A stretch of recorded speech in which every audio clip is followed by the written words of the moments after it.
first order of business is to approve the minutes from both the October and November meetings. Are there any additions or corrections to the minutes as have been presented to the committee? Seeing none, I'd entertain a motion just to approve both of them at the same time, if that's the committee's wish. There's a move. Is there a second? Second. Any discussion? All in favor signify by saying aye. Aye. Opposed? Motion carries. I believe next we have some discussion items, and we have 3 different forecasts. And by the way, to let you know that the process today will break after these 3 discussion items, and we'll have a brief media availability, and then not very long at all, probably 10 or 15 minutes, then we'll come right back and take off on the rest of the agenda. So I believe first today we have the Medicaid forecast.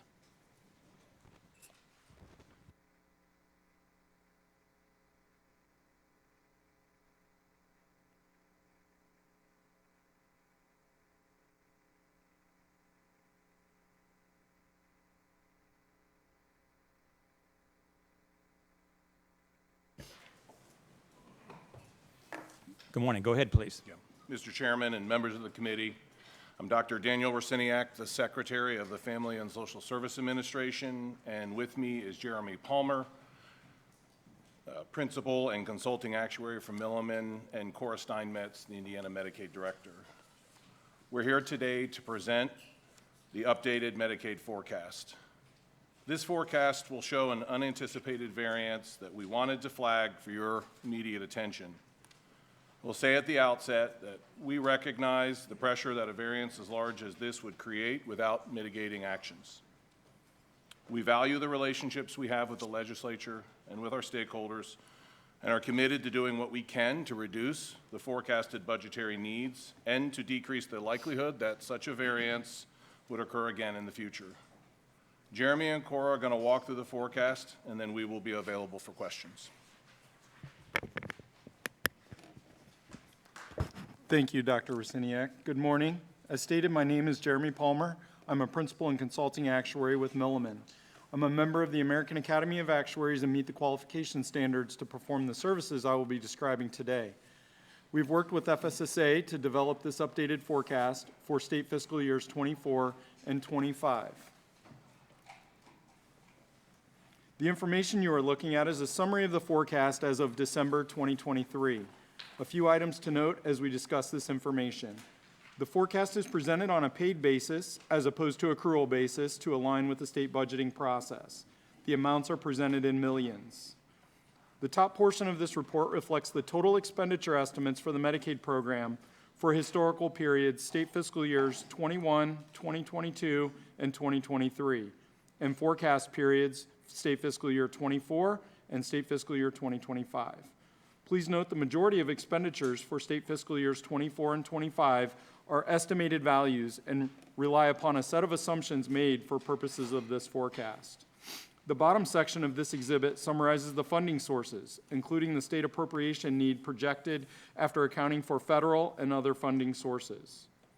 As alluded to by Dr. Rosiniak, we are projecting an increase in appropriation need of $255 million for state fiscal year 24 and $458 million for state fiscal year 25. In total for the biennium, we are projecting a variance to appropriation of $713 million. This exhibit summarizes the largest drivers of the change in the forecast from that presented in April. The first view is on a total expenditure basis, and the next slide we will show is on a state appropriation basis. I'll briefly describe each of these items. First, capitation rates and acuity updates. The payment timing of the capitation rates, along with contractual risk sharing with the MCEs, managed care entities, creates both increases and decreases in estimated expenditures based upon when changes in the managed care capitation rates are paid. The large decrease shown for state fiscal year 24 reflects anticipated risk corridor payments back from the managed care entities for calendar years 21 and 2022.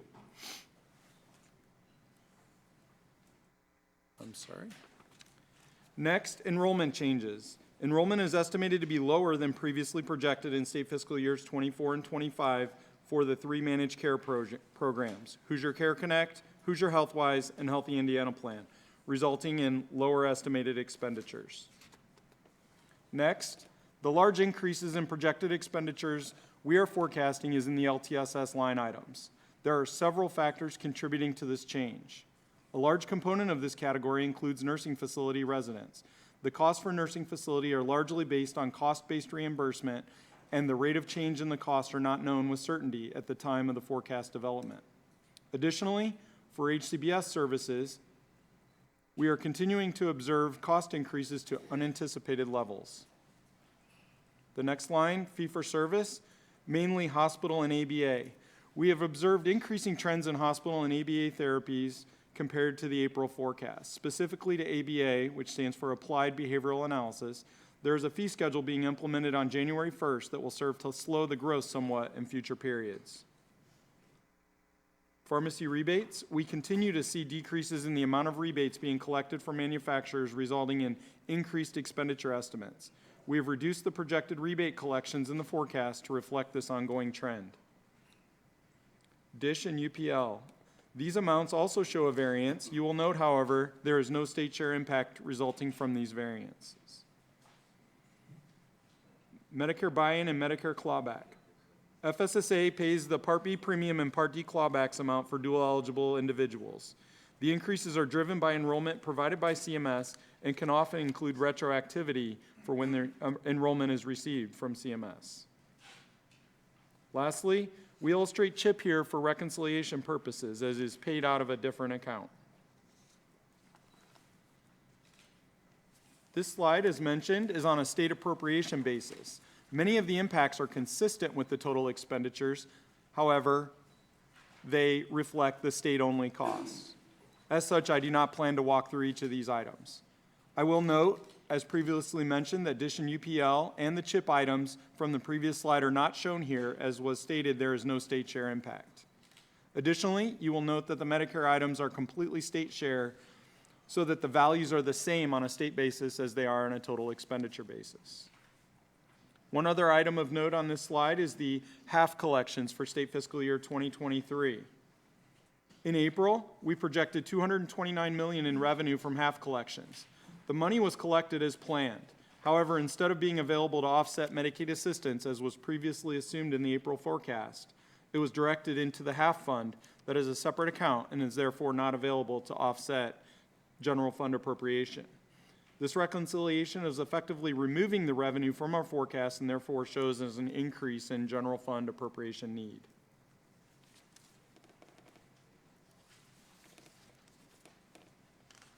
The next few slides illustrate our enrollment projections. The chart illustrated here compares the total Medicaid enrollment from January 2020, the pre-pandemic snapshot, all the way through June 2025, the end of the biennium. The blue line represents the forecast from April 2023, and the orange line represents the projected enrollment in this December 2023 forecast. You will note the line decreasing beginning in May 2023 and continue to decrease for 12 months before leveling off and beginning to grow again. This is a visual representation of the reinstatement of the redetermination process. The peak enrollment was March of 2023, approximately 2.3 million beneficiaries, which reflected an increase from the pre-pandemic period of approximately 771,000. We are projecting a net reduction in enrollment of approximately 400,000 to occur by May 2024. In addition to the net changes in enrollment, we are also projecting approximately 100,000 additional aid category changes. The total Medicaid enrollment shown on the previous slide is illustrated here in table format, segmented by population. We are again showing January 2020, the pre-pandemic period, April 2023, peak enrollment, and projected May of 2024.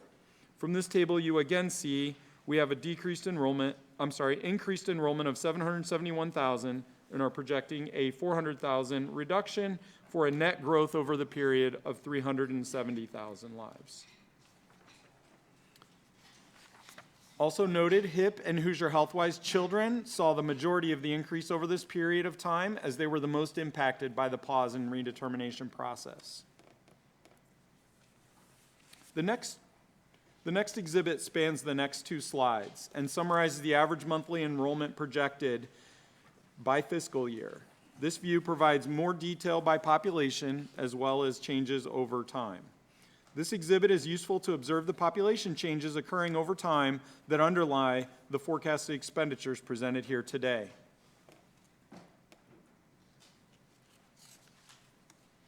Lastly, we are illustrating the estimated expenditures for the CHIP program.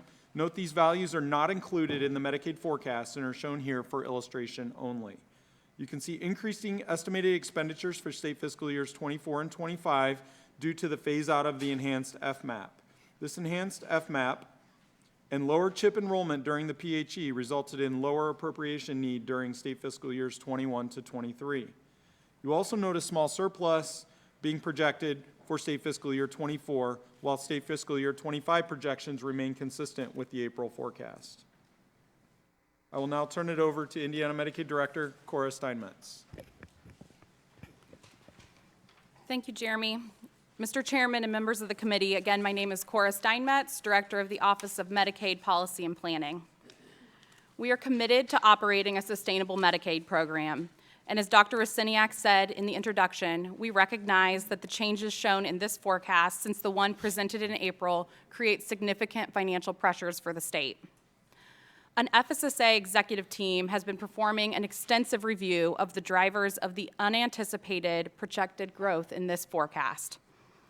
This group is now developing a set of strategies and controls to curb expenditure growth now anticipated as a result of this forecast, and to limit unpredictability as much as possible in future forecasting. To that end, the agency will soon be bringing forward a series of proposed cost containment solutions, both to mitigate the impact of the current forecasted increased need in state appropriation and to address future cost growth shown in our Medicaid programs. For each of these strategies, you can be assured we are evaluating all aspects of the proposed solutions, from the impact to Medicaid members and Medicaid providers, to the feasibility to implement each of these solutions, and the potential financial impact and state savings.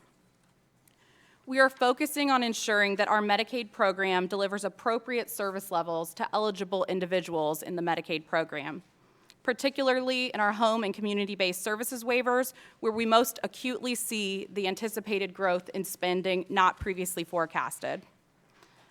With that in mind, our cost containment strategies focus on the following. First, reviewing enrollment and eligibility processes, ensuring who and how individuals become eligible for services is appropriate. Additionally, ensuring utilization management practices are in place so that individuals receive the appropriate type and amount and level of service in the appropriate setting by the appropriate provider. Our goal here is to ensure that the services authorized are consistent with the needs of the individuals served in our Medicaid program. And finally, that reimbursement balances sustainability for the state and for the providers providing that service. Both pieces of this equation are necessary to ensure access remains intact for our Medicaid members. We will partner with members of the General Assembly, specifically you all as State Budget Committee members and the Medicaid Oversight Committee, as these cost containment plans are finalized, and will bring forward any items requiring State Budget Committee review or other approvals in a future meeting at the discretion of the chairman.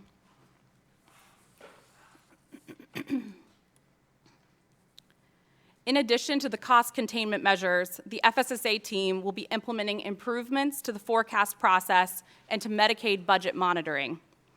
These items include performing a more detailed review of all assumptions and trends in the forecast by both financial staff and programmatic staff overseeing each of the Medicaid programs.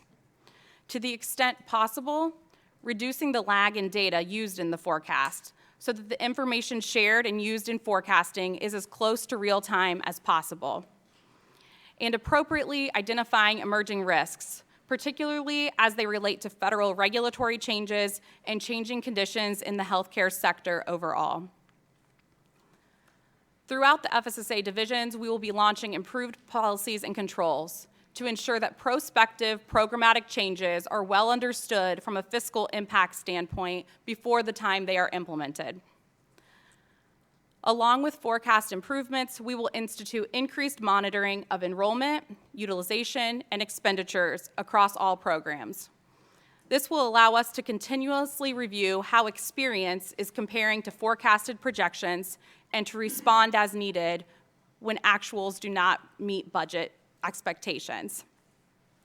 These items, along with more robust reporting, will ensure we are agile enough as an agency to respond to unanticipated trends as quickly as possible and to alert key decision makers in a timely manner. I will conclude by saying the actions to manage and current and future expenditure in the Medicaid program will not be a one-time fix. It will require ongoing evaluation and adjustment, to which we are committed. We will balance the need for swift action to mitigate the state fiscal impact with the importance of ensuring eligible Hoosiers continue to retain access to appropriate services consistent with their level of need. Throughout this work, we are committed to transparency and ongoing communication with stakeholders and the General Assembly. And with that, we're happy to answer any questions. Thank you. Any questions from members of committee? Representative Porter? Thank you, Mr. Chairman. Thank you for your presentation. I have a couple of questions. We've been talking about this, and leaders have said, you know, this keeps them up at night. My question is I believe that the retroactive shortfall for fiscal year 2023 will at some future point be paid out of Medicaid. Is that true? Zach, you want to go ahead? Yeah, if I can try to clarify that and just make sure we're on the same page. So at the time of the last forecast in April, we thought that there would be a surplus in the Medicaid appropriation of about $570 million. And based upon that, we went ahead and reverted $525 million back to the general fund. With this forecast, with this revised forecast, you can see that we actually probably over-reverted $271 million in fiscal 23. And so on the surplus statement that's in the packet, and I'll probably talk about this more after the revenue forecast, but you'll show how we are moving $271 million out of the Medicaid reserve account this year to make the Medicaid appropriation whole, basically their federal fund whole for last year. So, and we talked about this Medicaid reserve for a while. So what did you know and when did you know it? I mean, how did we get in this point over a 7-8 month period? I mean, so what did you know and when did you know it? I found out about 2 weeks ago that the information was that we used to close out was not good.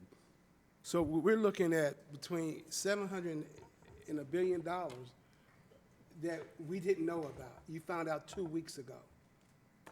I mean, is it that the legislative branch, the budget committee, and the Medicaid oversight, we don't know, we're not privy to information, but the administrative branch of government is just doing what they want to do? I mean, I just find it's mind-boggling. I mean, $1 billion essentially, and you found out 2 weeks ago? Go ahead, please. I would say, going back to some of the remarks that the Medicaid director met, I think what I've identified in this process that probably concerns me the most is the timeliness of data. If you look back at the April forecast, that was based upon information, claims data from January. I think even this forecast is based upon claims data that's 3 months old at the freshest, and I think that's something we all have to work on, is using better real-time data. I think had we known real-time data back in April, that forecast would have looked completely different, and I don't know that we can ever get real-time data, but I think we can do better than 3 months old data. Okay, so we're looking at real-time data. So subsequently, so what are we going to do about 2024, 2025, and period? I mean, real-time data, I understand that, but we've been operating like this for a while, and all of a sudden, the economic train of forecast falls off the tracks. It's just, I'm just perplexed by that, so, but I hear what you're saying.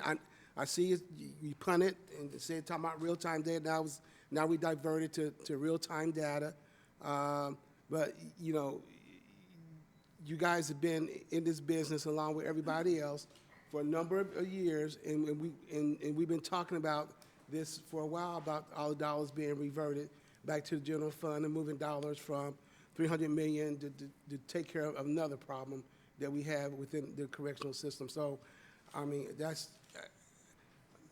this is unbelievable. Representative Delaney? Yes, I want to understand these very important numbers. So, first, there was a mistake made in that, and I don't like this word reversion. We took some $270 million that had been in the Medicaid account and moved it to the general fund, $270 million more than we should have. Is that right? Director Jackson? I don't care who answers. Yeah, Just and that's identify probably- yourself. Yeah. That's probably best for me to answer. Okay, Again, yeah, that's fine. at the time of the April forecast last year, it projected that Medicaid would have a surplus of last year's appropriation, basically that we over appropriated by about $570 million. And a lot of that was due to when the Medicaid budget was first built, there was an assumption as far as when the enhanced FMAP would be ending from the federal government. And that ended up being extended beyond what was originally projected. And so again, $570 million was what what the Medicaid forecast showed back in April. I thought we were being a little conservative in terms of reverting $525 million to the extent that it was, you know, maybe we missed that number a little bit, but no, lo and behold, I should not have reverted 271 million of that. I reverted 271 million too much back to the general fund. And that means, I take it, that we had $271 million more dollars in Medicaid expenses than we thought in April. And we realized that, when did we realize that that was true? Yeah, and I would clarify by saying it's probably more than that, just because the 271 represents the state share, and you know, if you assume that the state pays about a third of Medicaid expenses. Okay, but back to the point. We thought that we would have $271 million more than we did, that we didn't need for Medicaid, and we moved it into the general accounts of the state. Is that a fair statement? Reverted it back to the general fund. Yeah, reverted back to the general fund means we put it in the kitty, the overall kitty for the state, as opposed to the Medicaid pot. Is that right? We didn't revert any of it back to the. No, that's right. I mean, Okay, all right. You're right. That All one of right. ours, we did not put it in the Medicaid reserve savings All right, account. so that's the first thing, and that's a flat-out mistake. Is that right? I would say that the over reversion, given the information that I have now, that was a mistake. I would say in terms of not putting, if your point was putting it in the Medicaid reserve account, I think at closeout we were looking at lower balances than I'm comfortable with in the general fund savings account, and so that's why we reverted it there as opposed, or in the checking account as opposed to the savings account. If that makes sense. It looked That better. was- It looked better Excuse for me, us. But that was based upon the data you had at that point in time. All the That's fair. data, so that the data's changed, obviously. Yes. You Okay. made decisions based upon, the data at that time, you Yeah. have to make decisions. Go ahead, Representative Delaney. So, in some, I think I heard you suggest that it looked better in our general account than it did being set aside for Medicaid. That's what I'm hearing you saying. All right, so now we found that. We can correct that. There appears to be a second problem, which is it appears that the costs going forward are much higher than we thought in April. And does your chart, page 3, explain that in this material? Yes, that's correct.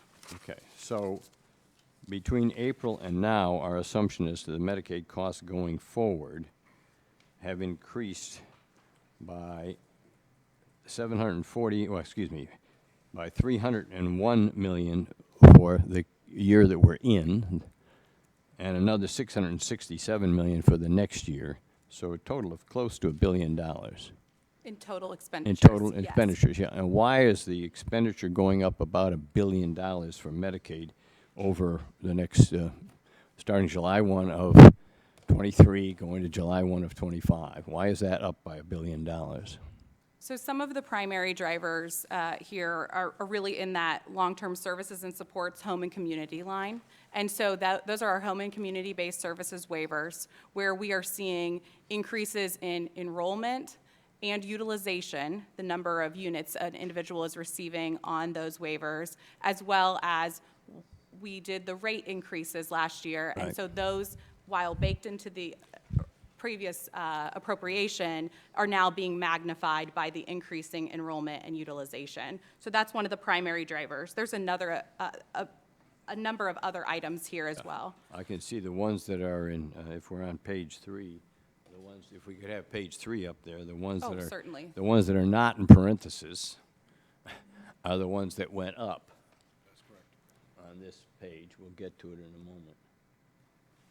So the ones that are not in parentheses, the ones that are important, are long-term institutional care up about 100.4 million, and the home and community base, which means they come into your home and help you, for example. That's correct, in a That's home. $584 million higher than was expected.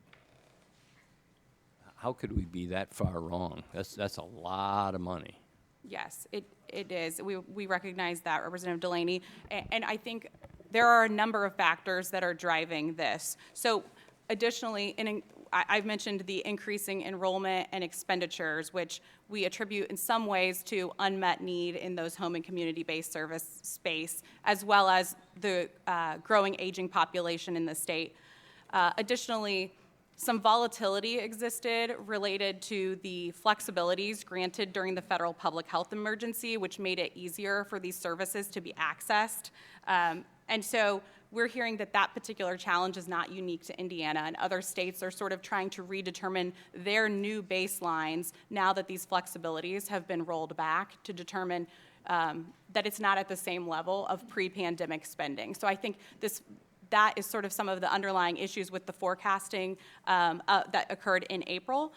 But certainly, there are also opportunities for us at FSSA to improve our internal budget monitoring on a monthly basis to really monitor when we are seeing that unanticipated growth and determine whether policy changes are necessary to manage it or take other steps to control spending in these spaces. Could you turn to page 5? And in the right-hand column, there's an interesting number that by May of this coming year, we expect to have a total of 400,000 fewer people on Medicaid, 400,000. And that's because we're redetermining everybody's eligibility now, is that right? That's correct. At first blush, to lose 400,000 customers on Medicaid and spend $1 billion more for 400,000 fewer people is rather stunning. How do you account for such a remarkable shift? Yeah, one thing I will just comment is, although we'll see a projection of 400,000 people coming off Medicaid, we will still be over 400,000 members on Medicaid than before the pandemic. So we are seeing a decrease, but we will end up at a much higher rate than we started before the pandemic. Yeah, I understand that all in, we'll have more people on Medicaid than we did, say, in 2020.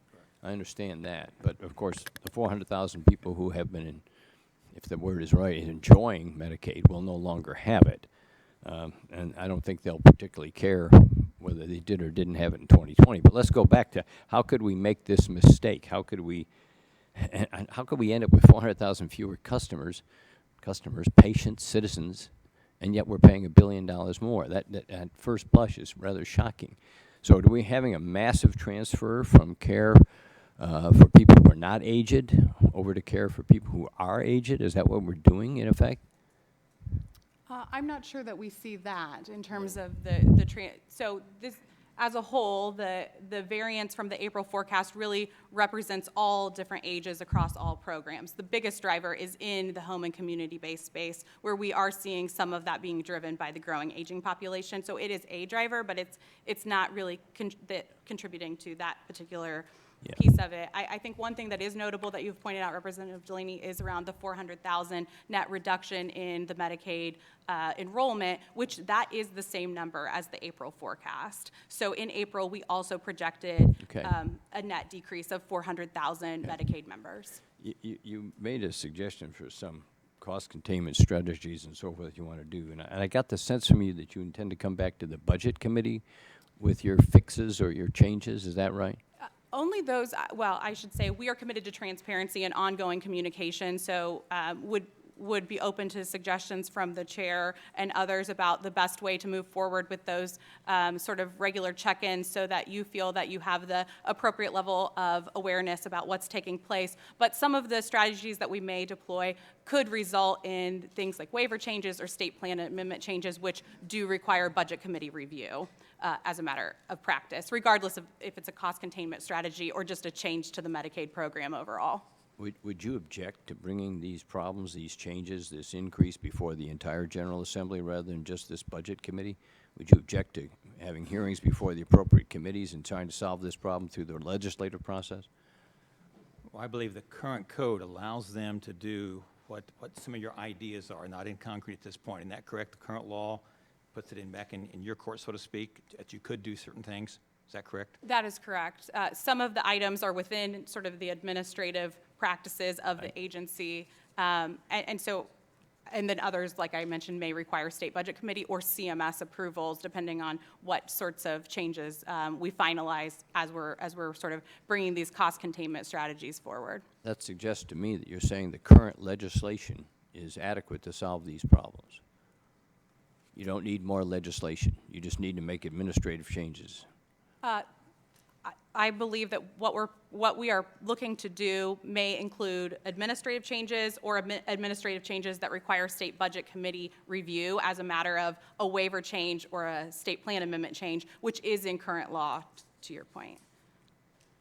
So this group here will have to decide any problems. If it needs any kind of approval of any sort from the legislative branch, it would have to come through this committee rather than the House and the Senate in their complete membership. Unless any item required actual Indiana code legislative changes. And I think my last question is, how do we prevent, well, I guess implicit in my question is, how did this ever happen?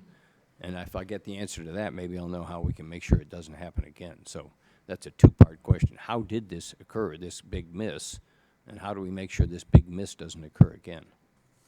Yes, we certainly are very attuned to that, and that's really where we're looking, and we are, in fact, currently implementing a number of changes immediately in our internal processes from both a financial standpoint as well as a programmatic standpoint to ensure that as changes are implemented in our programs, we have a full understanding of what the fiscal picture might look like as a result of programmatic changes. Additionally, monitoring really on a monthly basis at a very detailed level around enrollment and expenditures, utilization, so that we can see very close to real time what might be driving increases in cost and respond appropriately. So I guess I have to assume that those careful and important measures have not been employed up until now. We have an opportunity to improve in the, I guess, level of detail we are reviewing that type of information.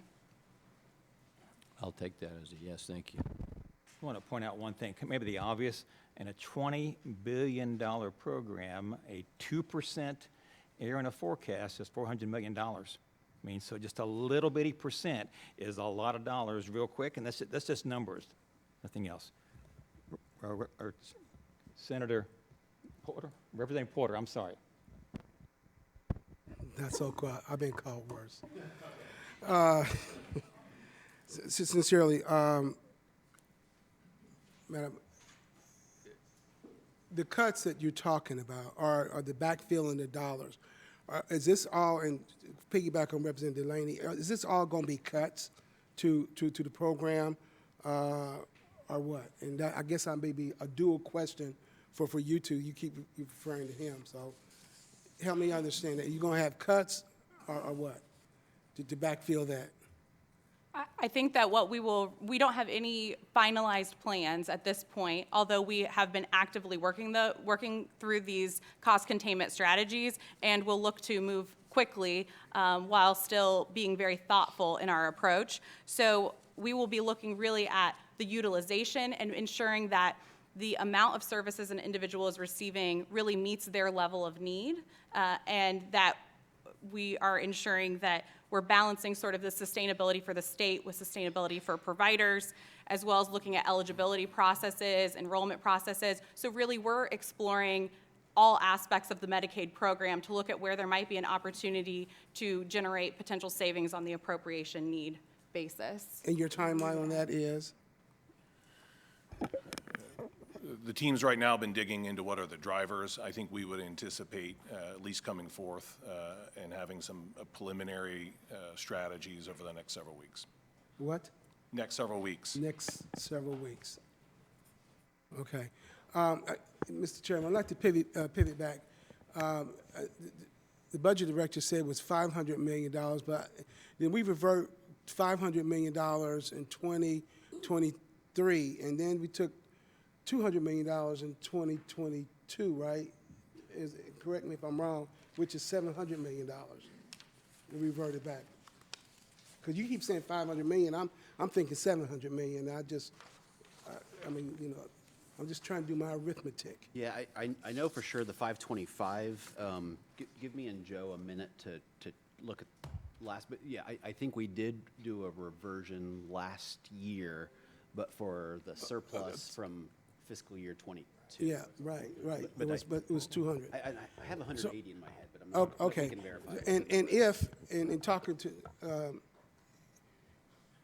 if they come up with a plan in the next few weeks, which is, it could be 8 months from now, or even a year from now, will we be willing to help take care of people's lives by giving more money into the program? I mean, we're talking about people's lives right now. And I just don't want us to just deal with the dollar amount and forget about Hoosiers that need these services in regards to health care or whatever. So I'm just asking, are we willing, as you as the budget director and your team, really to use surplus to help take care of the Hoosiers? So first of all, just to clarify, 168.3 is what we reverted last year. So the 200 million would have been 168. The answer to your bigger question there is, I can at least say that the surplus statement that's in the packet today, we have, we have layered in the dollar amounts, the additional amounts that Medicaid is discussing today. I believe the total over the 3 years is $984 million, with the first bit of that coming out of the Medicaid reserve account, and the other two were reflecting for 24 and 25 are reflected as augmentations. I don't know that by the end of the year we'll end up fully doing those exact augmentations. I think we'll be working with the Medicaid office and FSSA to determine what the full need is. But right now we are projecting that those amounts would be taken from the general fund. Senator Skoski. Thanks, Mr. Chair. Obviously, we see that this great is need and the shortfall that we're facing with over $900 million. But I think it's really good that when we talk about potential cuts that we need to put a face on this. What we're really talking about is likely the underestimating of just what the impact of the baby boomer generation was going to have on this.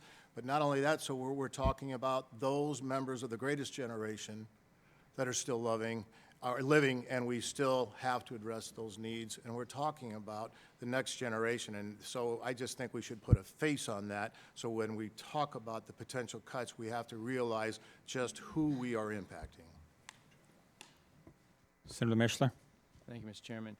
So my greatest concern after the budget in April was the Medicaid spend. the increase in the spend for Medicaid was greater than the increase in our revenue. And the Medicaid budget as a percentage of our budget went up by 2%, and K-12 as a percentage of our budget went down by 2%. So we saw a shift. And that's the reason we brought back the Medicaid Oversight Committee. And so now we hear that that $2.4 billion increase is short by $984 million. And so one thing I would say is our members are going to have to show some constraint this session and not bring legislation that expands Medicaid. We have to get a handle on this. If we don't, it could potentially blow up our budget.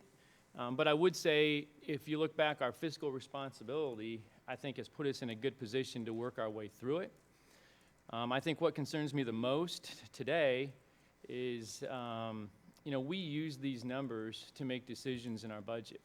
And I agree with Representative Delaney. I mean, this cannot happen again.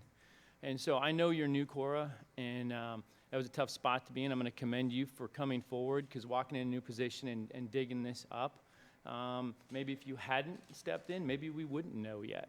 So I don't want to sit here and blame you because you're new, but I'll commend you for being in a tough position and coming forward with it. And I'll also commend you for the communication and the opportunity you've given us to work with you to find those solutions. So with that, thank you. Thank you. Thank you. Any further comments? Representative Delaney? I want to follow up on something that Senator Niezgodski mentioned. If someone is now receiving this additional expensive care for the elderly home care, we're not going to cut them off, are we, because of this forecast? So if they've been told you're in the program, you're 75 years old or whatever, are they going to stay in the program, or are we going to look at taking people out of that program? Yeah, no, individuals who are eligible for the program will be in the program. Okay, what about the people who are not in this category then? The people who've been disenrolled, are they going to perhaps be told, well, you're not going to be able to enroll now? No, individuals who are eligible for Medicaid, based on our eligibility, will be eligible for Medicaid. Well, but there'll be 400,000 fewer of them. But not all those individuals are eligible for Medicaid. Okay, so that's a case-by-case determination. All eligibility is done on a case-by-case, yes, sir. Senator Cordora? Thank you. Thank you, Cora. I have one question. I recently reached out to FSSA to ask about the choice program, and because I received inquiries from constituents who said they've been waiting on a wait list for 2 years. The response that I received from FSSA, that there's about 1,800 people, if I recall the number correctly, that are still waiting. And the reason that was explained is that because of a state appropriation issue, meaning that there's no funding. So in response to that comment that those who are eligible for the program, why do we have 1,800 people on a wait list for 2 years? Yeah, the choice program, at least for today's discussion, is outside of Medicaid. That we operate that under Division of Aging, and so the appropriations are different for the choice program than they are for the Medicaid appropriation. So, I appreciate that, but I'm concerned that with strategies of the, I don't have purview of the strategies that you're looking for Medicaid specifically, but if you're looking at the agency comprehensively of different programs, and you're going to be transferring maybe funds, looking at utilization of different programs, I don't want the focus just on today's problem and further impact or exploit other programs that we're already struggling with because people have been waiting for 2 years on that. So that's the connection that I'm trying to make. So I hope as you come back to this committee with suggestions that we don't neglect those who have been waiting for a while, including individuals with disabilities, individuals who are senior citizens who have been waiting. Thank you. Thank you, Senator Cordora. We certainly are very attuned to that, and it's why while we are dedicated to doing this in a quick manner, we are really thinking through thoughtfully, thinking about stakeholders and Medicaid members and others that are served by FSSA programs to ensure that we don't create a new problem in trying to solve the current issue at hand. Further comments? Thank you, and look forward to our discussions in the future. Thank you. Thank you for being here. I believe next on the agenda we have the economic forecast. Tom Jackson. Good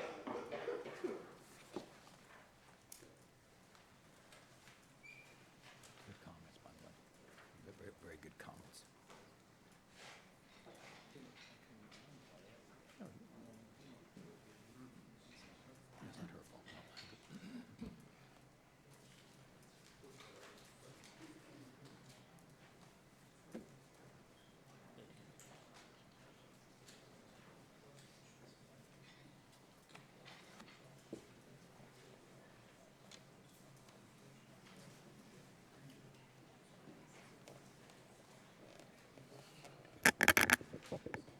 Good morning. Go ahead, please, sir. Thank you, Mr. Chairman. I appreciate the opportunity to be here. As always, I'd like to present S&P Global's outlook for the Indiana economic forecast, a little bit of annual update. I'll very, very briefly say that I have to say this. I work for S&P Global. I'm not part of the ratings group, so nothing that I say should be interpreted as any kind of signaling or basically anything that's not already kind of publicly known about our ratings. So I just kind of have to say that right up front.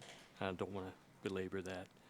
I want to talk just quickly about our macro outlook, just to the extent that it impacts the Indiana outlook. You know, certainly the big story that I know I've talked about with some of you individually and certainly been very visible is the inflation outlook and kind of the fight against inflation over the last couple of years.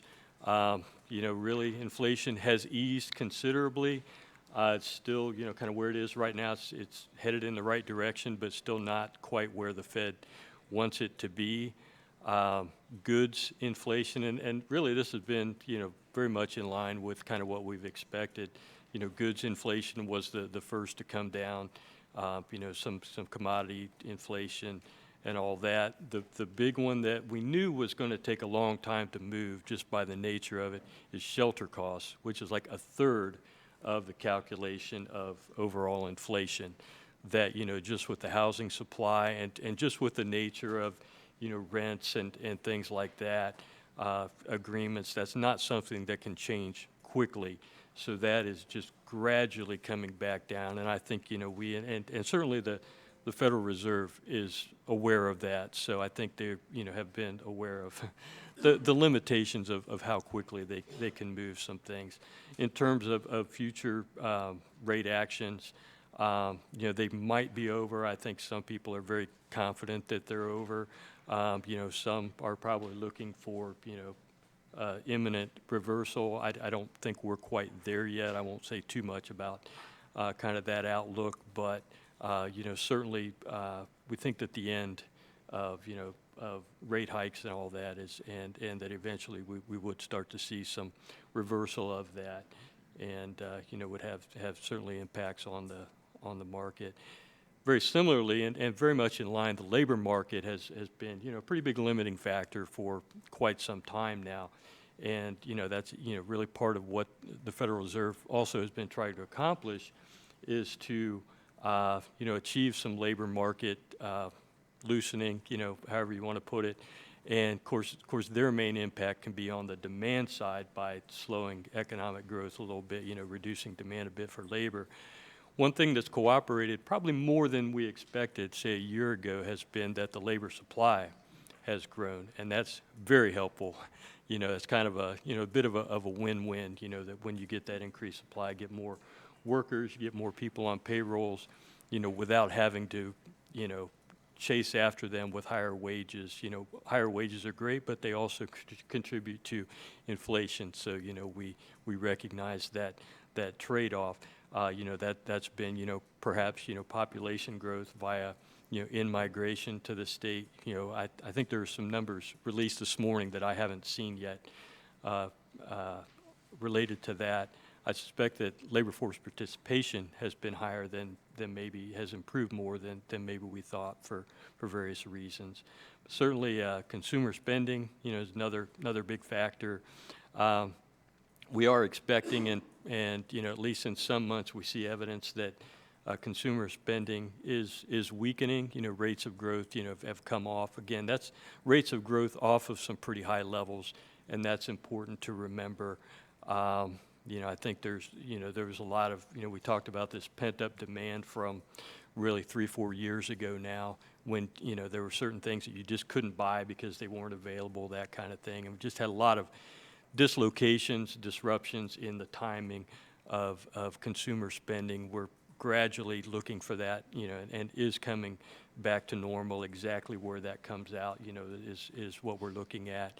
You know, particularly on the durables, I know certainly spending on durable goods has been a big factor, that we've seen that pretty inflated, and kind of kind of by the nature of durables, at least what you're hoping for is that if you buy a durable good, you hope you don't have to keep buying it, frequently. So that's, I think on that side, that's part of why we would expect a pullback there. Financing rates, certainly with durable goods, that's something that frequently you end up financing, so higher interest rates can pull back on that too. I know I just made the last payment on a heat pump we installed 5 years ago. It was a 60-month, zero interest, one of those. And that was a lot easier to come by 5 years ago than it is now. It's not impossible now, but that's just, a bit of an illustration of kind of where we are. And not that it's completely cut things off, but it certainly has an impact on demand for consumer durables at the margin. One thing that we've seen in the short run that really boosted growth, and I'll show numbers here in a minute, I won't belabor it, but really infrastructure projects and a big construction boom in certain types of factories, in computer equipment, electronics. There's just been a big boom of those projects getting started, much of that coming out of the Infrastructure Act, the CHIPS Act, the IRA, those kind of things. Just really seen a big slug of those projects started that really boosted, building, construction, GDP growth. And really, seasonally adjusting those numbers tends to kind of exaggerate it a bit. But, that's certainly something that we see as ongoing thing, but certainly those rates of growth really won't be sustained. So that, is a bit of a feature of the forecast. When I put, the term soft landing in there, I have to, a lot of times when we say soft landing, that ends up being followed up by, yeah, that never happens.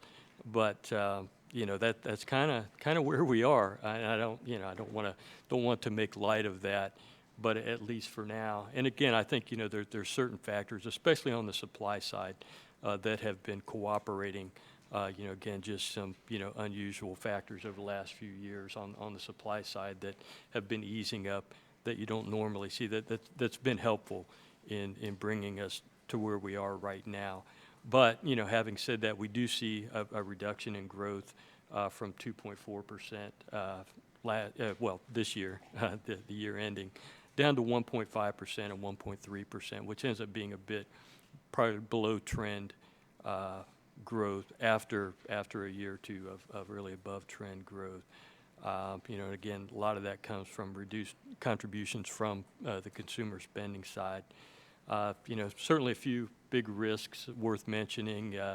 Commercial real estate still struggling, especially, with office, some good number of office vacancies and just still, and some refinancing being faced and kind of where that all shakes out.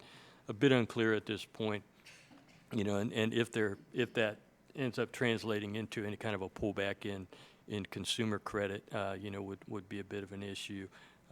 Certainly conflicts around the world, especially that impact supply chains, can always play a role. Federal government shutdown, I'm really not going to go there too much. It's just kind of one of those things that comes up every couple of months, but, would have some disruption. But we don't have that as part of our forecast. Again, just kind of show that this drop-off, kind of have the little vertical line there for where we are now. It's fairly sharp-looking drop, but again, a lot of that is, characterized by what I said earlier about, some of the construction spending really showed up in the third quarter, pulling back. We don't really see that as, raising alarm bells, that kind of thing. So we don't see that as super problematic. Just kind of show where we are.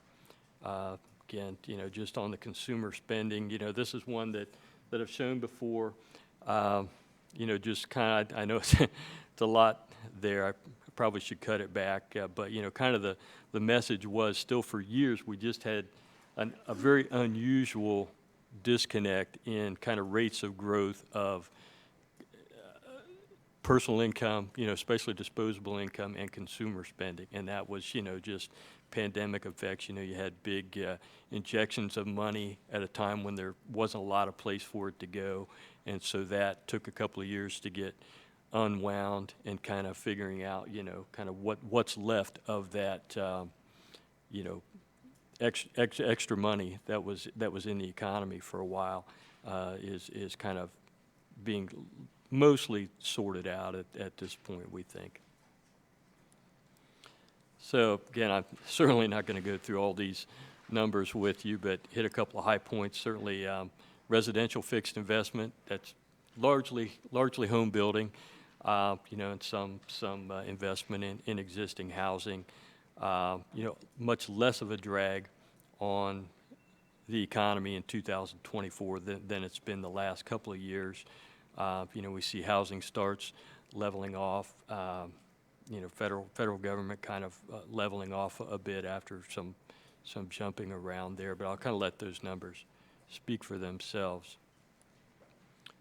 Some other indicators, employment growth, that second line, that just kind of shows where we are at the national level. Again, this mirrors kind of what we were thinking a year ago. It's probably been pushed back a little bit, but again, even with the rates of growth that we've seen in the labor force, there are limits to that, and we're probably not too far from that. So is a main message out of that, and certainly CPI by next year or by 2025 getting down to that federal target. Again, this is stuff I've already said mostly, so just kind of continue with inflation, interest rates headed in the direction very much as expected. Excuse me, sir, but would you mind speaking up a little bit? Oh, okay, yes, Thank I'm you. sorry. It's okay, I'm appreciate sorry. it. Thank you. Kind of said I always hit my first cold snap of the year when I come here, so it's just timing. So maybe I bring it with me. But yeah, in terms of Indiana's economic growth, following very similar path to the U.S., and that's part of why I brought that up. And it's just similar factors playing into that. Employment growth this past year has been a bit higher than we had been expecting. Again, I think some of that was a bit of a surprise on the labor force side. That was a less of a limiting factor than maybe we expected. Certainly wage gains have slowed, and I'll show this in a minute. Wage gains are slower than they had been, but still historically relatively high. That's probably helped pull some people back into the labor market. There's various factors. Availability of childcare. I think there's some folks who probably would have liked to have been, had full-time jobs the last couple of years, and for various more personal reasons couldn't do that, and maybe that's been rectified. We think that has played a role also. Auto manufacturing, always have to talk about that a bit with the state of Indiana. The rebuilding inventories after the supply chain disruptions of 2-3 years has very much that's getting near the end of that kind of rebuilding process. But having said that, we still see demand being in place to allow production to continue. That'll be the transition to electric vehicles. I won't say too much about that. I know that that's certainly a big issue here in other places. That's I think timing of that may be a big question. Certainly the state has some big projects in the works along those lines, and potentially to be able to take advantage of the move to electric vehicles as that happens. I think the amount and the timing to be determined to some extent. Home building, definitely want to hit this one. Again, it's pulled back in response to higher mortgage rates as expected.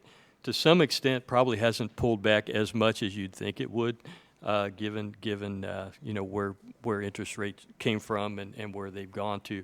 And that's very much just where we are with home prices. Home prices really haven't come back much from there'll always be somebody who's going to get less than they were expecting, but on balance, still relatively high home prices really are holding up home building relatively well, all things considered. A big factor, though, in this is, the volume of existing home sales in particular has just been at historically low levels, and I know that that flows through to the tax revenue bottom line also. And that's, pretty simple story. Just that a lot of folks have, might consider moving, to a different thing. But if they have a interest rate that starts with a 3, and if you're looking at buying somewhere else, and your mortgage rate's going to start with a 6 or 7, that makes a big difference, and it just ends up being a hurdle. And for folks who are kind of able to sit tight and be where they are, that's all right. After a while, it gets to be a limiting factor, I think, especially for, economic mobility.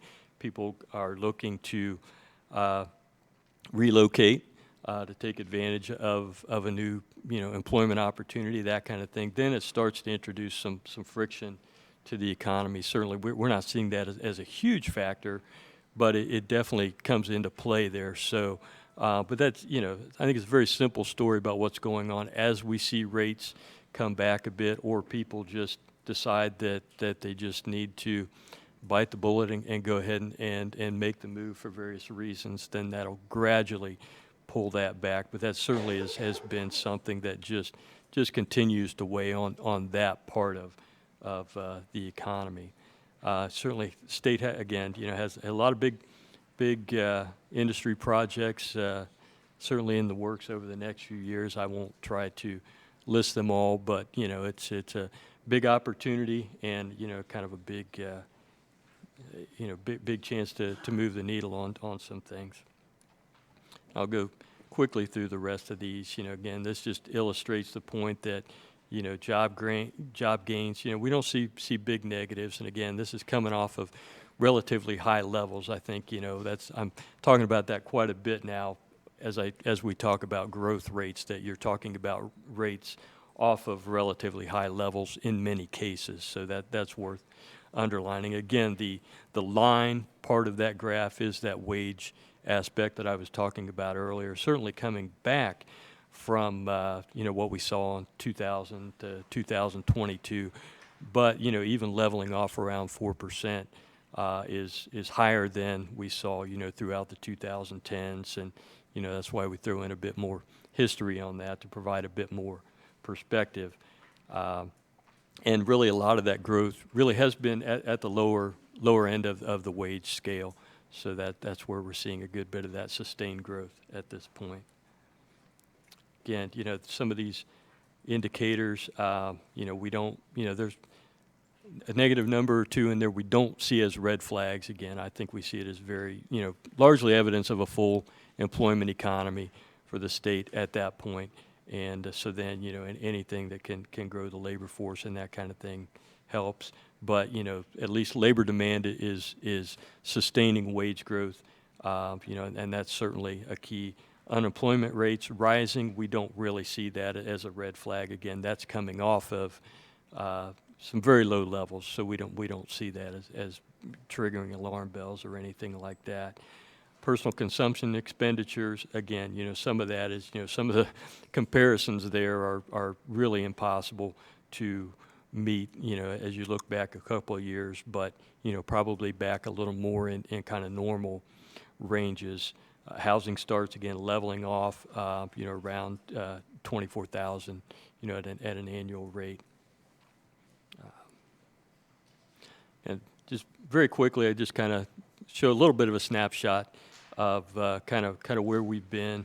Certainly a lot of sectors still, whether they're still adding jobs coming out of the pandemic. A lot of that should be through, especially in the state of Indiana for now. This is just kind of more back to a normal growth pattern. Leisure and hospitality, you tend to see a good bit of, just partly because the base is larger. Construction, again, I think some of that is getting a boost fairly recently from infrastructure and industrial projects, as well as, a solid home building base. On the other end of things, manufacturing pulling back a bit. We don't see that, again, as a red flag area. We know certain areas where, employment is pulling back a bit from inflated levels. The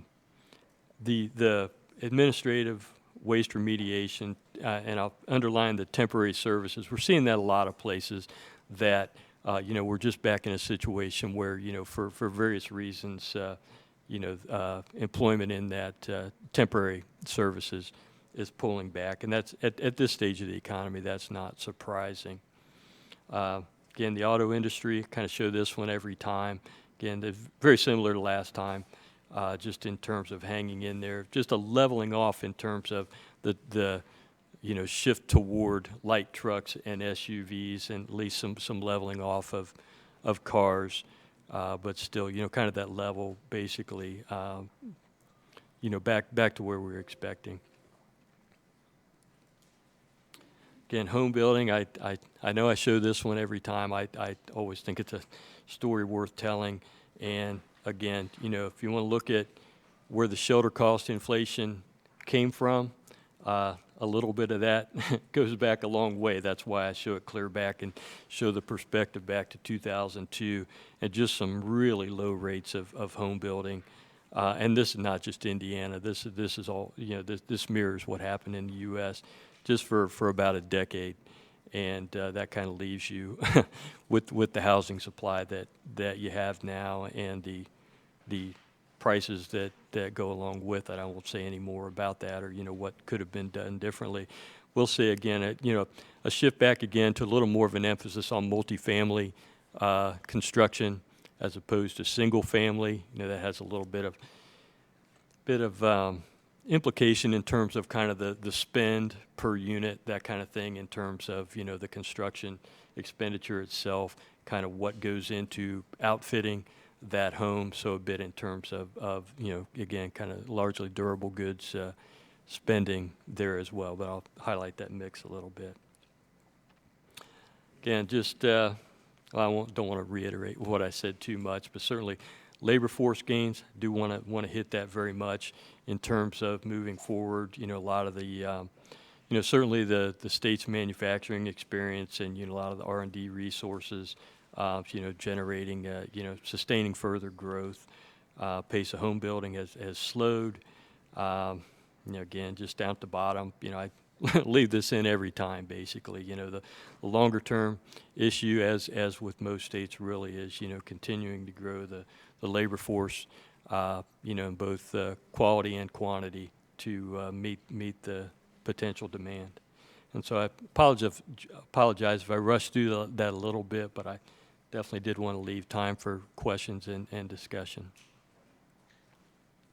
Thank you for your presentation. Any questions? Representative Porter? Good morning. Thank you again for your presentation. I'd like to go back to slide 12, the ongoing job recovery in pandemic-affected sectors. We're a big manufacturing state, and through the IEDC, we've been generating dollars for manufacturing, but we're going in another direction. Could you kind of unpack that for me again? Because I think some of that, again, that it's expressed on a percentage basis, it's relatively low. One thing I will say, in terms of the manufacturing that was very much to be expected, we know we've seen some pullback in the recreational vehicle manufacturing, for example. And basically we see that as very much expected after, there was a huge run-up in recreational vehicle demand during the pandemic, just as a lot of that was specific to, just the nature of the pandemic in terms of wanting to travel and basically be more self-contained. Part of that was a shift in spending. People weren't able to shift. So that's part of it. I know certainly just that, and with the magnitude of that industry in the state of Indiana, in the northern part of the state. So I could probably chalk, in terms of a year-to-year decline, a lot of that could be chalked up to that in general. Some of that, well, a little bit of the, right around, it's probably a bit of a timing issue too. But we do see, just a leveling off after just a big ramp up, in the auto side. after a couple years of a lot of disruption in the industry, and then, some extra, payrolls put on, we are starting to see a little bit of that, leveling off. So that's the main thing. Again, we don't see it as a red flag.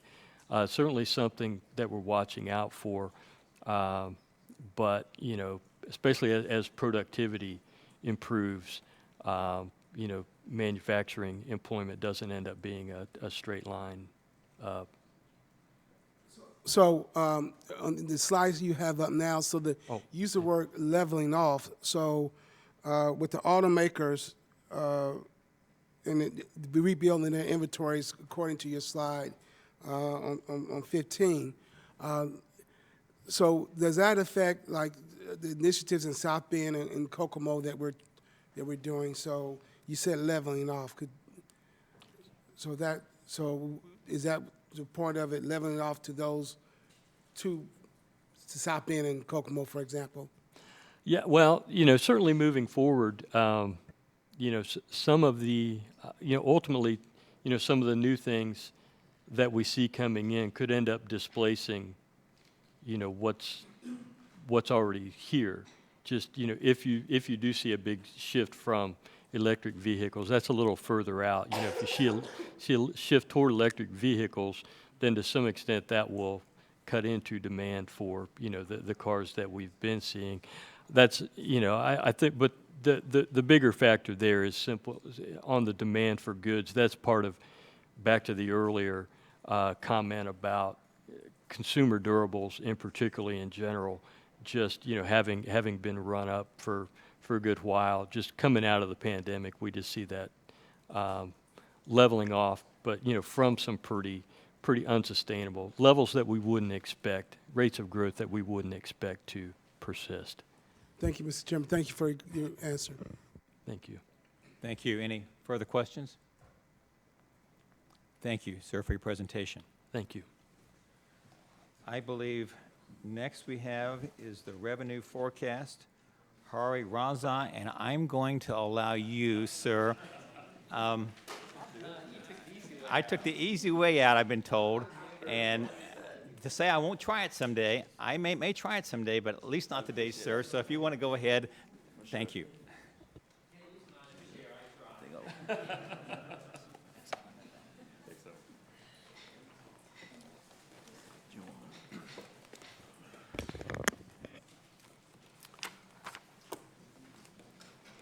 And also Mr. Hewley. Yeah. Okay, Either one, go wonderful. ahead. I'm sorry. Good morning, Mr. Chairman, members of the committee. My name is Ben Tooley, and I'm the Director of Fiscal Policy for the House Republican Caucus. With me today, and I'm going to get this right, Hari Raza. There you go, proven. Hari is the Chief Economist at the State Budget Agency, and we're both part of the Revenue Forecast Technical Committee, and that's who we're here to speak on behalf of today. We're not here to speak for ourselves or our respective employers, but we're here to speak on behalf of the committee. And now that you've had the economic forecast, we are here to present you with a new forecast for fiscal year 2024 and fiscal year 2025. But first, as I have done in the past when I've done these presentations, I do want to say a few words about the Revenue Forecast Technical Committee, its members, and especially the staff. The charge of the technical committee is to select the equations that are used in the revenue forecast. Those equations are matched up with the economic variables projected by our economic forecasting consultant, S&P Global Market Intelligence, to predict future general fund tax revenues. The technical committee is a 6-member bipartisan committee, and like the budget committee itself, is a collaborative effort between the legislative and the executive branches. Most importantly, the revenue forecast is a consensus forecast, which means that all members of the committee agree that what we present to you today is our best effort at projecting the amount of general fund tax revenue that the state will collect over the remainder of this biennium. So aside from Hari and myself, the other members of the committee are Dr. Dagny Falk, who is the committee's independent economist. She's from the Miller College of Business at Ball State University. Eric Gonzalez, fiscal analyst for the House Democrats. Krista Ricci, Senior Fiscal Analyst for the Senate Republicans, and new to the committee this year, welcoming back Hope Tribble, who is the new Fiscal Analyst for the Senate Democrats. Also want to give a special thank you to the staff of the State Budget Agency and the Legislative Services Agency. They play a vital role in the process. Honestly, it is their hard work behind the scenes that makes the forecasting process possible. And finally, before I move on, I also want to thank the Budget Committee for your continued support of the collaborative process by which Indiana estimates future tax revenues. Not all states do it this way, and honestly, talking with other states over the years, I think many are jealous of the process we have because I think it's good for the state as a whole, and appreciate the committee's continued commitment to this collaborative effort. So moving on to some of the slides. Slide 3 shows how revenues have performed through the first 5 months of fiscal year 2024 as compared to the estimates from the April 2023 revenue forecast and as compared to the same period in fiscal year 2023. As you can see from the slide, sales tax revenues are currently 4.2% below the April 2023 forecast target, and they are also 1% as compared to the same 5-month period in fiscal year 2023, 1% below. Individual income taxes are currently exceeding the April 2023 forecast target for year to date by 1.7%, but they are down 2% as compared to the same period in fiscal year 23.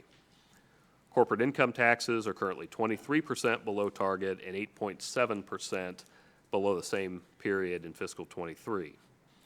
Finally, if you look at the total, and we're skipping over a lot of other sources of revenue here, these three that we highlight are what we consider the big three. They account for, and what's the percent, Ari? Over 90%. Yeah, maybe 91% of our total revenue. But as you can see, the total general fund is actually performing a bit better than the big three. And part of the reason is, talked about higher interest rates and the impact on the economy. But at the same time, the state holds balances throughout the year before those dollars get spent. And the interest generated on those balances has been higher than anticipated. And so we are currently about $102 million above the estimate from April and about $141 million above last year just on interest revenues alone. So that is impacting the overall forecast for the general fund. Okay, moving on to slide 4. Slide 4 is a high-level overview of the economic factors that influence general fund tax collections. I'm not going to dwell too much on this slide since you have just heard the economic forecast. But I do want to highlight S&P's forecast for continued income growth in the state of Indiana, a forecast which, if you look at your packet on the economic forecast, there's a slide at the very end that compared the forecasts over the years. And if you look at income is higher in this forecast than what was projected in April. And of course, income, very important to tax revenue collections, whether it be in the form of wages, small business earnings, or return on investments. Income impacts the state's revenue collections probably more than any other single economic factor. And so that is playing into the revenue forecast. Once we get down to the numbers, you'll see how that's impacting our results. Moving on to slide 5. Slide 5 lists some of the major tax policy provisions that impact the new revenue forecast. Major policy changes enacted, and this is important. We did the forecast in April. I believe the date was the 19th. Maybe. I think it was the 19th. We passed the budget sometime after that. It's all blur, but sometime at the end of April. And so there are a number of policy changes that were not incorporated into the April forecast because they weren't current law that happened after the fact. And so this is a list of some of those things that have now been incorporated into the new forecast. The biggest ones are, of course, a acceleration on the individual income tax rate reductions. We made some pretty big changes to the Indiana Earned Income Tax Credit. We enacted a full exemption for military pay, which starts affecting us in fiscal 25. We enacted a pass-through entity tax, which doesn't, mostly is a timing effect. And then we also accelerated the full redirection of the sales tax on gasoline, the gasoline use tax, from the general fund to road funding accounts. We accelerated that by 1 year. So all those things affected the revenue outlook for the biennium and have been incorporated into this new forecast. Okay, moving on to the models themselves. Slide 6 lays out the variables that comprise the models used to project the sales tax, the individual income tax, and the corporate income tax. The models used to estimate the big three taxes are very similar to the models that were used for the April forecast. In fact, the individual and corporate tax models are essentially unchanged. The only major substantial change made by the committee was an adjustment to the sales tax model to add the variable of prior year home sales in place of a variable that had attempted to capture taxable personal consumption expenditures. An active market for homes can lead consumers to make other taxable purchases, especially the purchase of big-ticket durable goods like furniture and appliances. On the other hand, an inactive housing market lessens demand for durable goods, which reduces the sales tax base. The committee also believes that the prior year home sales variable is reflective of other factors that may significantly impact the economy, such as mortgage interest rates. Additionally, from a purely technical perspective, the committee found that the inclusion of the prior year home sales variable strengthened the statistics of the sales tax model, so actually made the model perform better. Finally, I'm also going to note on the sales tax forecast, we also make what we call out-of-model adjustments, and you can see those listed there. They're not part of the base formula, but they're things that have happened in recent years, policy changes. Mostly, you can see there, it's almost all due to remote sales and the ability to collect sales tax from sellers that don't have a physical nexus in the state. We make the out-of-model adjustment there because we just don't have enough history yet on the impact of those changes to build them into the base. It kind of throws off the base data set, and so that's why we make that adjustment to the sales tax model. Okay, I think that's it, unless anybody has any questions on this. I'm going to move on to the results. Slide 8 shows the new revenue projections for the sales tax, the individual income tax, and the corporate income tax, and compares those projections to the prior year and the April 2023 forecast. Again, the forecast prior to the enactment of final legislation at the end of session. I do want to call your attention to a few key takeaways. First, you will see that the fiscal year 24 forecast for sales tax collections has decreased by $360 million as compared to the April 2023 forecast, and that the year-over-year growth rate for 24 is now estimated to be a negative 0.1% as compared to 23. As you saw on an earlier slide, sales tax revenues are currently $187 million below the year-to-date targets, and the new forecast projects that sales tax collections in 2024 are going to essentially continue on that current trend. Sales tax forecast for fiscal year 25 was also decreased by about $184 million. But if you look at the growth rate over 24, it is expected to be a healthy 4.4%. Of course, that's on a lower base than what we originally projected in April for 24. Aside from a decline in home sales, which is factoring into our forecast directly through the prior home sales variable, other factors impacting the sales tax outlook, most of them were just mentioned in Mr. Jackson's presentation. The exhaustion of pent-up demand for durable goods, reduced personal savings, and things like the restart of student loan payments are all other things that can impact the sales tax forecast. Second, for the individual income tax, we have actually increased that forecast by $105 million in fiscal year 24 and $43 million in fiscal year 25. Again, that's compared to the April 2023 forecast. Individual income taxes are now expected to grow at a year-over-year rate of 5.8% in 24 and 3.4% in fiscal year 25. Bear in mind that the enacted budget accelerated individual income tax cuts, increased the earned income tax credit, full exemption of military pay. All those policy changes at the time the budget was enacted was anticipated to reduce individual income tax revenues by about $168 million in 24 and $348 million in 25. And so if you really look at the reality of the situation, because we kind of netted that out when we were putting the budget together at the end of session, The reality is that we are essentially increasing the individual income tax forecast by more than $273 million in '24 and about $391 million in '25 as compared to our expectations at the time the budget for the current biennium was enacted. So again, important to put that into context because things do change between the April forecast and the final budget. Finally, just going to say, quick word, corporate income taxes. We did reduce the projection there by $212 million in fiscal year '24 and $176 million in fiscal year '25. Again, if you look at the current revenue trends that we looked at on an earlier slide, that's in line with what we're seeing to date. Slide 9 has the projections for gaming taxes and the other taxes revenue category. Today's forecast does add revenue to the gaming tax projections for fiscal year '24 and fiscal year '25. However, gaming tax revenues are expected to decline by 7.7% in fiscal year '24 and an additional 1% in fiscal year '25. A lot of this is due, I mean, it's the same story we've said many times over in the revenue forecast process and delivering this forecast to this committee.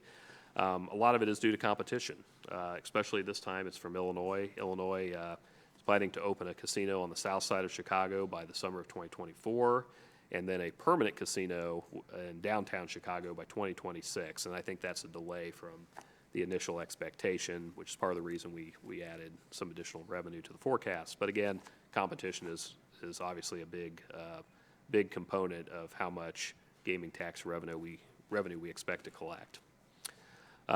Typically, I would, if I were doing this a few years ago, I probably would have just glossed over the other tax category. It's a lot of random taxes the state collects that fall into this bucket.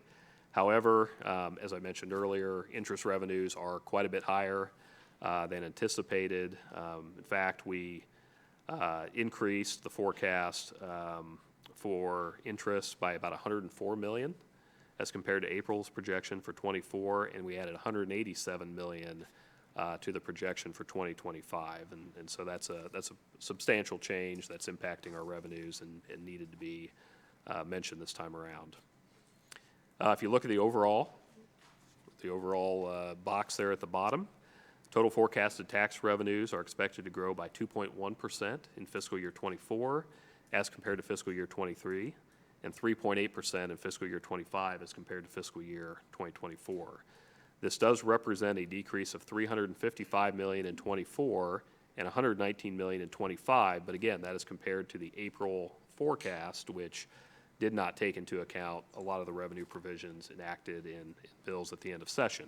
So on the next slide, I'm going to show you what the forecast and essentially what this is doing, and this is a committee that deals with the budget.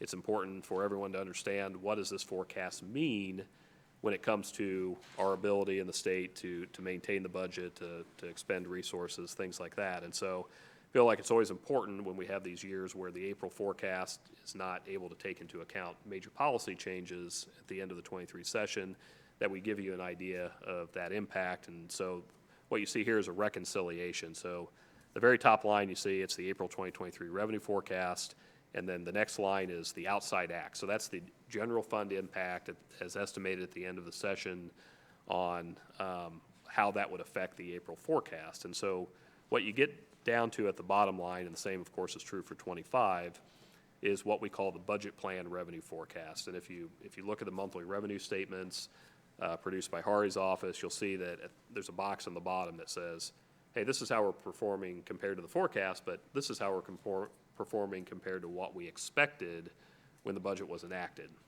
So if you compare those numbers to the December '23 revenue forecast, the net difference on what we expected at the end of session was about $80 million, or 0.4% less for fiscal year '24, and then actually about $278 million higher in fiscal year '25. So over the course of the biennium, we expect there to be roughly, just under $200 million more in revenue than we anticipated at the time the budget and all other final bills were enacted at the end of session. And then finally, did we lose a slide? What happened to our, oh, there it is, okay. All right, so this is our slide that attempts to sum all this up. Great slide, lots of information, probably impossible to read. But, you know, this is kind of the main accounting of all the different tax sources, breaks down the other revenue, things like that. So if you're really looking for the details, this is the slide you want to take a look at. So the last thing I want to say is everything that you've seen today, including the economic forecast and this presentation, can all be found, along with other documentation, can all be found on the Budget Agency website. So please visit the website and take a look if you're interested in more information. So that's all we have on the presentation, but we are happy to take questions, and I know Hari would love to get a few questions if you have some for him. Thank you. Any questions for members of the committee? Before I allow that, I want to comment something that Mr. Tooley said. It is key, and that is we have a lot of disagreements, and could be within the parties even, about how we spend money, but we don't on the amount of revenue, and that is so good for the state. And we have done that since I've been around a long time, and we must continue that, in my opinion. That really makes the budgeting process much better for Indiana. And so with that, any questions? Yes, Representative Delaney? I'm trying to construct an overview of what's happened here, and I think the first page that tells me something on that regard is page 11. And at the bottom, let's start at the bottom on the left. The total general fund, if you look at the left, we dropped $132 million between fiscal 2022 and fiscal 2023. Is that right? Our total revenue. Right. That's not a forecast. That's what happened. Okay. Yes. So that's a negative $132 million at the bottom left. Then we go towards the center, again, still on the bottom line. We're going to drop $354 million in this coming fiscal year, or actually in the one we're in. We're going to drop $354 million based on your new estimate Right. from our old estimate. From the April Right. forecast prior Right. to the enactment Right. of the budget. And then going to the rightmost column, again in fiscal year 2025, we're going to come down $118 million more. So I've added those up. So all in, including what we lost in 2023, we're about $604 million approximately lower than we projected in April. Yes, That's on right. April 19th when Okay. yes. And I'm trying to figure out, why that is. So in that regard, I'd like you to turn to page 5 of your chart. And if I understood you correctly, after you came up with your April estimate, which is now had to be reduced, the legislature enacted changes which show up on another page. The changes occurred in the last couple of weeks. What was the amount of changes for fiscal year '24 that we incorporated after you came up with the estimate? So that is on slide 9, I believe.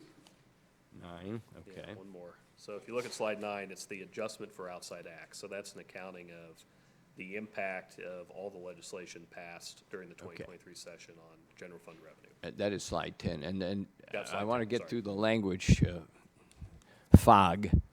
Outside acts means acts by the General Assembly that came after your forecast in April. Yes, correct. Right. Generally, I mean, it's essentially a term that's used for any act that's not in the budget bill. I think outside, I believe, just refers to outside the budget bill acts, but Okay. it also incorporates changes that were in the budget bill as well. So maybe we need a better term, but Yeah. essentially, it's just the accounting of everything we passed. during the And session. what were these outside acts that we So- did? Yeah, so the big ones were mentioned, back to that slide you just pointed us to, Right. right there. Slide 4. There you go. Yep, No, I'm we're sorry. not there yet. I'm off the slide. Let's keep going. Slide There 5. we go. That's the one. So I see 3 columns. So in the 2023 session, we made an adjustment to the earned income tax, and we deducted, eliminated tax for military, active duty military. we came up with this complicated pass-through entity for LLCs, but I believe you say that only has a timing effect, that doesn't change the actual rates? That was the estimate, Right. the fiscal estimate. All right, based just on- moves the money around. But we also moved the gasoline tax from the general fund available to all purposes. We moved part of that over to the road funding. That's, So it was a one-year acceleration. Right.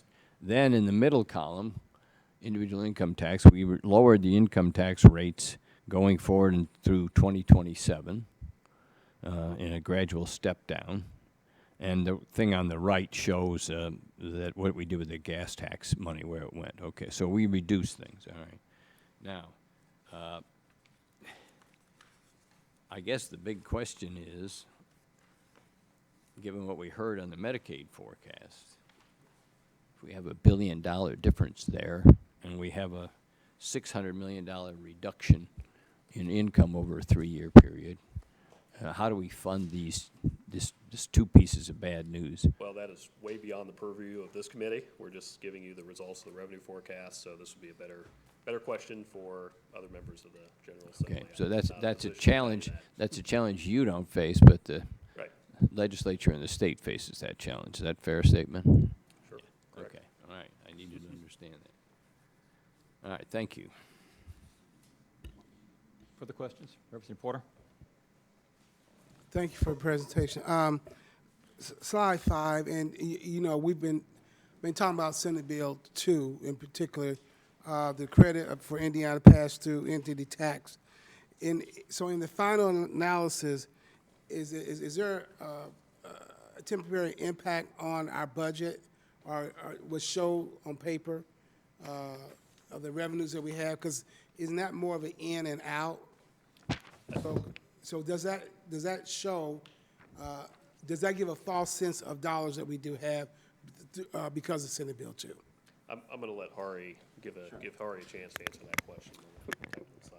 So in terms of the timing impact, what we have seen year to date, so through July through September, if you remember, individual income tax was over forecast.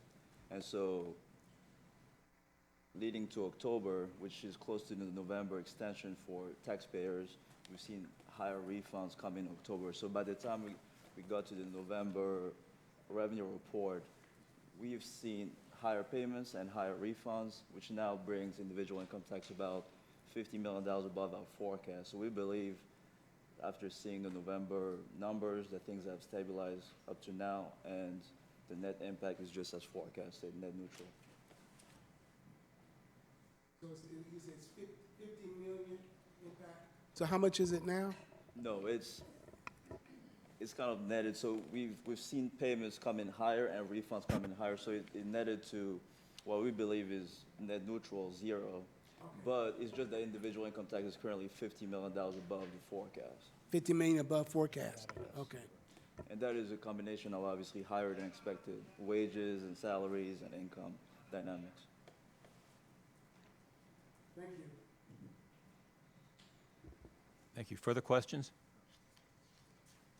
So just want to emphasize again, I think the key slide, for me at least, slide 10, that the actual revenue is above the budget plan.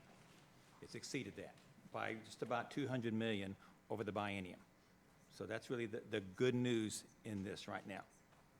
So if we compare the forecast to forecast, it's a different discussion than budget plan to the current forecast. That's important. We separate those two because definitely in the positive with regard to this forecast. Any further questions from members of committee? Hearing none, then we'll stand in. Oh yes, Director Jackson does have a presentation on the combined balances. Go ahead, please, sir. Thank you, Mr. Chairman, and members of the committee will find a copy of the surplus statement in their packet. I'll just make some really brief remarks to kind of show in how we've layered in some of the information today. So of the 3 pages, the first page is really just goes into more detail about the general fund itself, and then the second page shows it more on an account-by-account basis in terms of the general fund, along with what I call the 3 savings accounts, the tuition reserve, Medicaid reserve, and the rainy day fund. And then the third page is notes to accompany that. Again, if you're not familiar with our surplus statement, the way it lays out is the top 2/3 of the page try to show for a given year, are we operating at a surplus or a deficit? And so the recurring revenues for the year, how do they compare to the recurring expenses? And so what you'll see is that we've replaced the old forecasted revenue line with the new forecasted revenue from the presentation today. Also, as Ben was alluding earlier, the outside acts, we had accounted for those separately. Those are now built into the forecasted revenue. Moving down into the expense sections, and I just want to clarify how we're showing the augmentations for Medicaid. And so again, there were three numbers that Medicaid showed that the forecast was off today. That was a 23 amount, a 24 amount, and then for fiscal 25 as well. What I'll say below the line, so underneath the calculation of the surplus deficit, you'll see the impact of the 271.2. That is what's an augmentation for Medicaid. We're moving the money this year, but it's for last year, and so we don't see that as impacting the current year surplus. And so it's a one-time use of the reserve balance. And then that's the 271.2 below the line there in FY24. And then if you go back above the line into the current year expenses section, you'll see the row for augmentations. And I believe those, the 255.2 and the 457.9 ought to match up, I think, exactly with what FSSA was showing in their presentation. Skipping to the next page, again, it's all the same information, just showing how it layers into the specific accounts.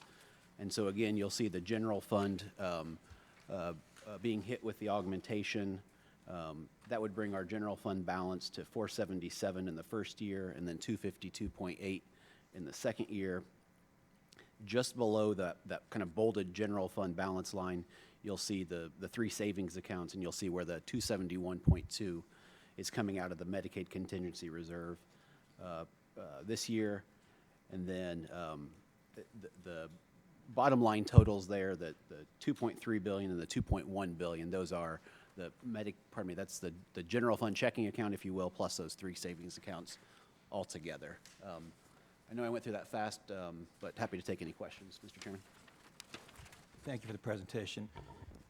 Mr. Jackson, just to be sure everybody follows, if we hadn't had the roughly $200 million of additional revenue compared to the budget plan, wouldn't, on the very bottom there of the slide where it says 2.5 or 2.1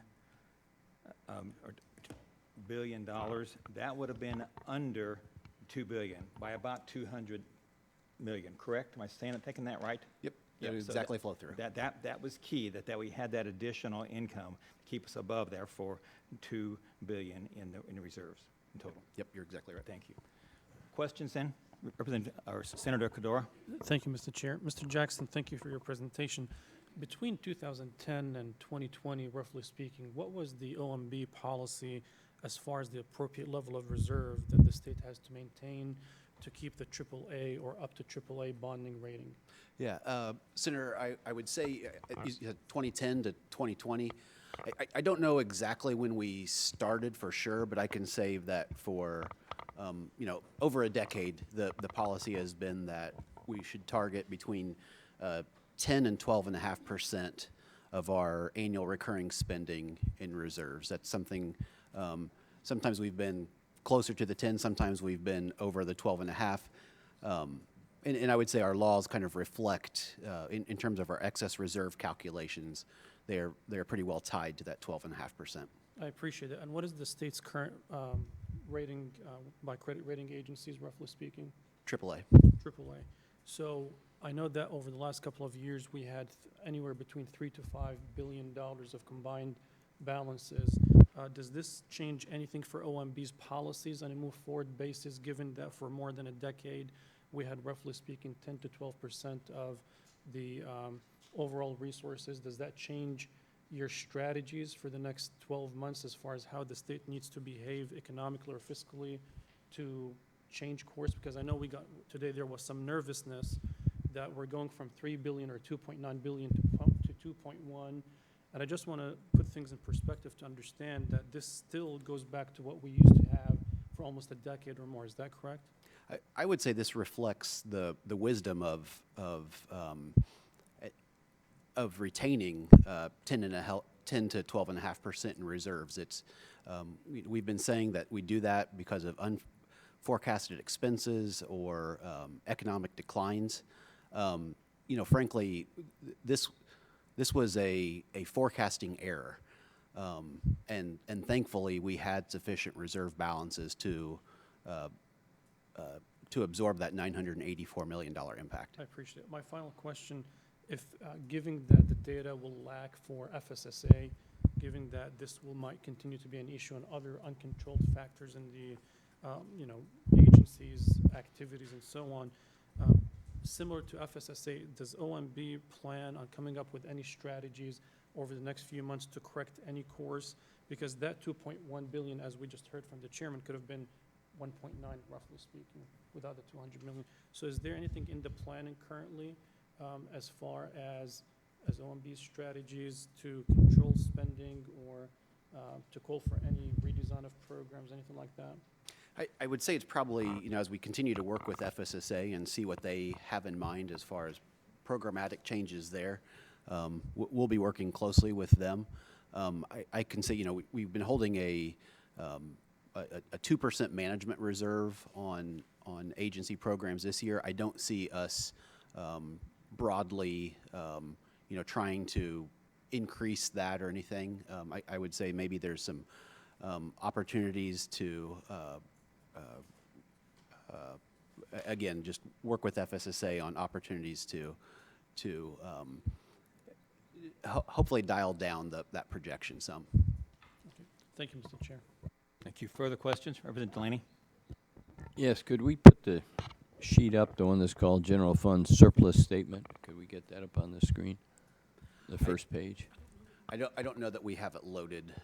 We don't have it on the- loaded. Well, on the let laptop me there. go through. If you're connected to the internet, Hari, you can get it on our website. I don't. It would be helpful. Yep. $2,926.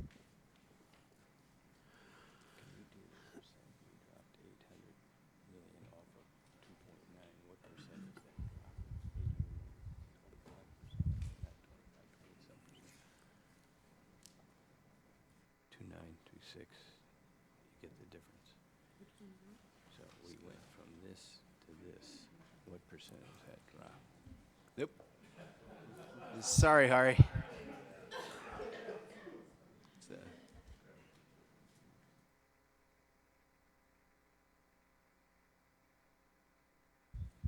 All right. Yes, that's the one. That's the one I want. It's called the General Fund Surplus Statement. So if you can go to the top, we'll work together.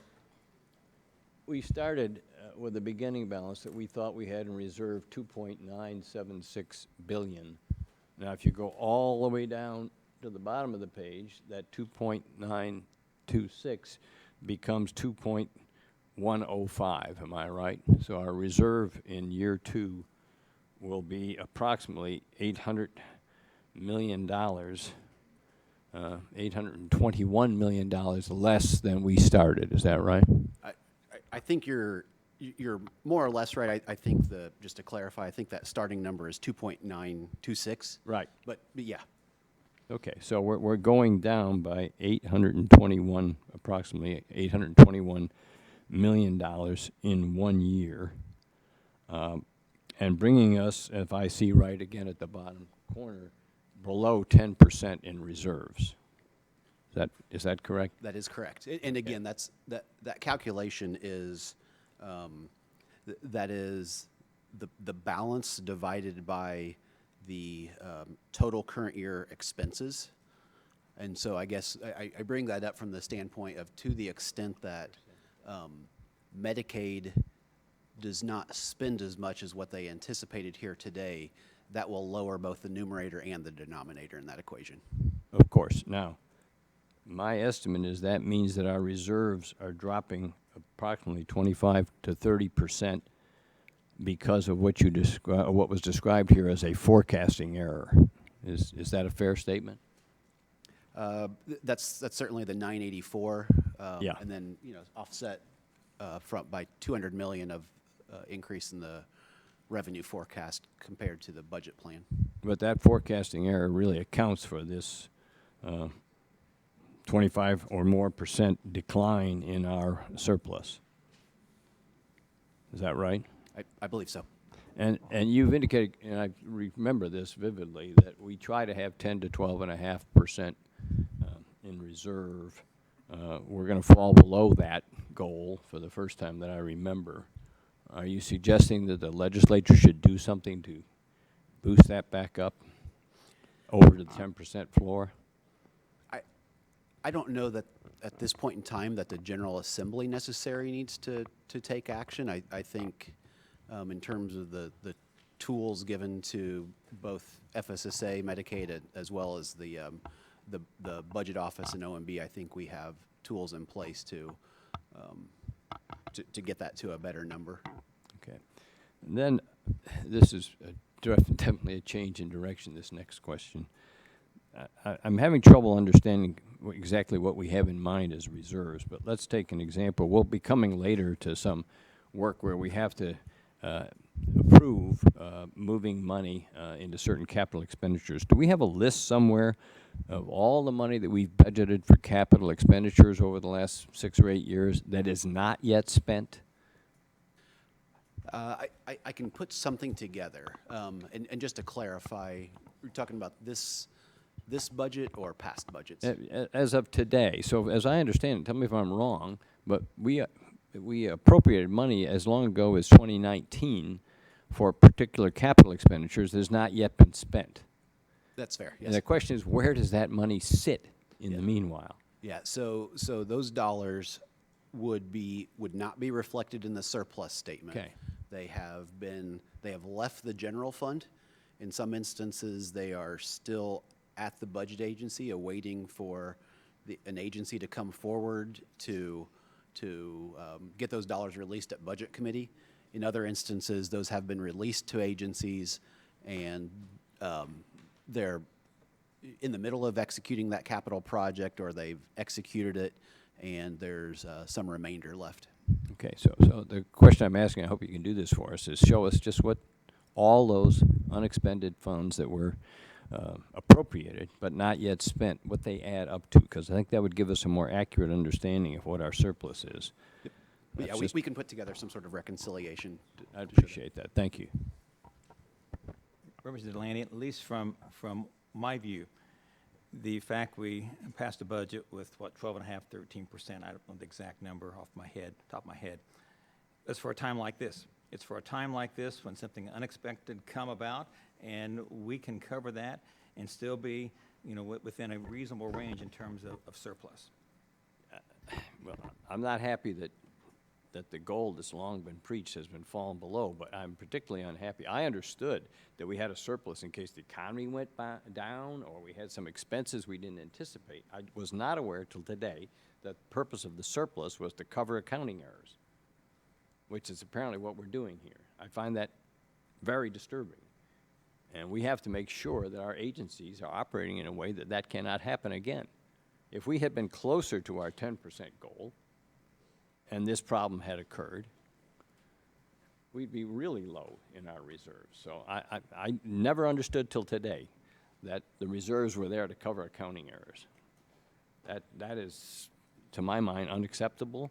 The result is unacceptable, and we have to find out how this could happen and make sure that it doesn't happen again. I think some of our agencies, and I'm not accusing anybody of doing anything wrong, but I'm not sure that our agencies are always up to the task. But I can't run my household budget on the basis that there's a 5 or 10% chance that I've just got my numbers wrong, that my checking book is just wrong. I reserve for real problems, not accounting problems. So that's why I'm taking maybe a pretty strong point of view on this. Thank you, sir. By the way, I'm glad the money's there. I'm glad we can cover it. I don't want any blank checks or any bouncing checks going out there, so I understand that. That's just a difference in perspective. Argue not an accounting error, more an estimate error. An estimate by 2 or 3%, and again, a large number is 2 or 3%, just becomes pretty significant. Yeah, but we budget based on those estimates. That's the problem. But we made these That part's tax true. cuts that that some like myself did not necessarily approve of, we made those based on the estimates that we had. And we didn't have the correct basis. Thank you. Further questions?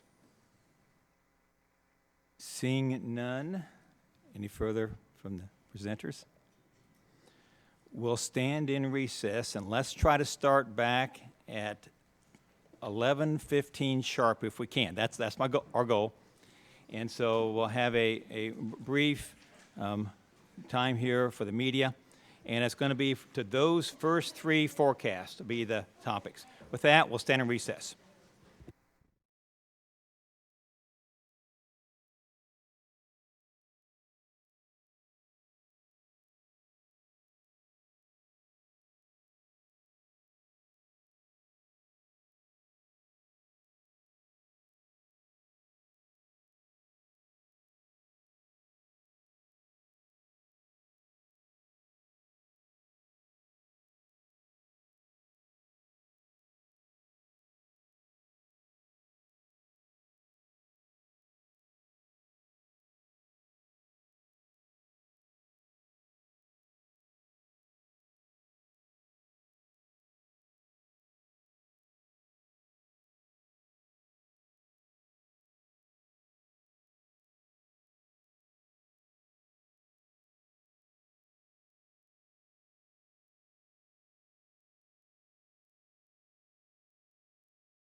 and call the meeting back to order. And at this point, we have a proposed agenda that's been distributed to the public, released to the public, and distributed to the members. Are there any amendments to the proposed agenda? Yes, Chairman Jackson? Yep, I got a promotion there. Thank you. Yeah, Mr. Chairman, thank you. When it comes to the review items on the agenda, I think I'd like to offer a clarifying amendment. And so, Go ahead. And so in the packet, we've included all of the appropriate fees, fines, and civil penalties for the Gaming Commission. And technically, I think they were just civil penalties, but there were two that are in the packet but were unintentionally not specifically enumerated in the agenda. And so basically after Roman numeral 7, I'd propose that we add the civil penalty for violation of casino operational standards, as well as the civil penalty for violation of sports wagering operational standards. And again, those are in the packet, they just weren't specifically mentioned in the review section. You can almost argue it's a technical change, but we should do it just to have full transparency. Yep. That's a motion. Is there a second to that motion? Second? Any discussion? Gaming Commission, is there anyone here from the Gaming Commission to explain this? Well, I think it's already in the packet.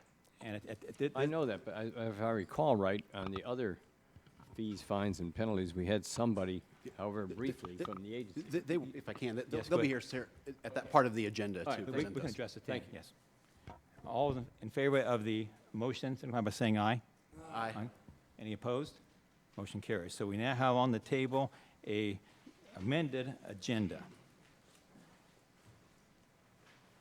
And at this point, let's start through that. I believe first on the list, we have agency projects, Indiana Department of Administration.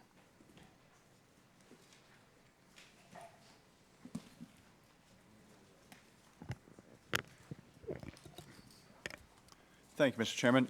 Good morning, members of the committee. This is Matt Kent with the Department of Administration.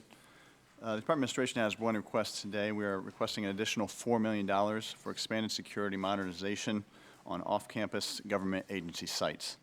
As IDWA worked with Indiana Office of Technology and other security experts to begin implementing our September request of $2.9 million, we began receiving requests from off-campus agency sites to be brought on to the new centralized monitoring system that we're currently planning.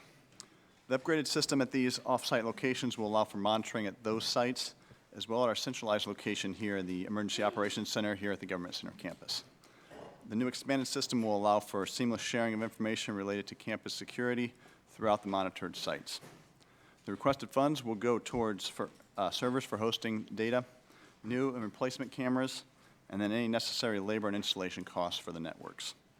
With these additional funds, we'll be adding the Indiana War Memorial, which includes the American Legion Mall and Soldiers and Sailors monuments, Department of Homeland Security location at 5 Points, McCarty Street Warehouse, the 30th Street Warehouse, and then an off-site Department of Revenue location. Those will be added to the security monitoring system. Thank you. Any questions for the gentleman? Thank you for your presentation. Thank you. Just to be clear, because I failed to mention one thing, the agenda is now placed on the table for discussion. We've not adopted it yet. It's for discussion at this point in time. Just a clarification, I failed to mention that before the first presenter. Next on the agenda, we have the Indiana Department of Transportation.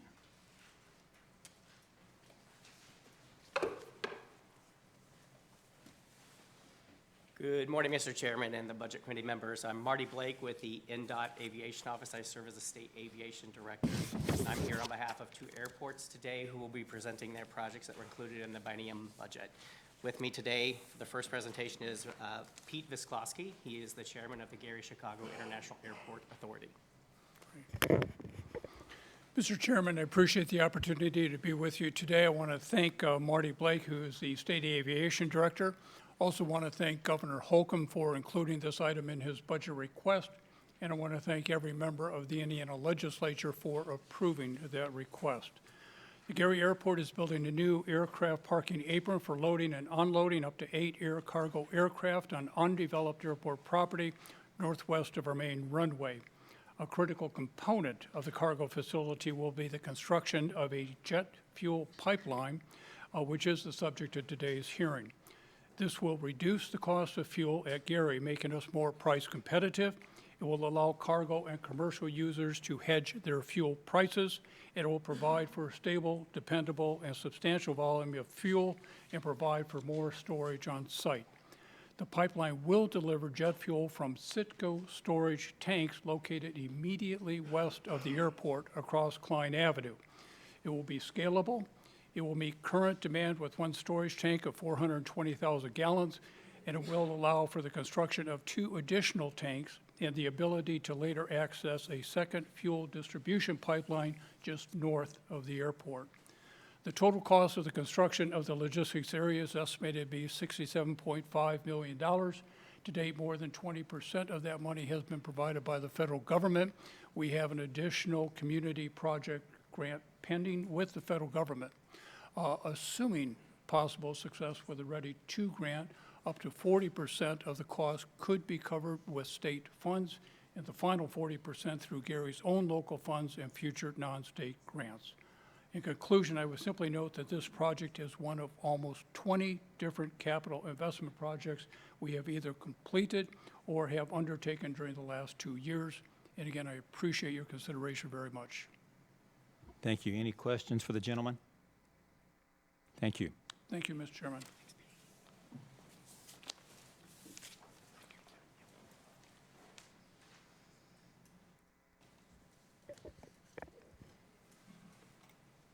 This will be project number 3, item number 3 coming up next. Go ahead, please, sir. Our next presenter is Nicholas King. He's the manager of the Warsaw Municipal Airport to discuss this project. Good morning, and thank you all for taking time to listen to us today.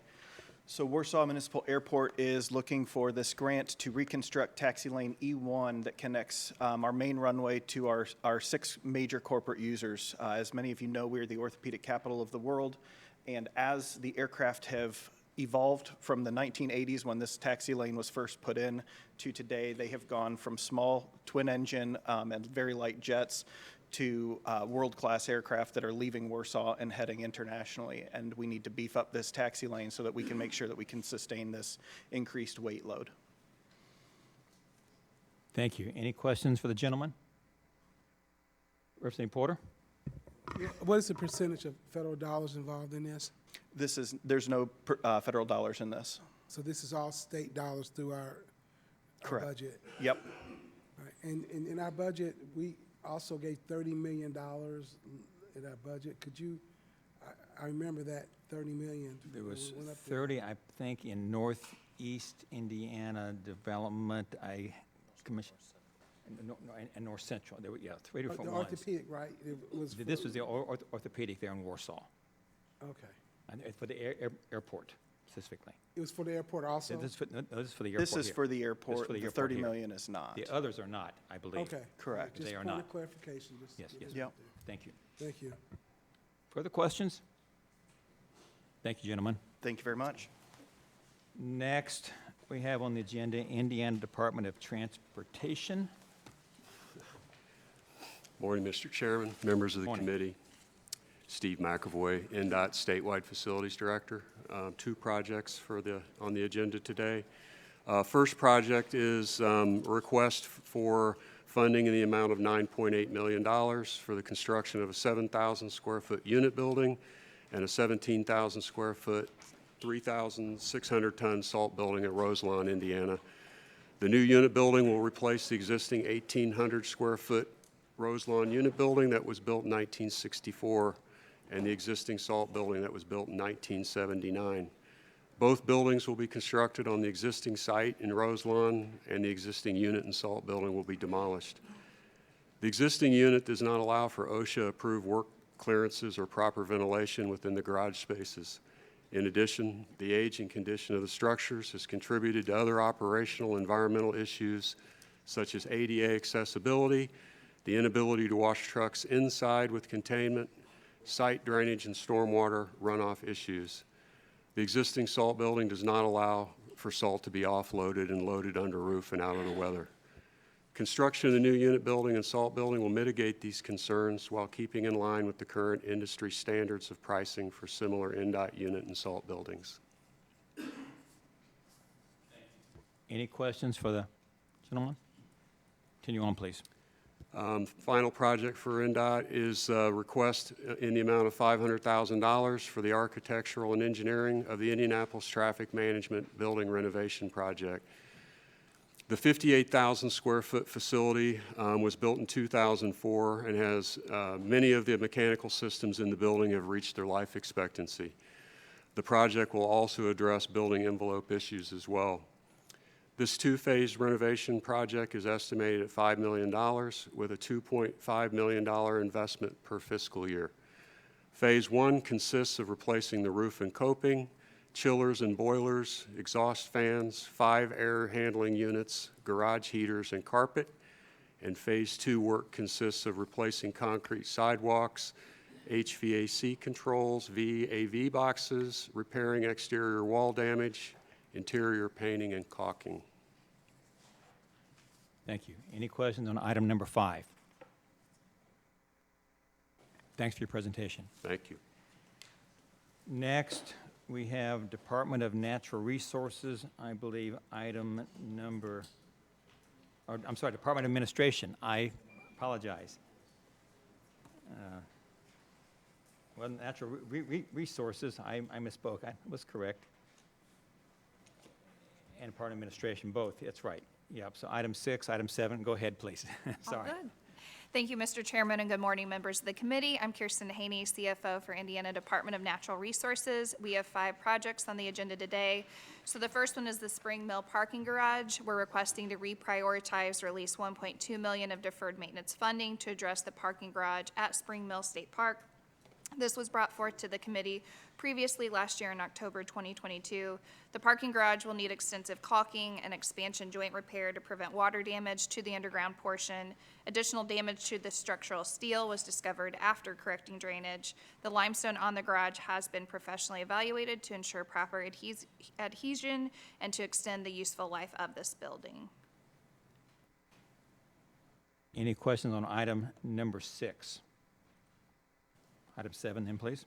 Next, we're requesting additional funding to continue the renovation of Spring Mill Inn at Spring Mill State Park. As work has progressed on this project, the scope has needed to be modified as moisture and mold infiltration has been identified in the dining room, and the ADA elevator will require replacement.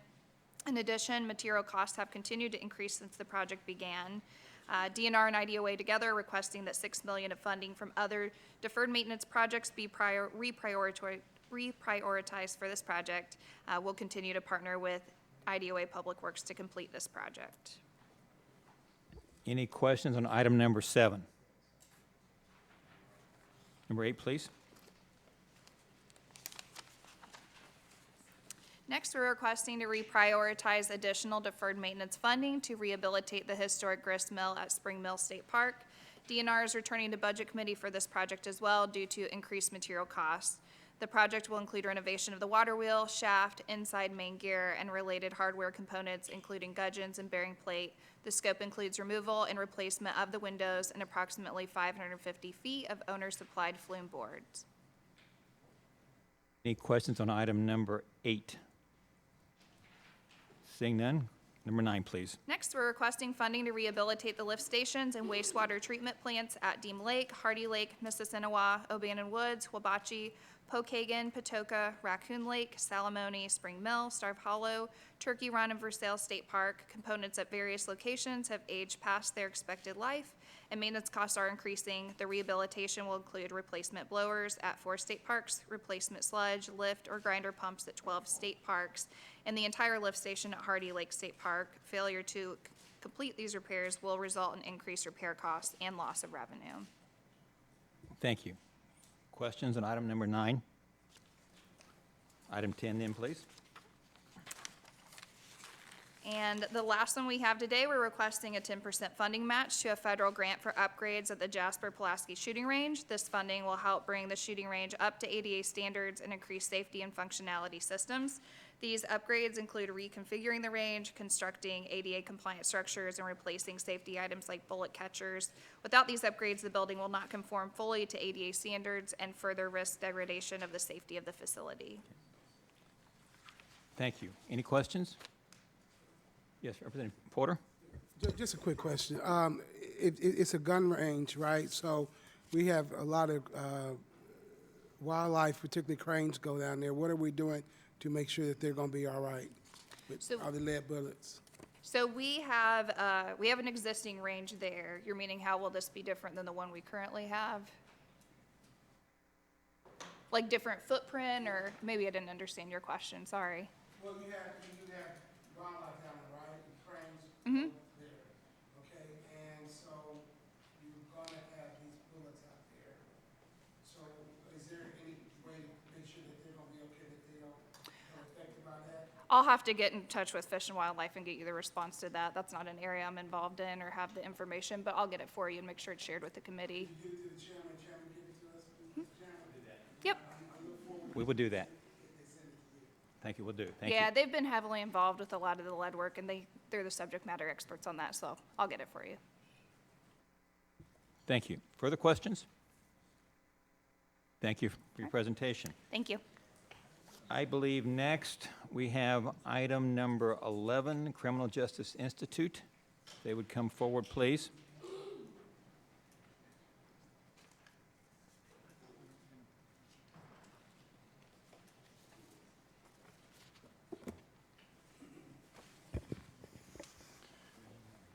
Good morning, Mr. Chair. My name is Devin McDonald. I'm the Executive Director at the Indiana Criminal Justice Institute. Thank you for having me here today. Just briefly, the CJI is currently seeking the release of the $800,000 that was appropriated during the 2023 legislative session for the purpose of developing and implementing a new online database to support the operations of our Victim Compensation Division. The division receives approximately 3,200 applications for reimbursement of expenses related to violent crime and sexual assault victims each year. Those claims annually total anywhere from $7 to $9 million and are supported by thousands of documents outlining expenses and services rendered by providers. The current violent crime compensation system was developed over 10 years ago and was implemented in 2012. Funding for the development of the current system, the one that's current in use today, derived from federal stimulus dollars that were appropriated during the 2010-2011 years. Unfortunately, due to the cuts in federal funding, ICJI does not currently have funds to dedicate to the development of a new system. The system, due to some recently realized vulnerabilities, is currently offline, further exacerbating the need for a new system. VCCS was developed in code relevant at the time, but is currently outdated, no longer used, and not well supported. A new system will allow us to better incorporate new requirements in reporting, application development, IT security, and system integrity. As a result of knowing the age needed to the development of a system, ICJI, in collaboration with IoT and IDOA, released and received responses to a request for information on the development and implementation of a new system. The responses to the RFI provided great insight into system needs, industry trends, capabilities, and costs. Estimate for the RFI show the appropriation and the current request would greatly assist CJI in acquiring a new system following the impending release of the RFP. Thank you. Any questions for the gentleman? Thank you for your presentation. Thank you. I believe next we have is item number 12, Indiana Department of Environmental Management.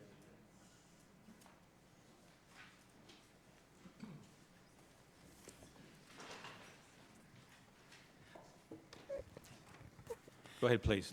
Thank you, Mr. Chair, members of the committee. My name is Hillary Alderette. I'm the Chief Financial Officer for IDEM.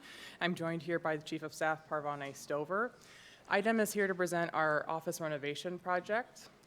IDEM currently occupies half of the 10th, 11th, 12th, and 13th floors of the Indiana Government Center North building, approximately 145,000 square feet. The space has not been updated since we moved in over 30 years ago, and the space is poorly utilized. This renovation will not only increase our utilization of the space, IDEM will reduce our footprint by over 34,000 square feet, eliminating our presence on the 10th floor with no negative impact to our staff or our operations. Happy to answer any questions. Thank you. Any questions for the witness, for presenter? Thank you. Your presentation. Thank you.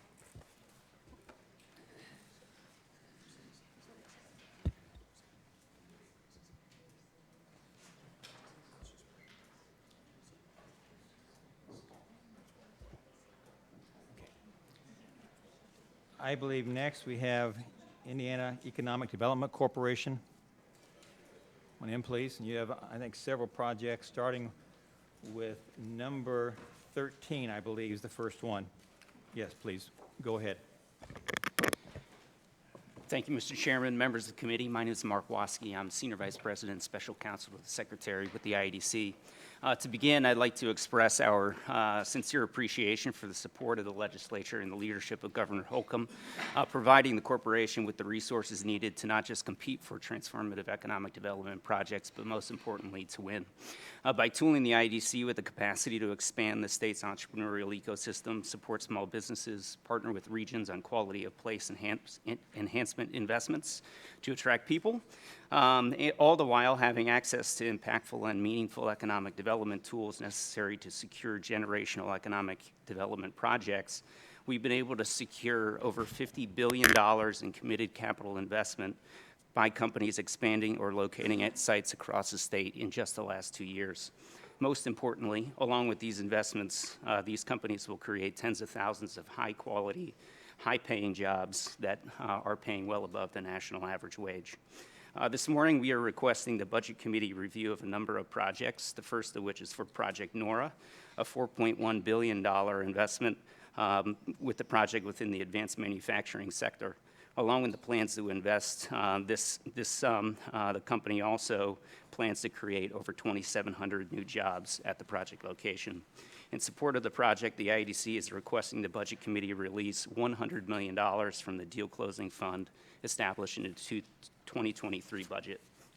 The grant is performance-based and will be distributed to the company over a period of years based on the company meeting investment, job creation, and wage metrics, which will be included in the IEDC's final incentive agreement.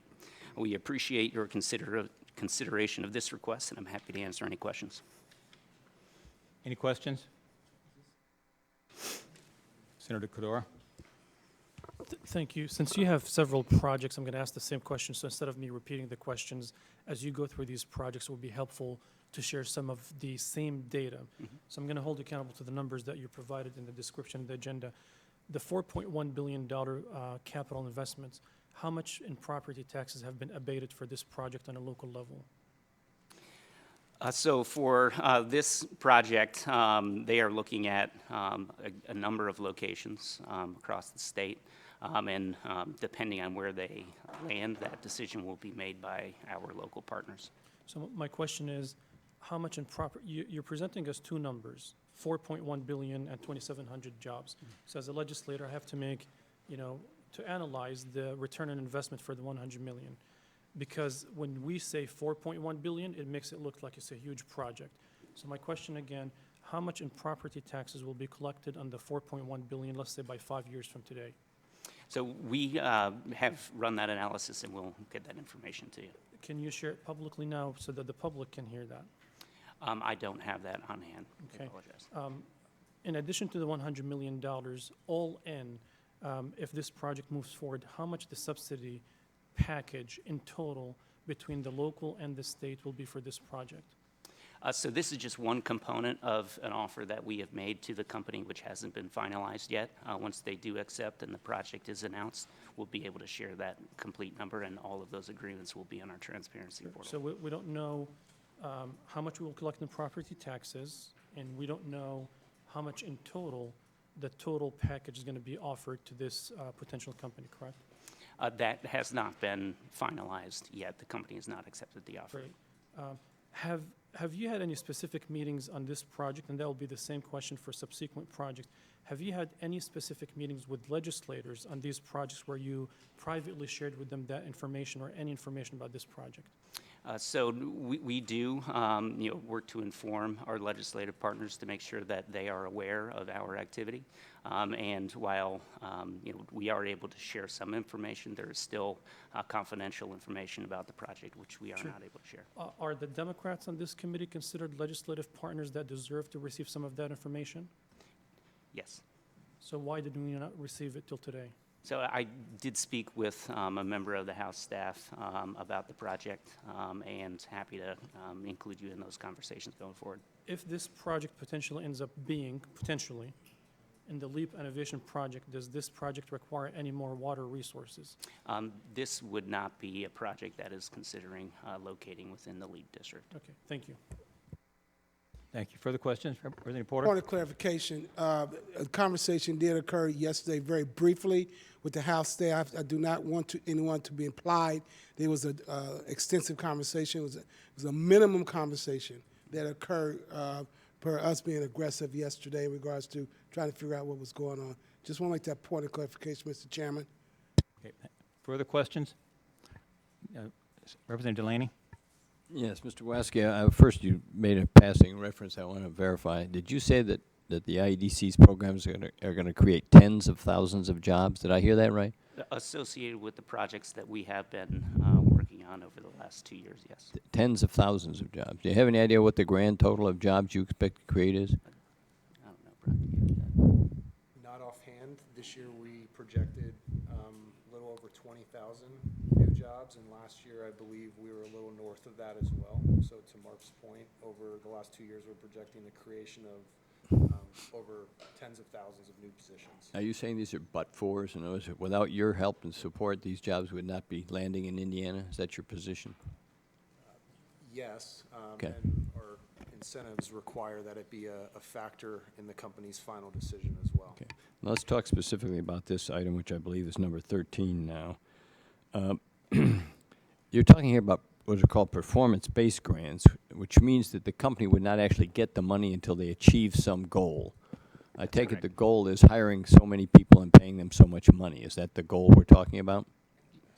In investment, and it would be over the term of the agreement, which is typically somewhere between 8 and 10 years. So over 8 to 10 years, they'll hire X employees, pay them Y salary, and if so, we release this money. Correct. You don't have a written deal yet, do you? Not yet, no. And they don't even have a location yet, from what I heard just a few minutes ago. You don't know where it's going to be. Is that correct? We have a very good idea of the locations in Indiana that they are considering. But you don't know what the property tax impact on those locations are yet because it's not been defined. Is that right? Correct. Okay. So, simple question. Why are you here today? We passed legislation that says you can give out this kind of payment for this kind of work. So what are you here today for? Why do you need our approval? So the way that it was appropriated requires the IDC to request the release of the funds to be able to. But why now? contract with You don't have a place, you don't have a package, you don't have a contract. Why do you need to take this money down today, the same day that we're finding out we got about $1.5 billion economic problem here? So why do you need this today? Yeah, I can answer that. So this is part of the decision-making process that a lot of these companies, sometimes multinational publicly traded companies, they need to demonstrate to their boards, including in SEC filings, earnings reports, that they have what they would call financial security, or the ability that should they make a decision to locate, that the state, the municipality, can deliver on the necessary incentive package. And so it's a key step in their final decision-making as they look to present it to their board and then make a final location decision. Do you have any reason to doubt that when we pass a statute saying we'll make these awards, if you give those awards, do you have any reason to doubt that we'd pay that? And what are these companies doubting? There is, thanks and credit to this body for giving us the new tools that you did a couple years ago. Indiana has won a lot of large projects utilizing the tools, and consultants and companies alike do keep a tally and track of how much money has been awarded to some of these large projects. And so as they see some of the statutory caps potentially be met, there is the question that is asked of the IDC, are we able to continue to deliver offering aggressive incentive packages for projects like theirs. Are you suggesting that we're making so many proposals at such high level that the investors or the businesses are dubious as to our ability to fund it? It's not dubious. I would say it's part of their very deep due diligence process when they're making decisions to invest billions of dollars of their company's capital. I don't think you've ever let them down, have you? We have not. Okay. And we continue to, appreciate all of your partnership to make sure that we do maintain that track record. So Just to add to Brock's point is, despite that, any potential approval or further oversight as far as our ability to do so is viewed as a risk by the company, which in their evaluation process, they want to mitigate that to every extent So possible. you want $100 million on this particular project. What is your grand total of this type of credit that you have available to distribute? The appropriation was $500 million. Okay. That's all you have from the past and the present? You have $500 million to distribute in these? That's correct. Okay. Thank you. Senator Mishler? Thank you, Mr. Chairman. So if we release this money before the deal is done, and the deal doesn't go through, what happens to the money? It stays in the deal closing fund. Okay, so then that deal falls through, money stays in the deal closing fund, so new deal comes along. So do you have to come back in front of us again if it's a different deal? It's our understanding that we would, yes. So you can't just say it's been released already so we can use it for whatever? That's correct. All right, thank you. Representative Porter? We have about 6 projects that you bringing forth today, north of $292 million, I believe. Do we, and I'm asked for every project, so I'd like to come back and ask the same question. Do we have agreement with those companies for these projects to move forward? Because you said you got to have it because they're stockholders or whoever wants to know. Do we have an agreement? Each deal is in a different stage of negotiation. Some of them they have accepted. Okay. our Do you offer, others are the 6 do we have any deals right now? And they're different levels. Do we have any signed contracts right now? No. We have no signed contracts right now for these 6 projects. Yeah, and my colleague made a good point there is we can't sign a contract until we do have the funding, so we would have to come and make the request prior to executing an agreement. So you want us to continue to bet on, well, it's in the budget, so we're going to continue to bet on the com. And yet and still, if it falls through, we're going to put it in an account somewhere and hope for other deal closing to come forth. It would remain in the fund where you are approving the Interest-bearing release of it. fund? I believe that the treasurer does invest in funds within the general fund, yes. Where does those dollars go if it's interest-bearing? Director Jackson? I would have to double check on that specific fund to see where it goes, but the default is that interest earned goes to the general fund. Some funds in statute specify that they retain their interest, but most and the default is often that it goes to the general fund unless law clarifies otherwise. Okay. Thank you, Mr. Chairman. Thank you. Further questions? Go ahead, please, with item number 12, then, please. I'm sorry, number 14. Thank you, Mr. Chairman. The second project, the IEDC is requesting the release of funds to support is Project Mars, for which the IEDC is requesting $80 million from the deal closing fund established in this year's biennial budget to help secure the company's commitment to Indiana. Project Mars involves a company in the advanced technology component sector, building on the momentum Indiana has established in the space over the last few years. The company plans to invest north of $3.1 billion in new facilities and equipment to manufacture advanced electrical components while creating up to 800 new high-wage jobs. The company has accepted the IEDC's offer, so they are committed to coming to Indiana. As mentioned previously, like all of our incentives, this grant will also be performance-based and distributed over the term of the agreement in accordance with the company meeting the performance metrics that we establish in that agreement. So with that, happy to answer any questions that the committee has. Questions?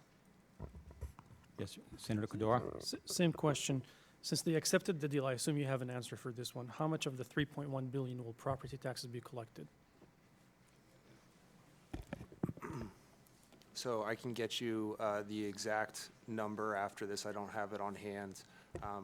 What I can share is that the IEDC is intending to use its Innovation Development District tool as part of and in addition to the incentive or the cash performance deal here. And so to your point, we do have a pretty good projection. And so we can follow up and get that. But it is a significant amount of money, both at the state and local level of taxes generated. I appreciate that, and I'm trying to say it in the most eloquent way that I can. I did lose trust in the agency because that is the same exact statement we always hear. We will follow up back with you. We will let you know the deal has not been signed. The deal has been signed, but we will come back with you, and we are not legislative partners because we did not deserve the respect to be reached out to be given that information. I mean, when I look at a project of $80 million subsidy, $80 million subsidy, and then almost on a 2% property taxes, rough math, on a $3.1 billion project, looking at almost $140 million worth of subsidies, assuming you give them tax abatements. To subsidize 800 jobs at almost $175,000 a job, I question the wisdom of that. And you look at the previous project, $100 million of direct subsidy. I don't know how much out of the $80 million in property taxes, that reaches north of $100 million subsidy, $100,000 subsidy per job. What is the metric that IEDC is using to determine the appropriate level of subsidy per job? Is it 50,000, 100,000, 300,000? So to your first question, I will get that number and share it with you, hopefully before our time's done here. I apologize, I didn't have an issue. I appreciate that. I would appreciate that being sent to all of us. And to your other question about how we look at a deal, there's 3 levels that we look at. We'll look at a deal score, which takes in qualitative and quantitative factors. That aligns with the state of Indiana and IDC's broader strategy of the type of companies and projects that we'd like to invest state dollars in. We also look at a cost-benefit analysis to make sure that there are break-even points and to frankly look at some of the metrics that you mentioned, how much incentives per new job. But the third layer that we look at is a modified investment return analysis. And so we're really looking at not just when a project breaks even, but from an investment return, is it a quality investment? And so that is, we do have an internal target that for, I would say, competitive reasons, we don't disclose publicly, but we look to have a blended target of all projects that reach that, which gives us then the ability to have some discretion to be a little bit more aggressive on some of those more competitive projects that may warrant a slightly more aggressive deal. And I appreciate that. When I first was elected, the IEDC was helpful. I met with you guys. You showed me the matrix that you use. We went over the details. I felt good that there's something behind the scenes. But since then, the lack of transparency and communication with us really created that cloud that questioned some of these deals. My final question on this is that when you look at the total, are there any additional incentives that are not disclosed to us today in addition to property taxes or the $80 million? Is there anything else that we're not aware of today as far as this project?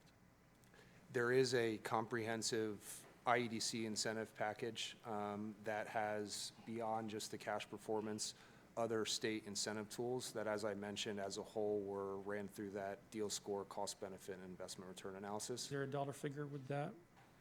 There is, and I will confirm that for you as well. So just to confirm, what we are being presented under agenda item number 14 is $80 million, but there are other incentives that are not disclosed publicly to us today. They have been disclosed publicly under a confidential code name at our board meeting last week, the IDC's board meeting. So they have been disclosed publicly, but not just yet in this hearing. When you say public, you mean to the board?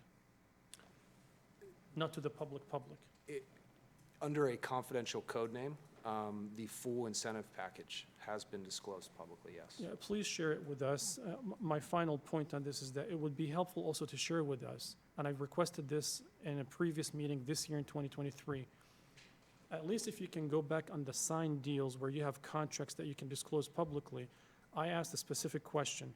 Can you show the state of Indiana and taxpayers the return on investments for the deals that you're signing? Meaning, I assume with all of that data that you have, you should easily be able to produce a document to say, we signed X deal, we give $200 million, we're projecting by year 5 to get Z number of dollars, $20 million return.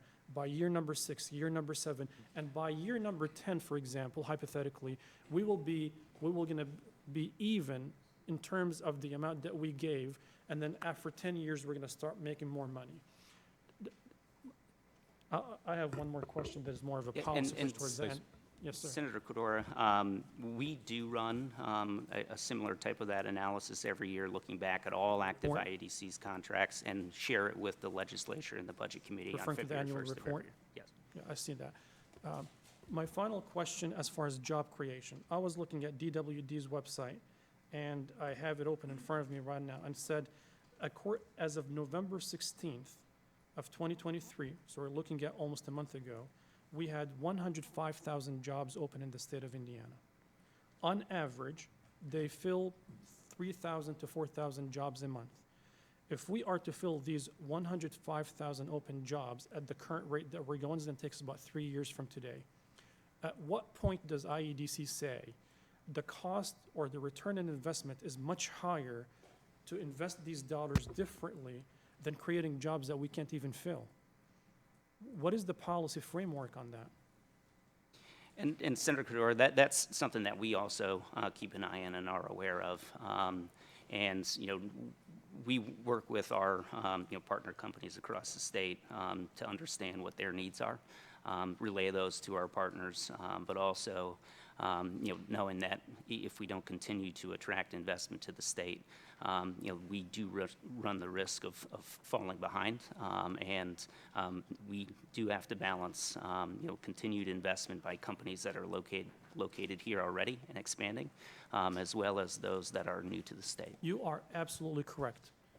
I don't see small businesses being incentivized. Now, you might say, well, small businesses will get created to support these large businesses, but I don't see supporting small businesses in this. And you are correct that we need to continue to invest, and I'm very supportive of creating jobs in the state of Indiana. But my question is, when third graders can't read in the state of Indiana, how can you even find the workforce to sustain these jobs? A $300 million investments today that we're supporting could have been to expand a statewide fully funded pre-K so that 10 years from today, these kids can apply for these jobs and we can fill them. I think this is a missed opportunity, missed priority, whether from a budget perspective or from an investment perspective. I'm fully supportive of creating jobs, fully supportive of attracting businesses to Indiana. I'm very proud for our state to create more jobs. But I think there's something about that policy framework that is not really clicking with me as far as the return on investment, if it makes any sense. There's a cost of opportunity here that is not factored in these decisions. Thank you, Mr. Chair. Thank you. Senator Skoski. Thank you, Mr. Chair. So I'm aware that the GM Samsung plant taking place, it's begun to break ground. I don't think the official groundbreaking has taken place. So that's a $3.5 to $4 billion job. After the announcement was made, I understand at full production after in quarter 4 of 27, that there should be approximately 1,700 jobs full-time at approximately $50,000 salary. And then I think there were 225 plus jobs at a $90,000 salary. So that's a matrix there. So prior to, I understand that you can't reveal certain things because everyone is trying to vie for this kind of work. But prior, do you have some form of matrix that, I mean, with that coming out, have the companies provided you with some information that you do have that you are able to hold? So, yes, when we have an application for incentives that the companies that we work with fill out, which includes details on their planned investment, the type of investment that they're making, the number of jobs, and the average wage of those jobs, which we use, as Brock had mentioned, to analyze the project from a number of different angles to see whether it is an appropriate investment, and if it is, the level to which we do invest in that opportunity.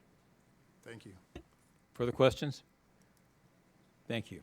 Item number 15, next, please. The next item on your agenda is a request for the release of $26 million in funds from the IEDC Site Strategies Fund established in this year's budget to support ongoing infrastructure investments within the LEAP Lebanon District.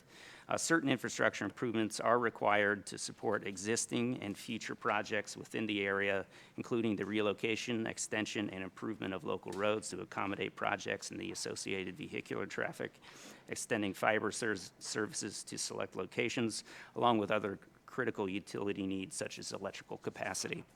These improvements are critically necessary to ensure projects remain on schedule and operations can commence as soon as feasible. We appreciate your consideration of this request and happy to answer any questions. Any questions? Representative Porter? Thank you, Mr. Chairman. How much have we allocated toward the Lebanon project thus far through IEDC?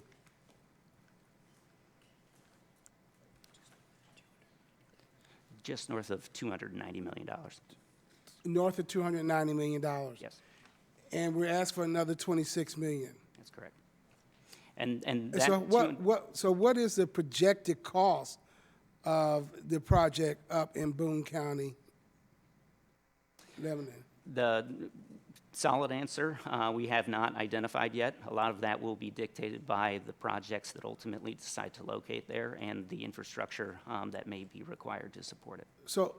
Okay, so we're talking about, you have essentially a blank check to continue to come in and ask for money for a project. We have a water situation up there, and we still don't know what's going to occur with that. Then if you get the project and you look at the disposal of water, it's probably going to come back down in Marion County because you have nowhere else to put that tainted water, and it'll probably wind up somewhere, potentially Eagle Creek. So, I mean, help me understand, there's no filtering process. So, but we're going to continue to just write a blank check for a project that we don't know any outcomes, any projections. Like when we had the EDGE program, we knew how many jobs we're going to create. We knew the wages. We know a lot. But with this, it's just like, I want you to go in and be blindfolded and just trust us. So we continue, well, first, and say that we... Porter, you can say my name. I'm sorry, Representative okay. Porter. I'd say that there are limits, and we are cognizant of those because of the limited appropriations that you have provided to the IEDC for this effort. We are also, evaluating and specifics on the water issue going forward. Obviously, IFA is now leading that effort. But we are thoughtfully approaching this and making sure that we have all of the answers before we do move forward with, the significant investments that may need to be made. Representative Porter, or I'm sorry, Representative Delaney. Excuse me. It's easy to confuse us. It's the problem of being in a tag team. I apologize. Yeah, a couple questions. First of all, apparently this item 15 is not coming from the deal closing fund. Is that right? That is correct. What fund is this revenue coming from if we approve this? There was a site acquisition strategies fund created in the budget for site acquisition and infrastructure investments for the IDC. Was that created this year or prior? Yes. This year. Yes. So that theoretically could be used somewhere other than in Lebanon area, right? But you're choosing to allocate it to this, okay. So what are the pools of money from which you can draw for this project in Lebanon and Boone County? So we have received a number of different appropriations for the General Assembly. Some of them are for specific purposes. Others are fairly flexible in our ability to utilize them for economic development efforts. The two main funds that have been identified to help support investment within that area of the state, but also in places like Terre Haute, New Carlisle, River Ridge, has been the deal closing fund and the site acquisition fund. The deal closing fund, that's the biggest one. Okay. How much is in this site strategies fund? There was $150 million appropriated to it. Now, the little summary here says you want to, quote, continue investing in infrastructure to support this project in Boone County. Is there a plan somewhere for what that infrastructure will look like? Do you have a system of roads and electricity and fiber and all that? Is that all laid out? So we are working very closely with our partners at the City of Lebanon, utility partners, to design what we know today. As I mentioned in response to Representative Porter's question, a lot of this may be dictated by the companies and their needs. So we do have a master plan for the site, which generally gives utility locations, but again, some of that may change based off of the projects that locate there. So you're building for an undefined number of sites, performing a number of undefined tasks, is that right? With the funding that we are requesting today, Right. It is very well defined. It's aimed at a particular company? It is on the northern end of the LEAP district. Some of it is, to support a specific company, And it's on but the- will serve the entire district. It's on the west side of the interstate. A majority of this work would be to the east of the interstate. Well, that's for an existing agreement that you have. Mhm. Okay, so that agreement's in place, okay. What about the cost of the, I understand there's going to be a new exit put in on the highway. Do you have any idea what that's going to cost? I would have to defer to INDOT on what that Is will that cost. in this money? It is not, no. So INDOT would come to us for that? I am not sure of the You're not process. sure, okay, all right. So now, I think you've answered my main concerns, is that we don't really know, and you don't know exactly who's going to be there and exactly what needs they're going to have. So to the extent that you're dealing with a company that's already moving forward, that's easy. But you're doing some sort of, shall I call it, generic site preparation? Is that what you're doing? So that anybody could move in there and benefit from a major road or electric line or so forth? There are, specific obligations that we are, requesting funding to be able to deliver related to a particular project. But these improvements will ultimately serve other sites as well. Okay. All right. And has any money been spent on this infrastructure, the road building and so forth up to now?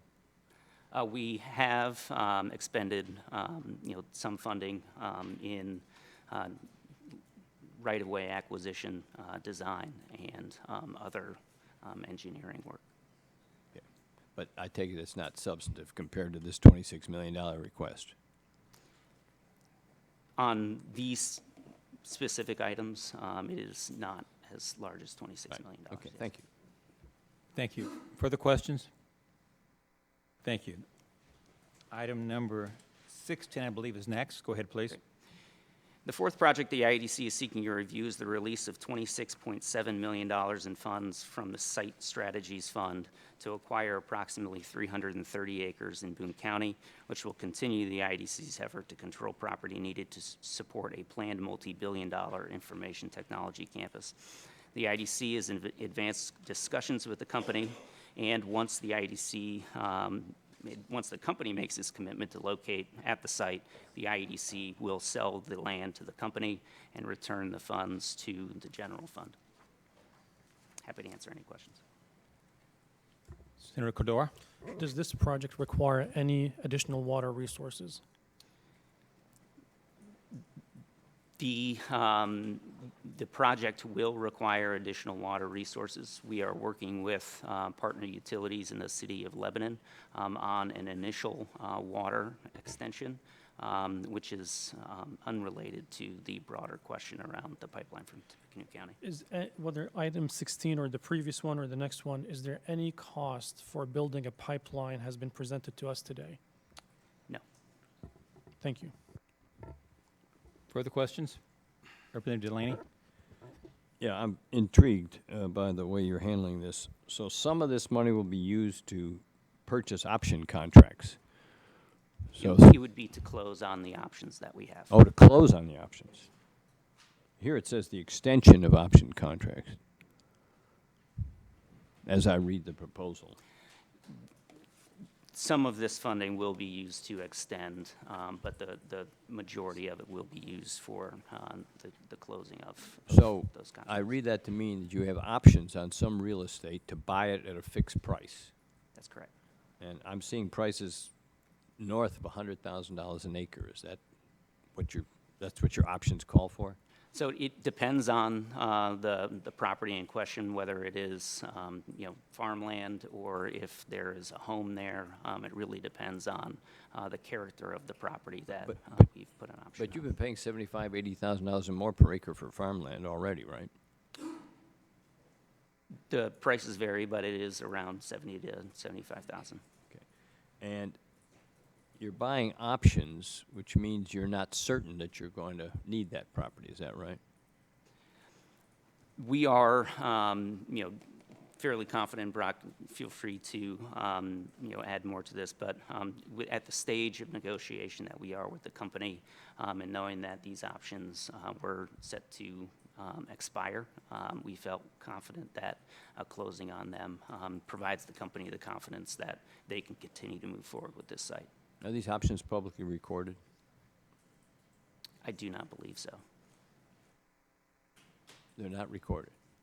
I would have to defer to our legal counsel as to whether they've been recorded or not. So the state of Indiana, through the IEDC, is entering into a contract with a citizen to buy land at a high price and not recording that option? Again, Representative Delaney, I would have to defer to our legal counsel, who is... I suggest you do that. Yep. It goes on to say that you want to fund, quote, land escrow payments. What are those? They are related to the options, where in order to hold that option, we do have to make payments. They go into escrow, which once we close, those payments are applied against the purchase price. That money's there to protect them in the event you don't close. Correct. So somebody in Boone County is going to get money one way or the other. Either you're going to fail to close the transaction and they get the escrow, or you close it and they get the agreed price. Is that right? There is that possibility, yes. Okay, and none of those contracts, either any agreement about the escrow payment or any option contract, those are not publicly available. I will have to get back to you on detail there. Well, sir. I really would appreciate if you did, because I think it's very important to the security of our interests. We're putting state money into this. Are there real estate commissions being given on all these transactions where you buy or get options on land? We are working, with a partner firm. I do not know the specifics about that arrangement, though. Was that bid out? I will have to get back to you on that. Is there more than one real estate company getting brokerage commissions? I believe that we are just working with one firm. Has the commission done anything special for this particular large and unusual project in terms of avoiding conflicts of interest? Do you have any special new policies, any new procedures, any new requirements to make sure that neither your board members, members of the legislature, or anybody else benefits improperly? Yeah, I appreciate that question, Representative Delaney, and we obviously are all subject to the state's ethics rules. Our board also has a robust conflicts of interest policy that is reviewed and adopted by our board every year. It has been submitted to the appropriate agencies within the state for their approval as well. By that mean the ethics agencies, is that what you're talking about? Is that document available to us? Yes, it is, and I will send you a I would copy. appreciate if you send that to the chairman, it'll get to me. Okay. Have there been any violations of that agreement so far, of that set of rules? I am not sure. We are very, aware of, the potential for conflicts of interest, and it's something that we pay very close attention to. And to my knowledge, during the time that I've been at the IEDC, there has not been a violation. I would agree with him and just add that we do ask our board members to update their conflicts of interest checks annually. And just at our Q4 board meeting, we reminded them that in early January, they'll be getting that information from us as well. Yeah. I think that's a centrally important process, so thank you for doing that. One of the most intriguing things in this item 16, I guess it is, at the end, it says once you get a commitment from the company, whatever company is going to buy this 330 acres. By the way, is this one parcel? From the purchasers, from the company's point of view, is this 330 acres going to one entity? So this and other property This will and be more. purchased by the company, Okay. yes. So this 330 acres would go to one company. You say once you get a commitment, you'll sell the property to the company. At what price? That's something that we are currently discussing with the company and negotiating that purchase price. Because I'm not a land baron, but you're overpaying for the ground in my view. So is the manufacturer going to want to overpay you for the same ground? So we continue to work through the specifics of the sale price and believe that we'll be able to satisfy the intent of the fund, which is to return the money to the fund to allow it to become a revolving investment fund. So you're hopeful to get 100 cents on the dollar. That's our goal. I find that intriguing. Of course, you've got many levers you're pulling here. You've got job incentives, you've got local property tax, so it's very complex. But your goal is that we'll get dollar for dollar back for those acres that we are putting out through this program. Good luck with that. I would add that speed is a new incentive, and speed translates to companies' minds as site readiness and preparation. And so when you ask, what are companies willing to accept and pay for, their primary objective is a site that meets their needs within their timeline.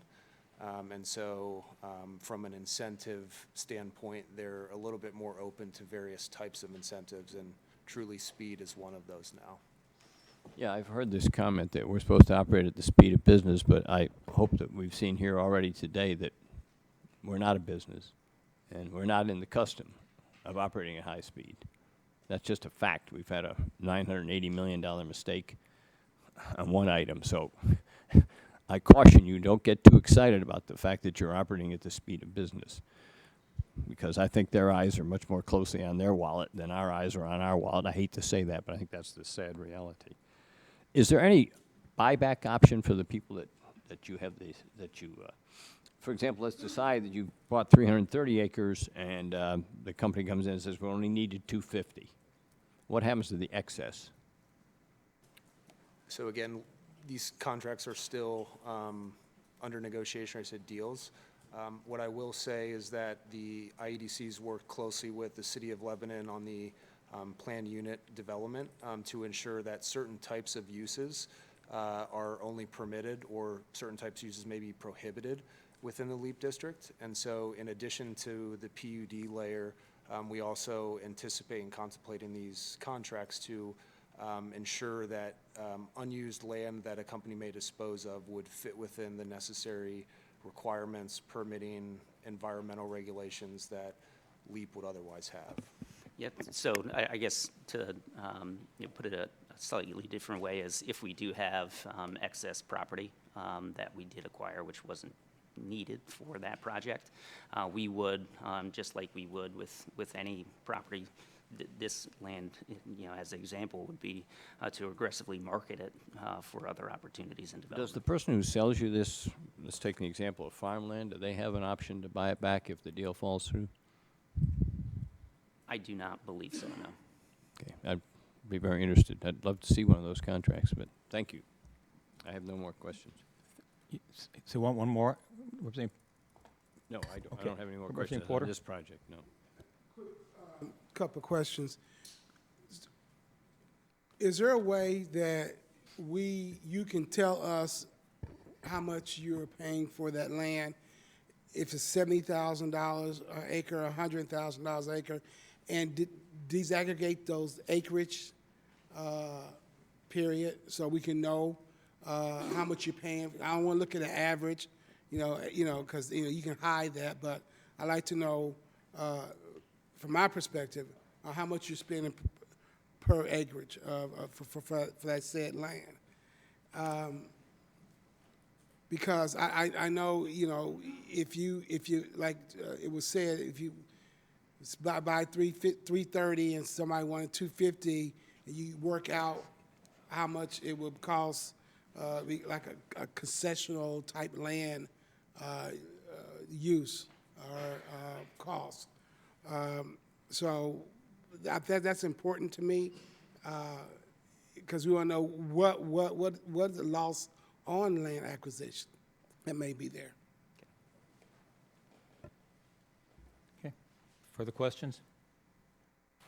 Thank you. Let's go to item number 17 then on the agenda, please. So the next project we're presenting for your review is a request for $45 million to be released from the IDC's Site Strategies Fund to complete the acquisition of property required to support the development of a second multi-billion-dollar information technology campus in Boone County. Much like the previous project, the IDC is in advanced discussions with the company, and after we receive their commitment to locate at the site, we plan to sell it back to them. Thank you, and happy to answer any questions. Questions? Representative Delaney? I want to ask you with regard to items 16 and 17, do either one of these items involve a project that would have a substantial demand for water of, say, more than 10 million gallons a day? I do not believe that either of these would require, a 10 million gallon a day capacity. So you don't yet have a project that you're asking us for money that implicates this substantial water need that we've been reading about in the press? You're not there yet. That's another goal you have for another project, I take it, that is not as far along as the ones you're bringing to us today. Okay. All right. Now, again, you got the same transaction. You hope to acquire the property. In this case, you use the word acquire. Does that mean you intend to buy, or are we going to do more options again? We would purchase the property. You're going to purchase the property. Do you have a contract? With the landowner? Landowner, yeah. Yes. Yeah, okay. Is there an option in place? Is that it? And you intend to exercise it with this money? That's okay. correct. And is this farm ground? A majority of it is farm ground. Okay, all right. And it's the same structure, okay. You don't have the contract yet, but if you get the contract with the company, you'll sell them the property, you hope to get the money back, and away you go. Okay, all right, thank you. Senator Kador? Thank you. Since this is, I think, the last item on the Lebanon LEAP Innovation Project, do you recall when you first came to the Budget Committee to present this project, during those meetings, have you ever brought to us the issue, especially that first meeting, the issue of the water transfer from the Wabash Valley Aquifer to Lebanon? Do you recall that? I believe that there was some discussion about the need for infrastructure improvements, and with the types of users that we had identified, particularly microelectronics and semiconductor manufacturers, the need for water was something that was on our mind. Yes. So the answer is no. It was on your mind. It was with an IEDC, but it was not communicated to the Budget Committee when you first came to us asking for approval. We were not aware of the need for 100 million gallons of water to be transferred. I think we can go back and look at the videos to confirm if you said that or not. My point is, why did we have to learn about this massive transfer of water? For me personally, as a Democrat, I learned about it from the media, not from IEDC. Was that information disclosed to any legislators in the General Assembly at the time when you not disclosed it publicly to the Budget Committee? So, Senator Kador, I guess to clarify, my previous comment and the amount of water that may have been needed, I don't think that we were sure at the time exactly what that was or where it might come from, and it is why we did engage with expert hydrologists to try and understand after we were in discussions then with representatives of a number of companies that may require a significant amount of water, what that need may be, which allowed us to proceed with evaluating various opportunities. I agree with And that statement. IFA is now handling that. I agree with that last statement that you had in your mind. Did you come to this budget committee to seek the $10 million approval for the Texas consultancy to do the performance or the evaluation of that water, the availability of water for these projects?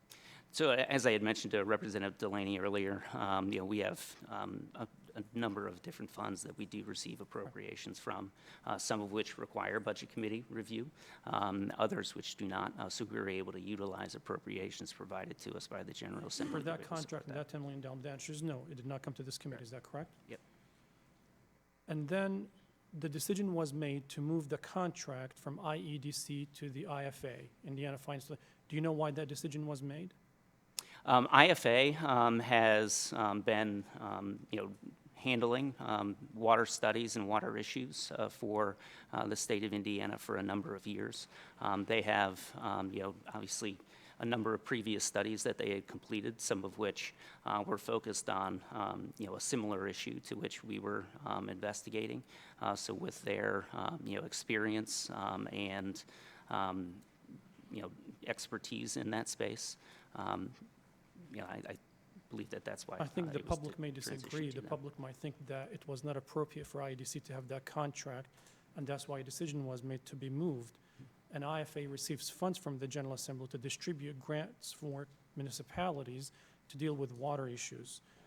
Do you think IFA is more qualified than DNR to oversee water management issues? I don't think I'm capable Qualified to or answer that. confident or qualified. I yes. appreciate, I'm just trying to help you understand the frustration that I'm feeling is that we talk about being a state of fiscal responsibility, and a portion or a part of the membership of the General Assembly does not receive information. Some may receive it behind closed doors, others do not. And I don't think it is right.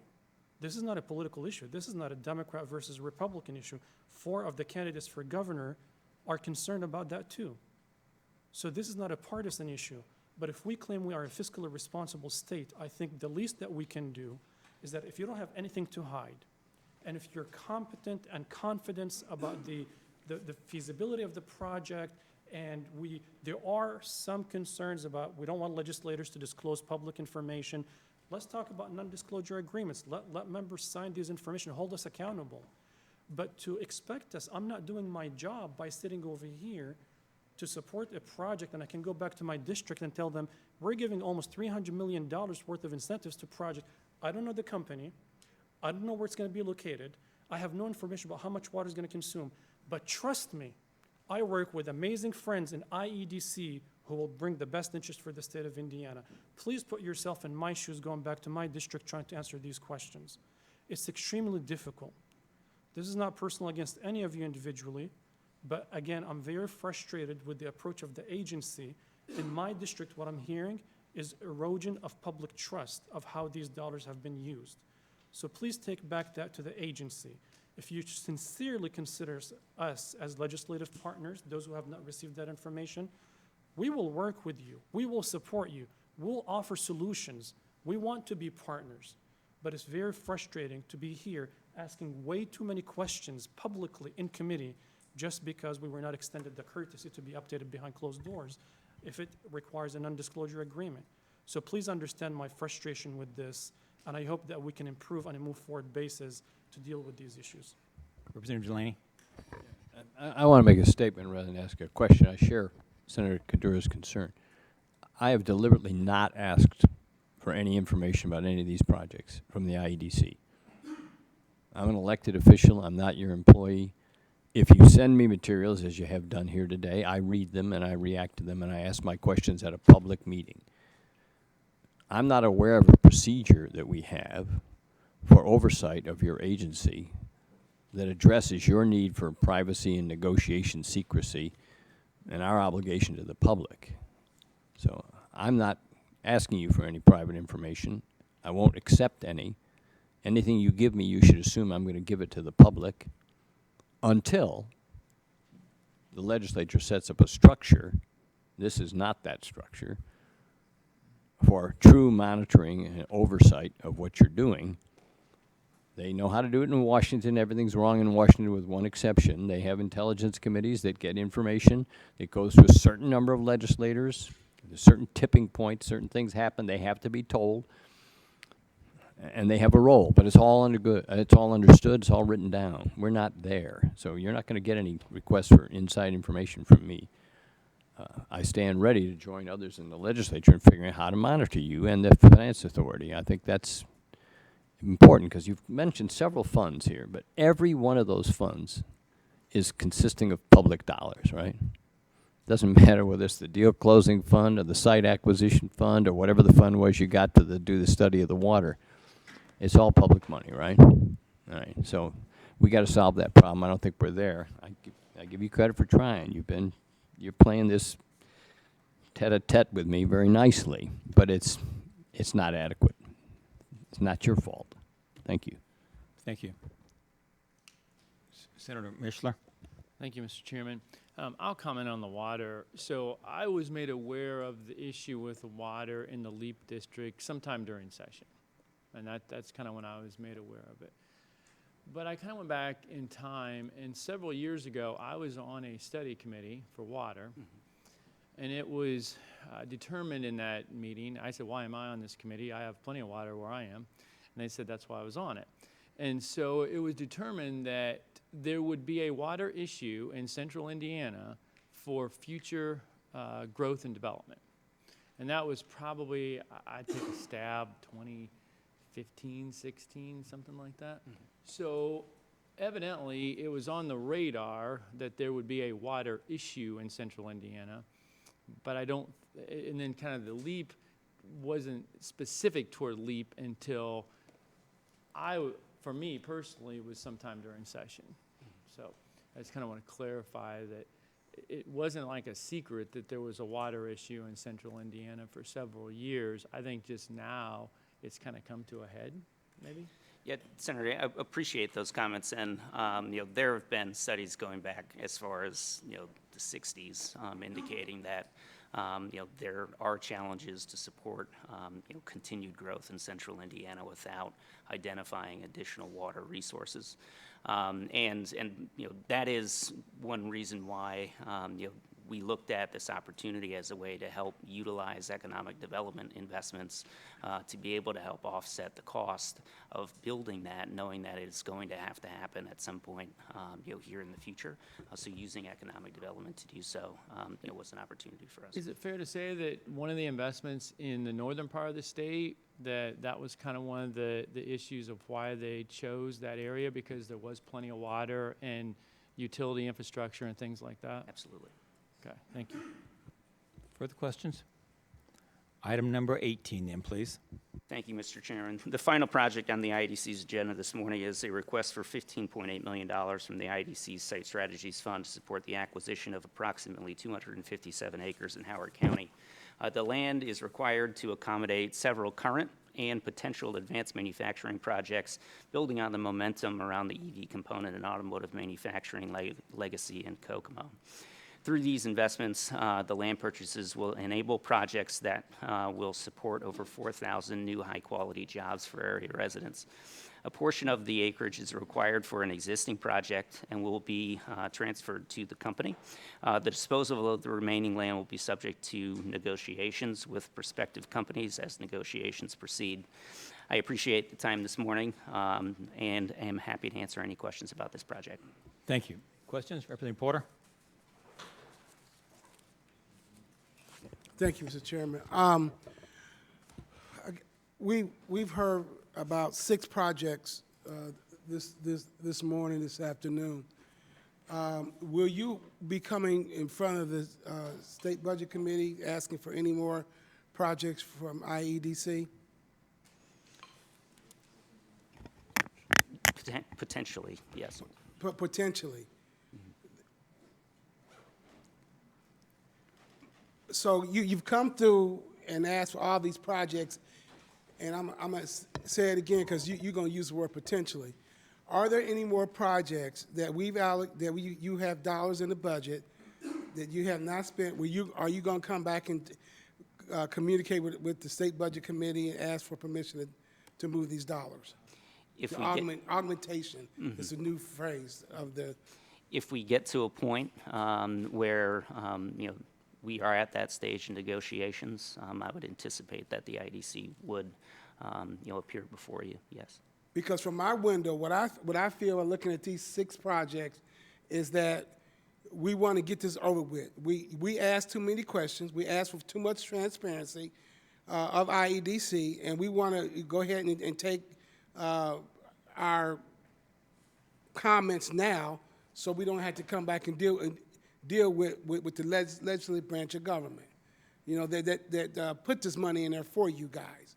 So, I'm just very concerned about usurping this body, at all due respect, for in regards to moving fast, because basically there's haste does make waste, but to cut this committee out, so there's no real accountability and any transparency in regards to these dollars.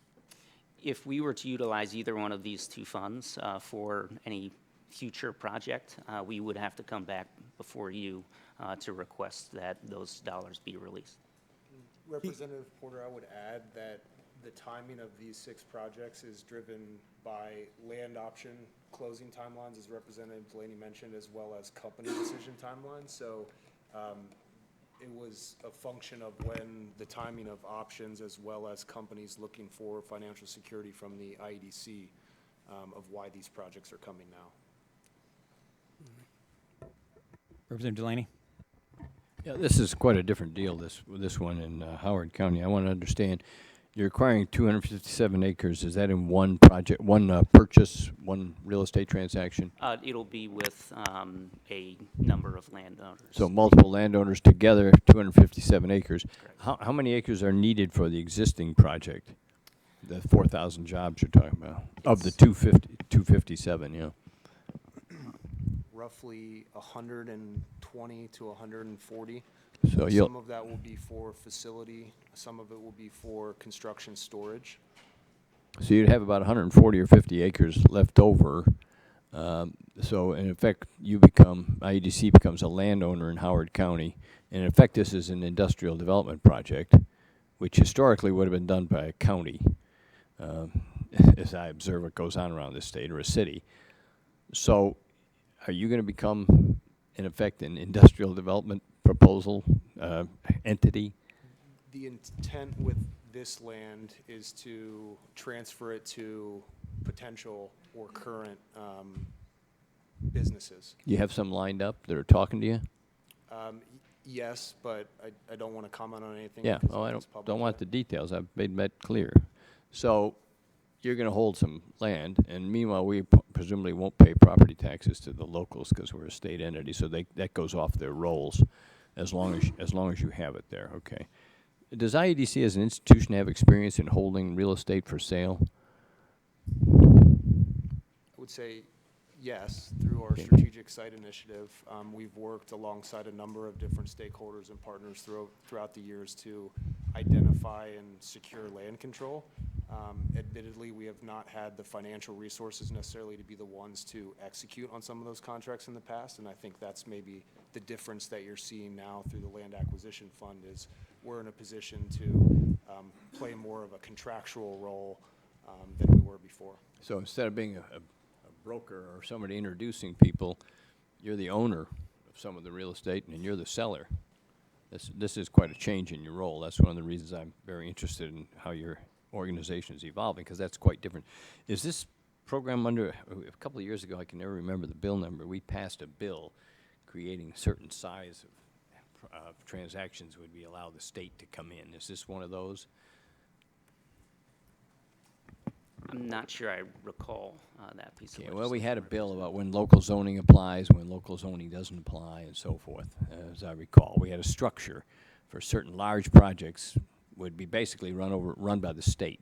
This, I take it, is not one of those. So are you referring to the Innovation Development District? That's it. tool? Yes. Thank you. So this is not one of those. This is not an innovation development district, okay. So it's not under that complex particular statute.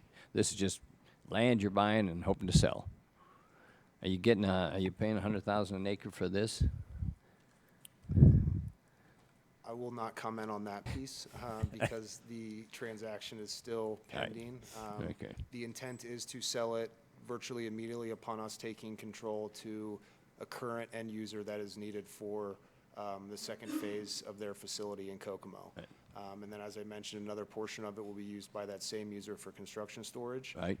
And then we're in active discussions with other potential end users for the balance of For the the land. balance, I see. I assume you're in cooperation with the city of Kokomo or the county or whoever is applicable. Close coordination with All right. both. Well, I encourage that. Thank you. Thank you. Further questions? Thank you for your presentation. Next on the agenda, university projects. All we have, I believe, is Indiana University. Mr. Morrison?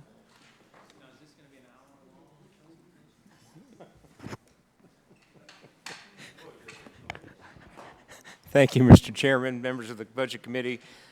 Tom Morrison, Indiana University, glad to be with you this afternoon, and I will be as brief as possible.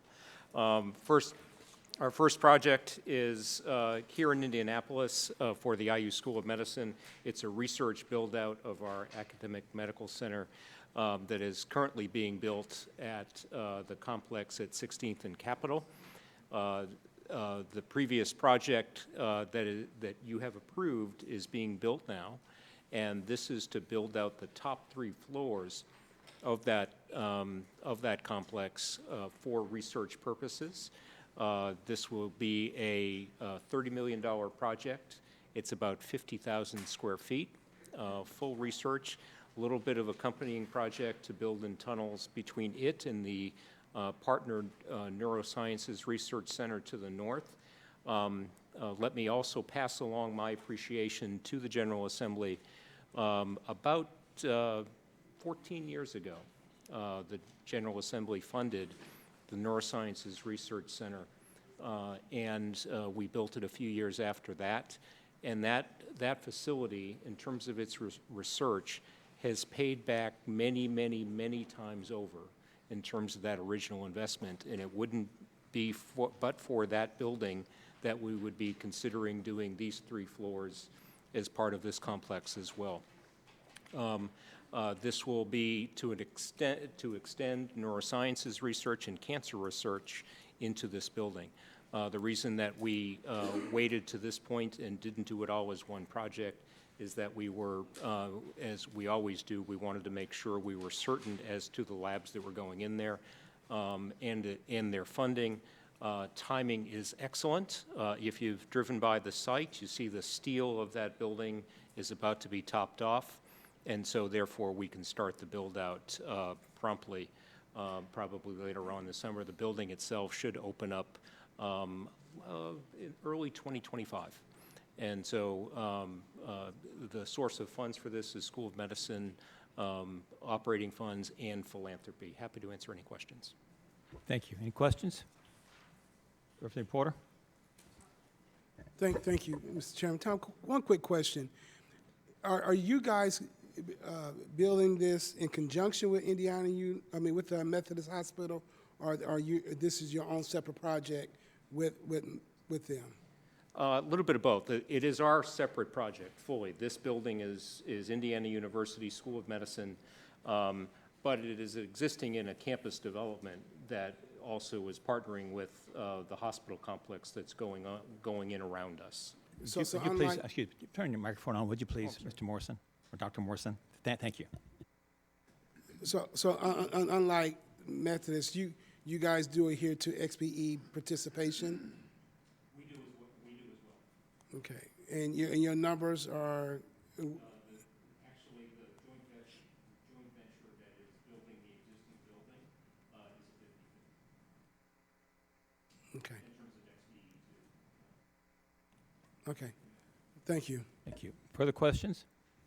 Item number 2 then, please. Item number 2 is on our Bloomington campus. This is for a ground lease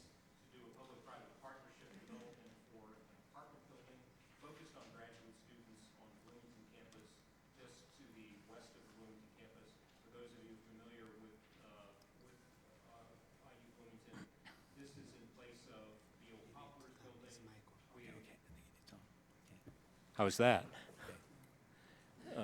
Thank you. This is in place of the old Poplars building that we tore down last year. It was a 9-story office building. It was formerly a hotel that was built in the 1960s. We will build a new 400-bed apartment building that will focus on graduate students on the Bloomington campus. As I said, it's part of a P3 development.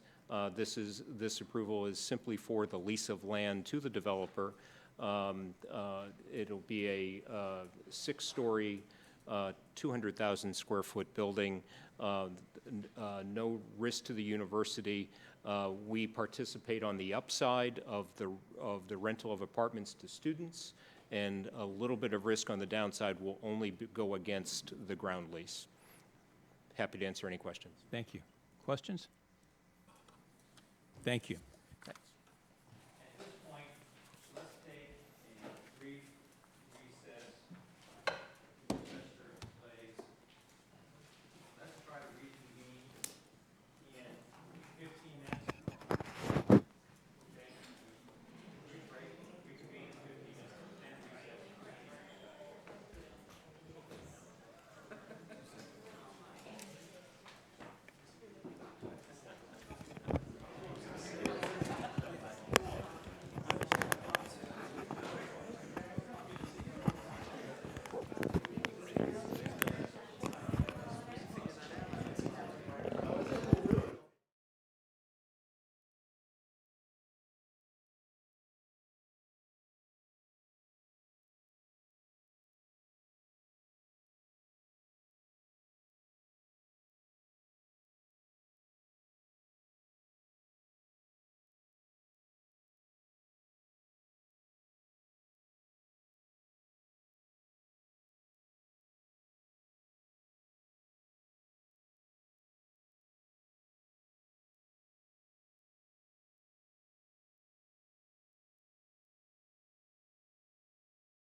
At this point, I think we're ready for the review items. And the first one that we have is Department of Natural Resources, dealing with the health care plans and other post-employment benefits. And if they come forward, please, and make your presentation.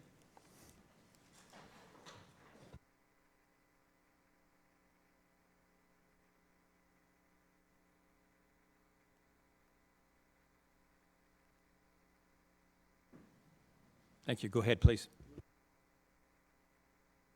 It is now. Thank you. Chairman, committee, I'm Indiana Conservation Officer Captain Keith Dinn. I'm also the chairman of the EPO-ICO Insurance Committee. And I've also got representation in the room from the ATC and DNR law enforcement and also the DNR. So I got a backup. Now, as far as the OPEB, the other post-employment benefits piece there, our health insurance, our officers that, as far as the OPEB goes, our OPEB 115 trust funds were, I guess, more aggressively invested 2 years ago by the Treasurer's Office, State Treasurer, and over the last 2 years, they've gone from 30 million to 35 million in assets there, and also our 73820 fund, which is a reserve balance that pays our invoices. It's over $3 million now. So from there, looking at the status of the plan, as far as the OPEB glide path towards fully funded status, last year the actuaries, referring to NIHART and also IMPERS actuaries, looked at our fund and the liability and determined that we're on a 23-year glide path towards fully funded status. And this year, not only with NIHART, but also with the IMPERS actuaries, we conducted an independent audit by Gabriel, Reeder, and Smith and Company on June 1st. And everyone is in agreement that, how do I put it from my perspective? There are no issues. We're still on that 23-year glide path towards fully funded status. And from there, other than the OPEB liability concerns, we made some changes this year as far as the plan structure goes. And about October 1st, I was presented with about a $344,000 deficit for next year. That is not the 73820 funds. Overall, it's just a number to address as far as our reserve balance. And from there, we looked at how to offset that. And the least bang for the buck was raising premiums. But another issue that we looked at was changing the increasing the max out of pocket from $2,250 and $400 for a single and a family to $3,000 and $6,000 for a single and a family. We raised premiums for our actives 4% and for our pre-65 retirees 2%. So those were the changes that we made later in the year. Although I know it raised some concerns, but initially we weren't going to make any changes until that issue came about based upon claim experience. So we had to be reactive and responsive. So we made those changes. Other than that, from what I hear from our actuaries and the outside audit, we're on a good glide path, and there are no issues. Sir, pursuant to your questions. Thank you. Any questions for the gentleman? Thank you for your presentation. Thank you. Next, I believe we have Invest Ed, Commission for Higher Education.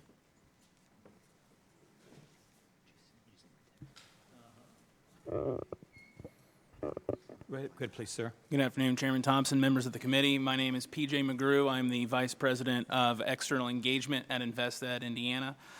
Here before you today to review 2 grants that our board tasked me with working with IU Indianapolis and Purdue Indianapolis as those campuses become their own independent campuses to see what we could do to help increase student perception around the value of higher education. One of the things that we've been doing for the last 20 years is talking to students in our early planning stages of, when they're in high school, 9th, 10th grade events, on how to connect careers to the educational attainment needed for what they want to pursue. This grant aligns right with that by allowing Purdue and IU to scale some current programs in connecting students with employers while they're going through that post-secondary experience. Aligns with what CHE proposed last session and you guys agreed to in terms of performance funding around retention of post-secondary students. We think this will help with that here in Central Indiana, and we're excited to be before you today. Happy to answer any questions you might have. Thank you. Any questions? Representative Porter? Quick question, thank you. So with the development between Indiana University and Purdue University, so you're taking $1.5 million To each of those institutions and allowing them to, one, Purdue will move their interns for Indiana program from the West Lafayette campus down here to the Indianapolis campus. And then IU has 3 different programs, 2 that they're looking to expand, and 1 new program that they would embed some career-connected learning and curriculum to about 3,500 students a year over the 2-year lifespan of this grant. Okay. You guys, the Invest Ed has done this before, supplemental grants to individuals versus it being in the budget. So this is something ongoing with you to show relevancy or what? I think a little bit of all the above. I think one, we just came before the committee in September to give a $3 million grant to the Commission for Higher Education so that we could address the dual credit teacher licensure issue that is ongoing. And our board was just really excited to do something in partnership with the institutions as we see a declining post-secondary going rate, some skepticism around how well higher ed connects to employment. This was an opportunity that we had to make an investment to kind of squash some of that stigma. Thank you. Further questions? Thank you for your presentation. Item number 3, I know right now for the members and the public, there will be a motion to remove that from the agenda. And so with that, we're going to pass on number 3 and go to item number 4, a special education funds review.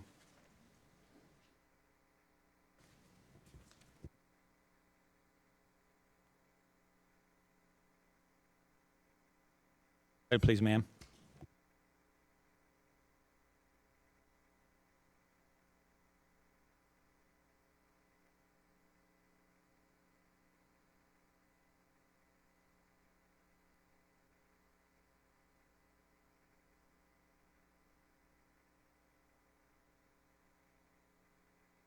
Excuse me a second. Is your microphone on, please, ma'am?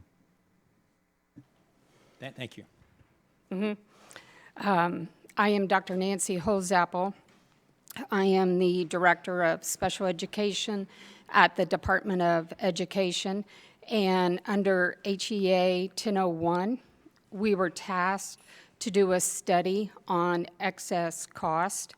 And you should have received the summary of findings and recommendations. The Office of Special Ed was to collaborate with the Department of Child Services and Family Support Services Administration, which we did. And we also partnered with a consulting firm to do a study for us. And in the report are the findings and the recommendations that were discussed with not only DCS and FSSA, but we brought in a stakeholder group of superintendents, business officers, special education directors, and assistant directors to help us approach the tasks that we were given. From the stakeholder groups and the study, you will see the 4 recommendations that were presented to us. And at the end of the report, when I met with DCS and FSSA, as well as our stakeholder groups, these are the 5 recommendations based off of HEA 1001. The first one is to expand local services allowable services to be implemented in the school buildings. Currently, what happens if a case conference committee determines that a student needs residential or non-residential placement, then in that cost, it's built if the student is to receive related services, which is occupational therapy, physical therapy, speech. That cost is incurred in that application. And as Cora mentioned earlier about the ABA centers, we have had discussions with Medicaid. So to expand and put services in a school building rather than putting the child in a non-residential or residential, the expansion of allowable services is to include a registered behavioral therapist and a board-certified BCBA, which is behavioral analysis. Those typically are delivered in an ABA center by allowing schools to apply for those services rather than sending a child to a non-residential or residential.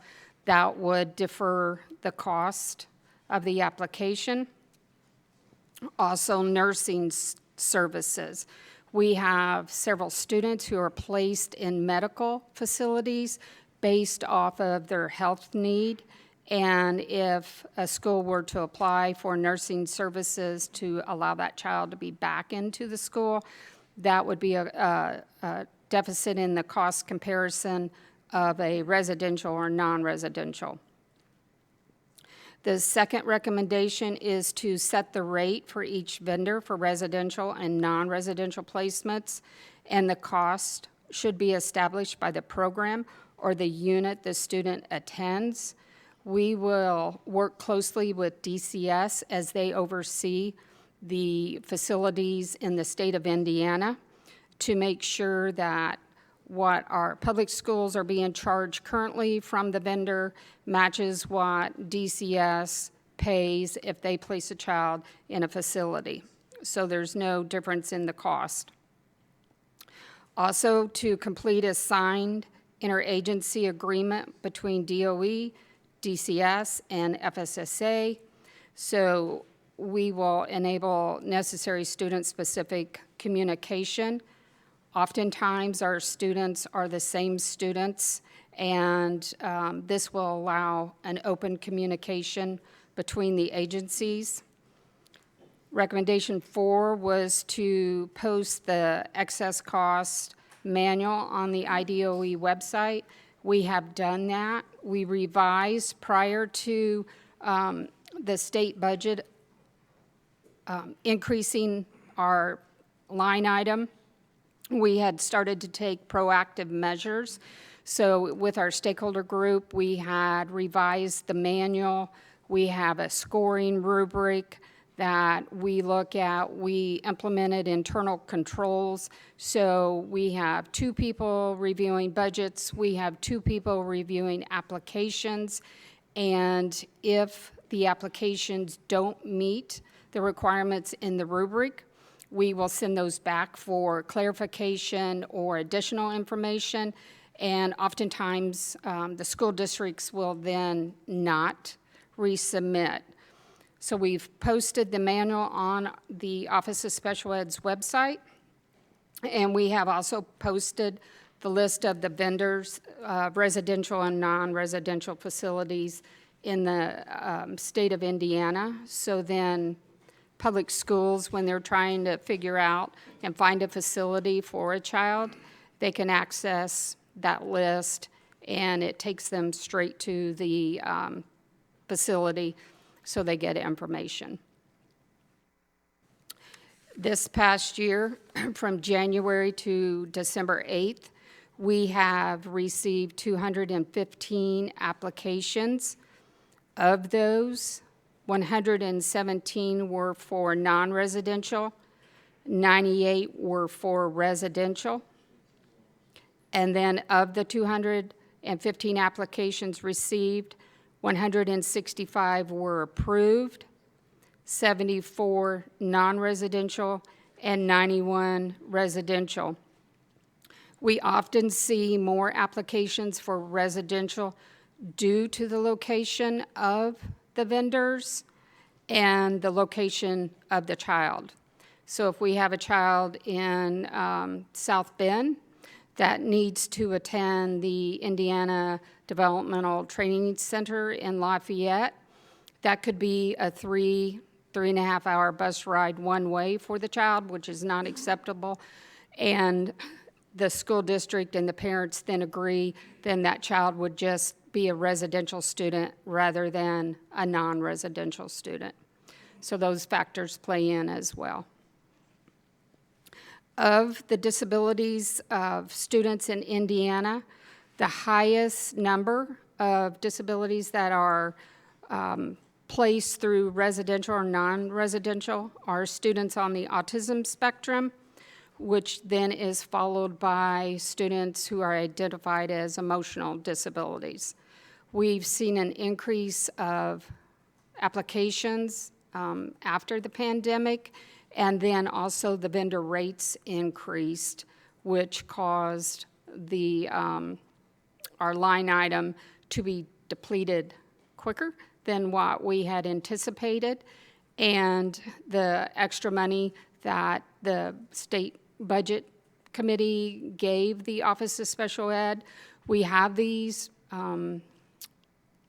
controls in place because we are good stewards of the state money, but we also know that we can't challenge a case conference committee's decision, so we work with our schools to figure out the best needs and ways to meet the needs of students.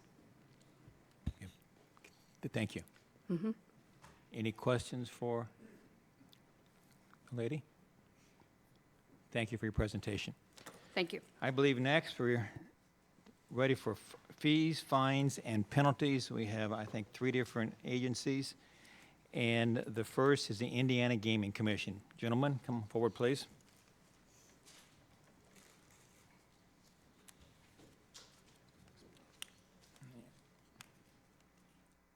Go ahead, please.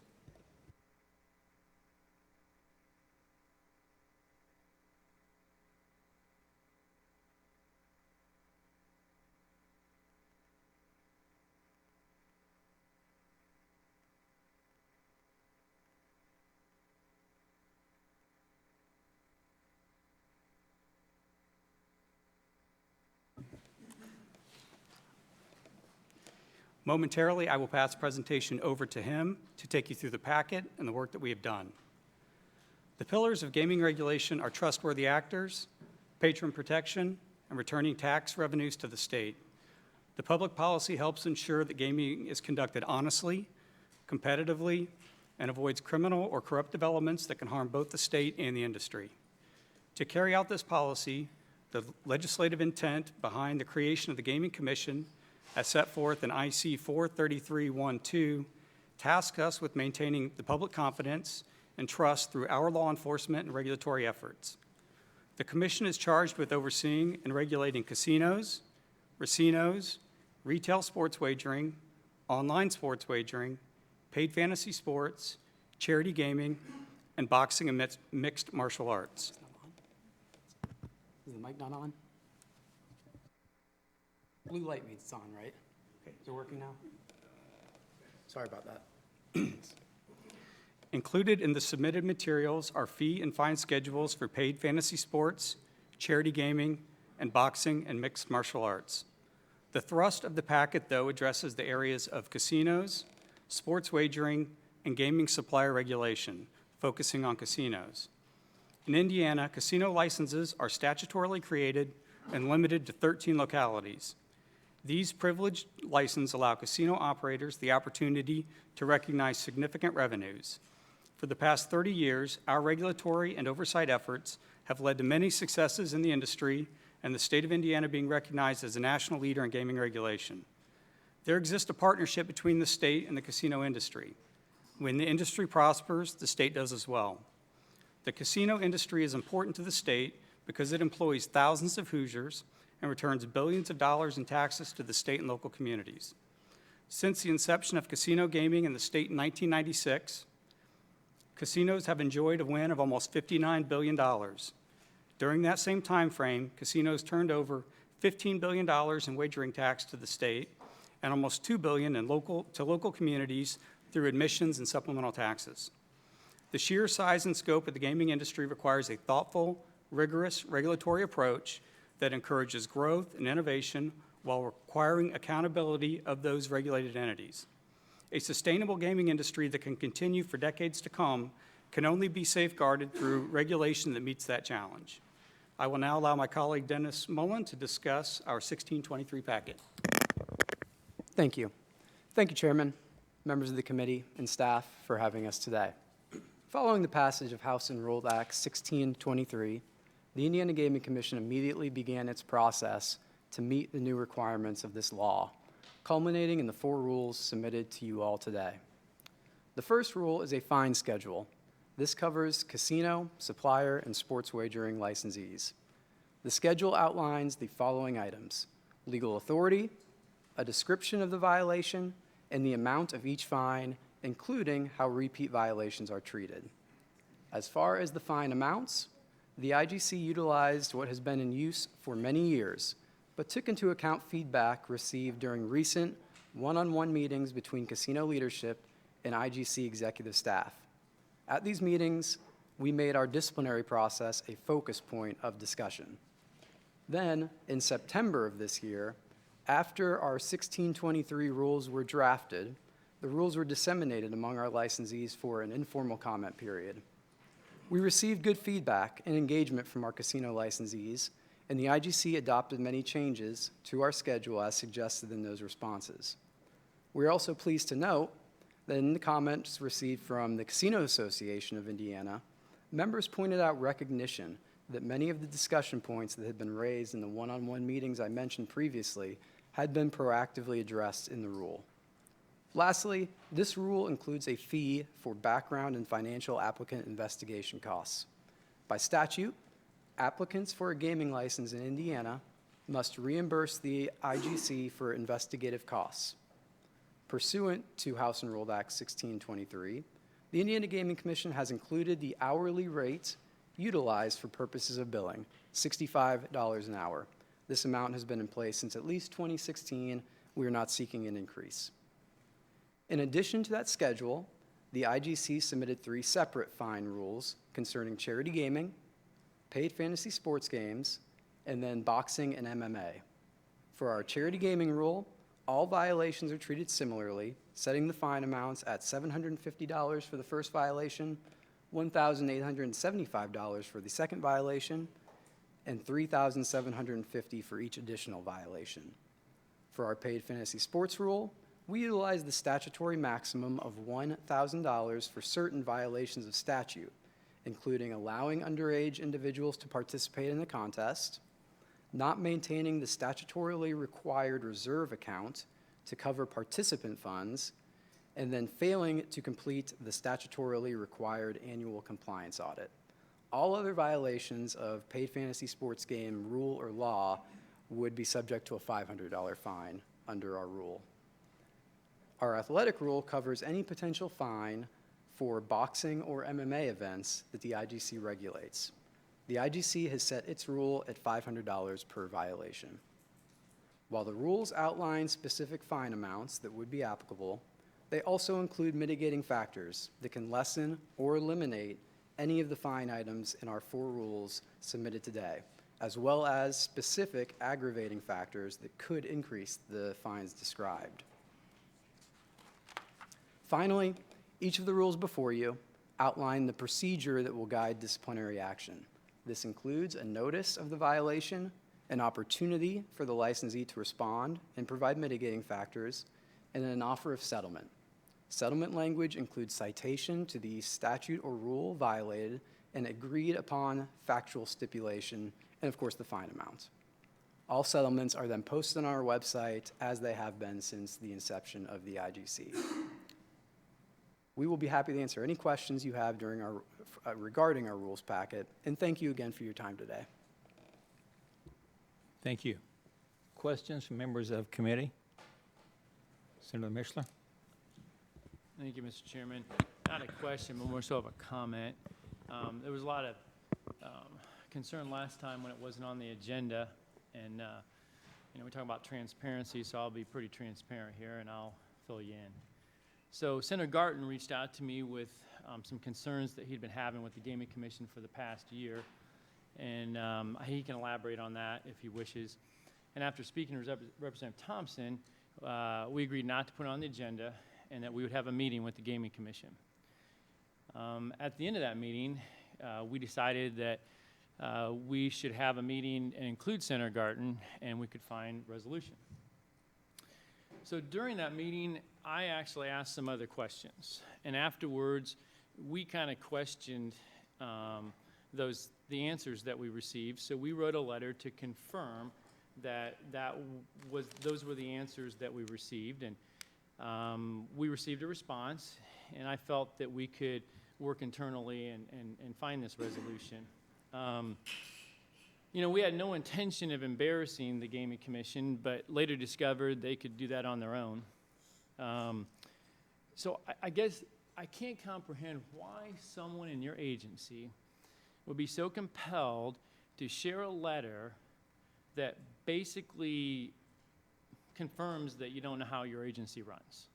And so now I guess I understand some of the concerns that Senator Garton's had with the lack of leadership at the Gaming Commission. Your agency is very important, and if it wasn't, I wouldn't have these concerns. And at this point, we plan to put forth some legislation that makes some changes in the agency until we have more confidence in the agency. I've only dealt with the agency one time. That was on the Pokagon Compact. Very impressed with the way that was handled, but that individual is no longer with the agency. So at this point, I would suggest that you step up, you get your house in order, and you circle back with it. Thank you. Response? Not required, but okay. Senator, obviously, we are open to meeting at any time. We make ourselves available. That's our practice, and that comes for any legislature. So if that is something that you wish to have further conversations on, we welcome that opportunity. Yes, follow up? And I agree. We've had the meetings, but until you step up, I don't think there's a reason to meet. I think there's changes you need to make, and then you need to circle back with us. Further questions? Senator Garton? Thank you, Mr. Chair, and I've got a number of questions, a number of comments. And so I first want to just sort of frame this as we're talking about gaming, but it's important that everybody tuning in today watching this, members of this committee understand, the gaming industry employs about 7,000 Hoosiers in the state, give or take. And it's paid somewhere in about $18 billion worth of taxes since its inception. And so these are Hoosier businesses. And even if you don't have a gaming property, it stands to reason you probably have constituents that drive and commute and work at one of these properties. And these are good paying jobs here in the Hoosier state. And now today's a pretty interesting day because it actually marks 1 year today that we actually had our first meeting, believe it or not. I went back and looked at my calendar. So 1 year to the date was the first time that the three of us sort of sat down and started to engage each other in some of these issues. And I just want to say, before I get any further at all, I do want to acknowledge the considerable amount of time that both you, Greg, and Dennis have met with me, have spoken to me, have communicated with me. And I want to be clear about that. I think we've met in person 4 or 5 times. I think we've had at least a couple calls and some email, countless email correspondence within that as well. So I do want to acknowledge that before I go any further. And so with that, I guess the first question I want to start with is, is part of the mission, is part of the main mission of the Gaming Commission compliance in the gaming space? Yes. Okay. And so, in keeping in tone with that, in the compliance space, I do, again, appreciate the transparency that you've recently shown with some of your public meetings with regards to the various aspects of how the agency works specific to the compliance division, which I think was in your September meeting, if I remember correct. Okay. And so just to kind of add some color to this part of the compliance conversation, could you, for the committee, just help us understand who makes that up, kind of how that, how you review and analyze sort of the assessment of fees and fines on that compliant committee? Yeah, so the violation process is, I'll start from the very beginning. Sure. Obviously, we employ on-site gaming agents. They have full police powers, and they are on staff at every casino property. And they have to be 24 hours a day for the property to conduct its gaming operations. So the first piece of the investigation for any alleged regulatory violation would be by an on-site gaming agent. And they would investigate that alleged incident. If they thought it was substantiated, they would create what's called an incident report, which is obviously a log, a report of their investigation and their findings. The incident report would then go to the on-site supervisor for review. Our on-site supervisors meet with casino leadership biweekly to discuss incident reports because no one should ever be surprised if there is a large problem or a repeat problem. We want to make sure that communication is happening. And I will say, in all of our conversations with on-site general managers, they are very happy with the relationships they have with their on-site agents, which is something that we think is very important. Once the supervisor has reviewed the incident report, it is then goes to the enforcement assistant director for determination whether that should go to the compliance committee.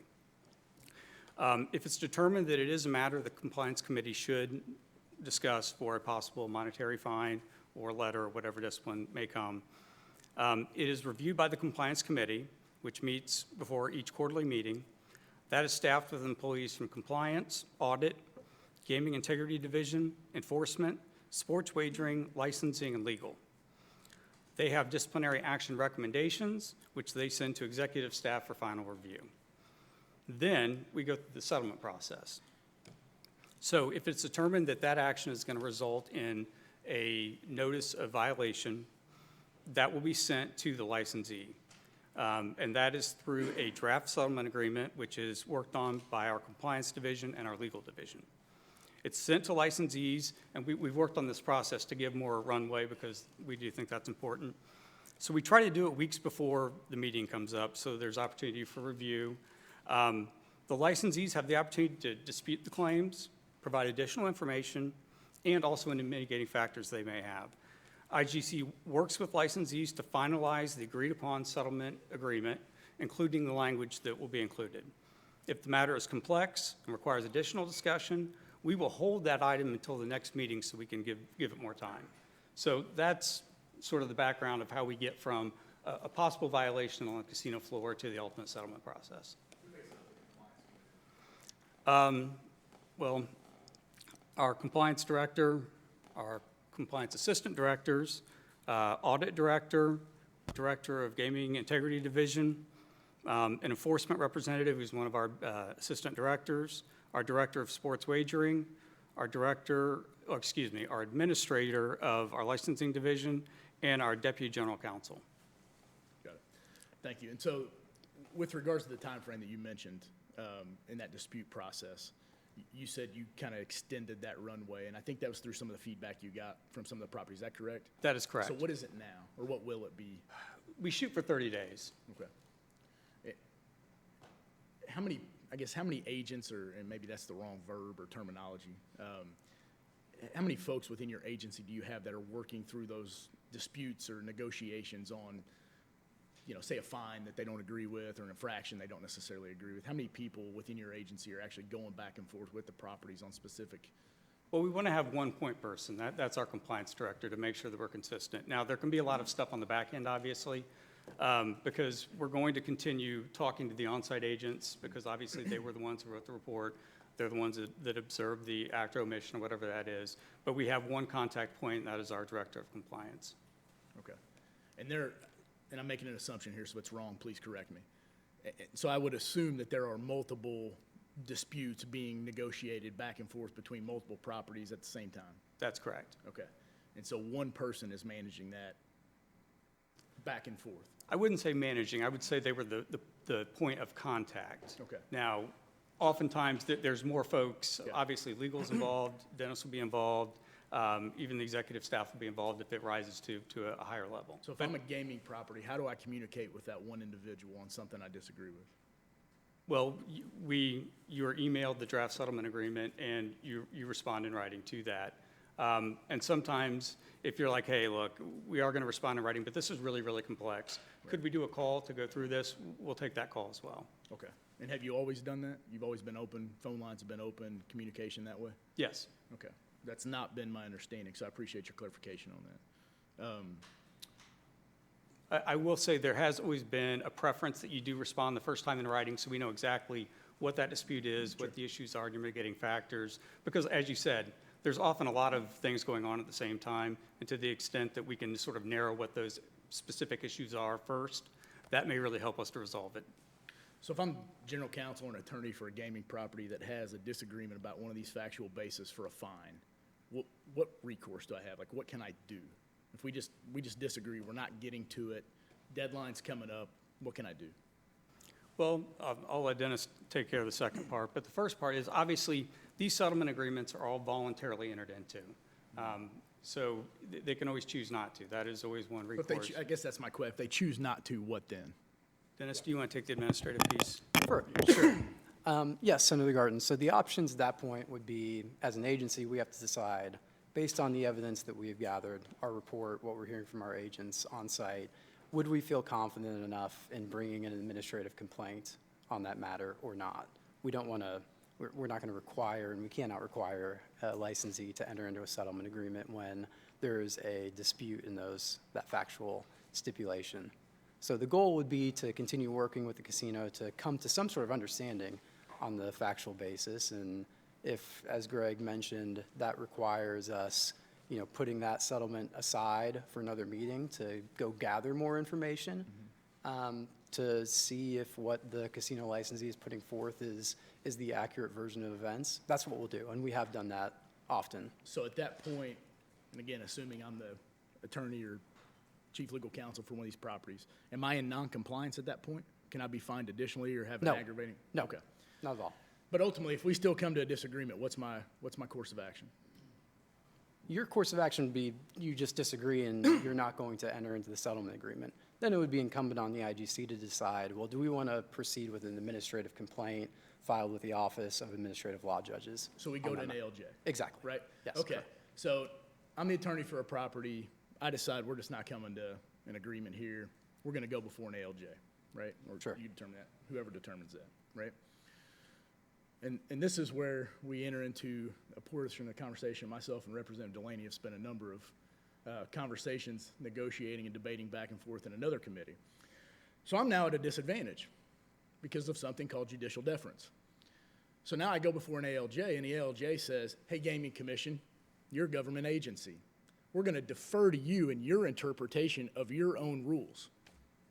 So that scale's automatically tipped, which would be my guess why most people voluntarily enter into the agreements, because they're not going to get a fair shake in front of an ALJ.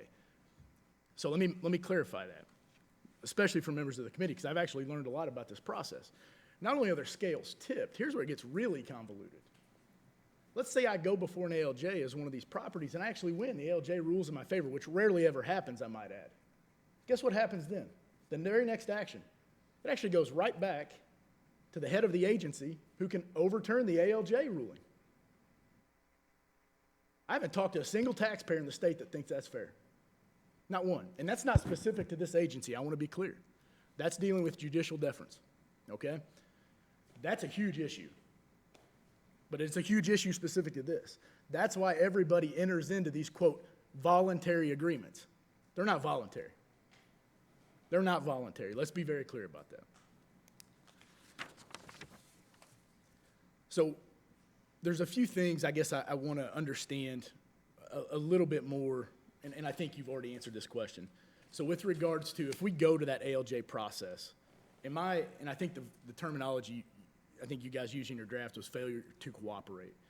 At that point, am I in a failure to cooperate, or is that more like a stay, no actions being taken? Exactly. There would not be a failure to cooperate. You are entitled to due process of that administrative proceeding. There would be discovery, dispositive motions. It's very much like civil procedure light. Is how I describe it. So help me understand that verbiage, that failure to cooperate, because to me that seems a little subjective. So help me understand, as an offense that's subject to a fee or fine, how do you evaluate that? At what point, and sort of who determines that all of a sudden now because we're in a disagreement or I'm in a failure to cooperate? Do you want to take that?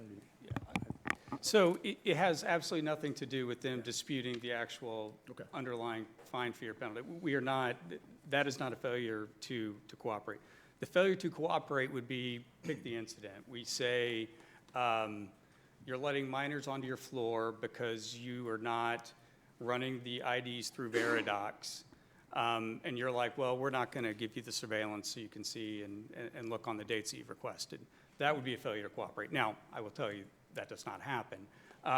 But that's what we'd be talking about. To the extent that they are simply exercising their rights to challenge any sort of disciplinary action, no, that is not a finable offense. So with regards to the schedule of civil penalties in your proposed rules, it's a fairly extensive document. I think you guys were pretty intentional in going through that, and I very much appreciate that. I guess how would you sort of describe your approach that you took to identifying, I guess, sort of the particular of items that you deemed worthy of a fine and other actions that maybe you didn't? Want to take that one? Yeah, sure. So the way we structure our schedule is basically predominated on our rules, and each chapter corresponds with a particular operation of the casino, whether it's the child support arrears delinquency registry requirements, licensing, internal controls, revenue audits, tax reporting. And so we looked at those sort of broad categories and breaking it down. Obviously, we tried to be as comprehensive as possible, given the requirements of House Enrolled Act 1623. A lot of, as you mentioned, it's a comprehensive fine schedule.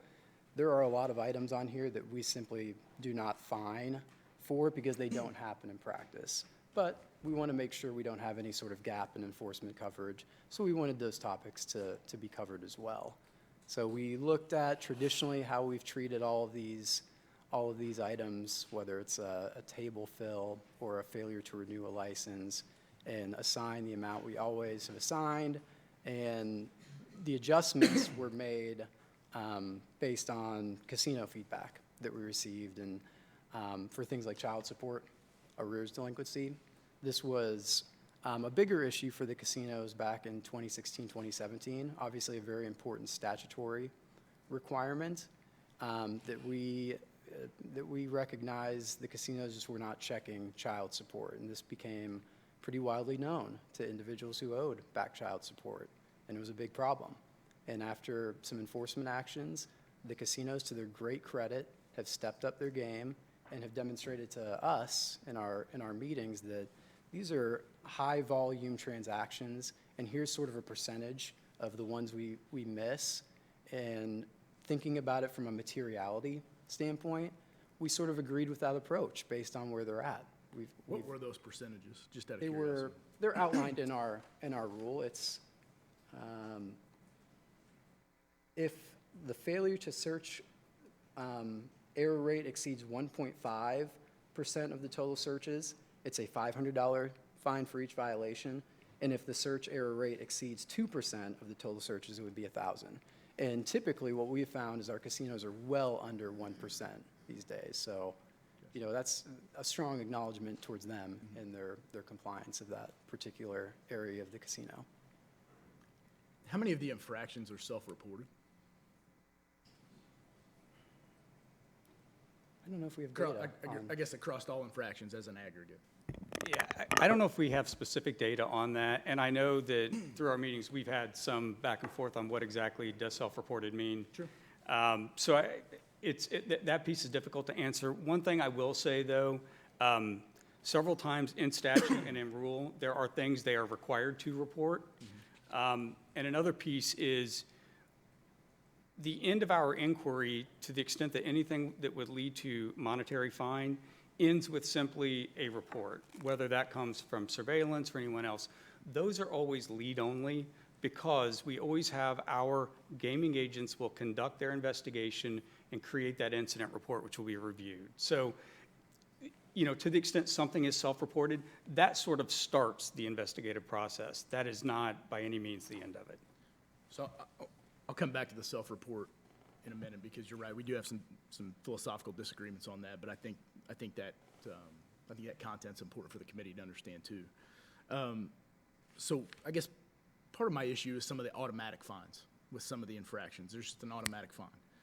And so with regards to, House and Rolled Act 1623, the specific language states with regard to fee and penalty and fine, civil penalty, fee or fine, that, quote, the violation has a major or minor impact on the health, safety, or welfare of a person or other facts set forth in the agency's rule. And so I guess my question is, have these factors really been adequately considered if there's an automatic fine for so many of those automatic fines on the schedule?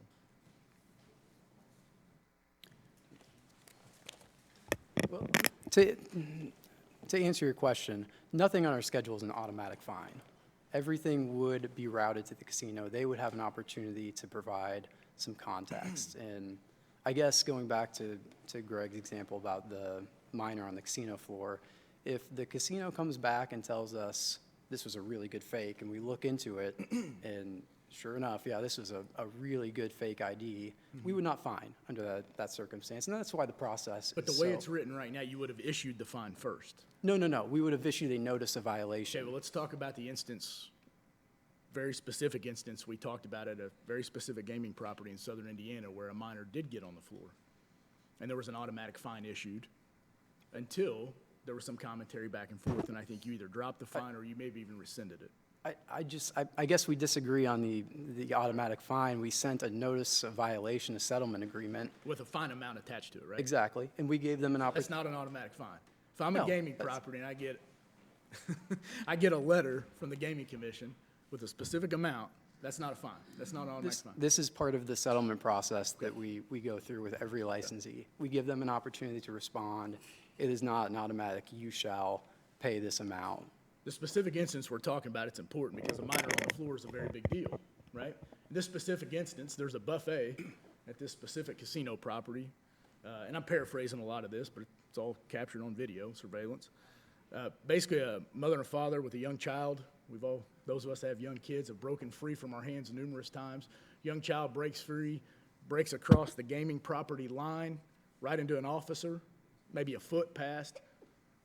It's rectified right there on this, parents are sorry, hey, kid broke out of my hands as we're walking past the floor line. All of a sudden, property gets I think it was a $10,000 issuance of a fine, I think was the amount that was listed on the actual letter. If I'm a property, I'm gonna assume that's an automatic fine. You sent me a letter with an amount on it, that's an automatic fine where I come from.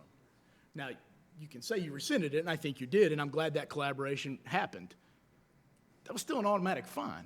You sent me an amount that you said you were gonna bill me for something that was completely rectified on site.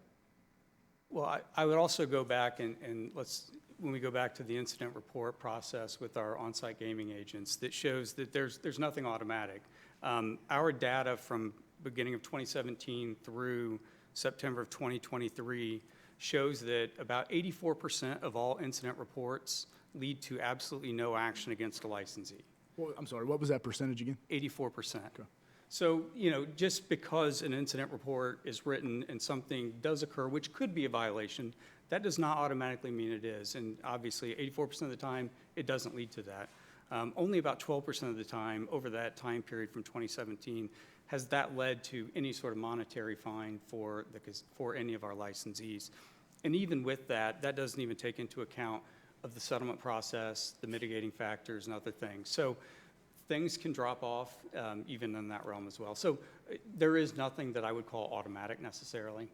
So 84% of the time, though, there was an infraction that you didn't fine a property for. That is correct. So you would agree that there are infractions that don't breach the integrity of gaming?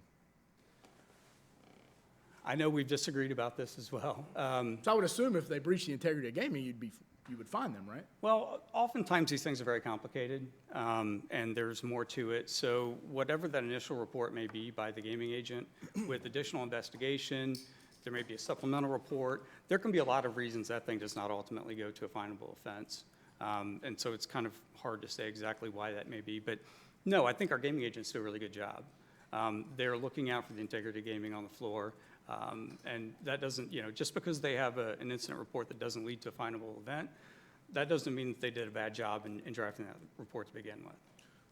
So I'm going to paraphrase something that I think I've heard you say in a couple of our meetings. And so again, if I paraphrase you wrong, I sincerely want you to correct me, okay? Because I'm not trying to put words in your mouth. Yep. I think what I heard you say more than once was that every one of these infractions challenges or breaches the integrity of gaming. I think what I was saying, when we get down to the actual finable events, I would argue that they are integrity of gaming. When I look at the data that we have So from. 16% of infractions, your numbers, 84% we're not fine. So 16% are the true breaches of the integrity of gaming. That's what you're stating right now. The ones that we have taken action upon, I do believe to be violations that we also have, and to Dennis's point, we have to have a good report and we have to have evidence of the violation. So if it is challenged, is it something that we could go forward in an administrative court of law and be successful on? To the extent that we do not have a good case on that matter, it may fall away. But yes, I mean, these are areas of, we've talked about CSADR, minors, surveillance, security, table games, slot machines, revenue reporting. I mean, all of these, to my view, are integrity of gaming issues because they go to licensing as well as another big one. The trustworthy actors, right? Returning accurate revenues and patron protections. These are all the things that our regulations focus upon. So, Mr. Chair, if I may, just a few more. A few more. I appreciate your grace. Thank you. So specific to Section 6, subsection 4 in your draft rule, it actually says, quote, "The commission shall utilize the, quote, highest penalty listed on the schedule." And so I've got to ask, because you're the only agency that I'm aware of that has put that actually default into your rule. And so why? Why should that be the default? Why should the highest penalty listed on the schedule be the starting assumption? And then the lowest, or instead of the lowest and then build up to the highest if they're aggravating factors? Sure. Well, yes, to that last point, some violations could obviously encompass multiple provisions of our fine schedule. So we wrote language specifically so our licensees are aware we're not going to double dip on a fine that may technically violate two or more of the items on our schedule. So it's really out of transparency. Now, that said, we understand following today's hearing, we'll go through the public comment period, and we're open to having that sort of dialogue and feedback with our casinos. So I want to address just a couple more items real quick. Sure. And maybe, Greg, this is more of a question for you, but do you think there's a culture issue inside your agency? I don't. I know we've had this issue previously, but I mean, I think we're professional, knowledgeable, and fair. I've always taken to heart in my position, Governor Holcomb, he has 5 pillars, and one of them is great government service. And it's something that I hold my staff accountable to. I'm really proud of the men and women that work for our agency. We have about 250 employees, about 175 of them are sworn law enforcement officers. We've done some really good things for the state. We've opened 3 casinos since 2017 in Bally's, Evansville, Caesars, Southern Indiana, and Hard Rock, Northern Indiana. We're currently working very closely with the Churchill Downs staff to ensure that the Terre Haute Casino opens timely, beginning of April 2024. I'm very proud of the work we did with sports wagering. That was authored and authorized by the legislature in the 2019 session. By late June of that year, we had final rules on file with LSA. And this was after an extensive amount of stakeholder outreach during the rulemaking process, which, much like we did with this schedule, we utilized an informal comment period. And we did so with such great success that when we went through the formal rule promulgation process, we did not receive a single comment during that comment period. Our charity gaming folks, they're often overlooked, but it's $500 million in revenue each year. They timely and efficiently process thousands of organizations and event applications annually. They have a high level of customer service. And one group that doesn't get a lot of attention because they're an undercover group, so we can't use their names, unfortunately, to give them the recognition they deserve. But our Gaming Control Division, they were involved in two very high-profile operations which received a lot of media attention, so I can speak about them. On October 31st and again on December 9th, they assisted in a multiple agency operation involving dogfighting and other crimes. The IGC worked with the FBI, ATC, U.S. Department of Agriculture, DEA, IRS, and IMPD. Almost 30 defendants have been indicted for dogfighting, drug trafficking, and firearms violations. 165 dogs have been seized during those two operations thus far. And our group of guys and female law enforcement officers, they're nationally recognized in this area. So I feel honestly, my folks, I hold them accountable. They're professional.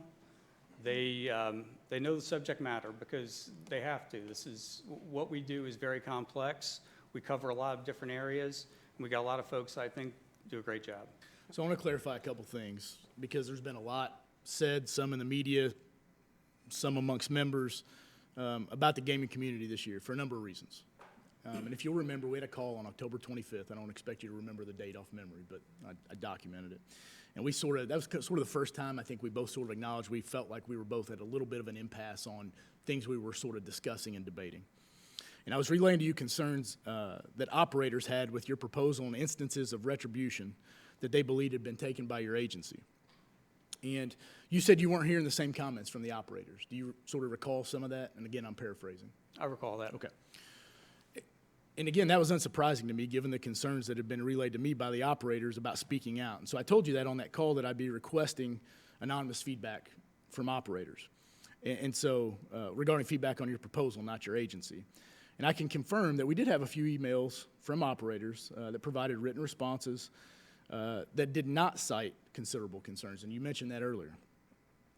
What the media wouldn't know is that about the operators who called me directly, or about the emails that I got, and who felt compelled to speak freely about their concerns with overly burdensome proposals. And so that's what we're dealing with here, is Hoosier operators calling legislators directly because they're terrified of retribution from the commission. And so with that, I'm going to share just a few of the quotes, and just so the committee's clear, I've shared these with these gentlemen as well. They already know this isn't a surprise to them, but it's important. These are actual quotes from gaming properties in Indiana. Indiana has a more adversarial, combative approach to enforcement than any other state we operate in. We are a high-frequency transaction business that complies at extremely high success rate.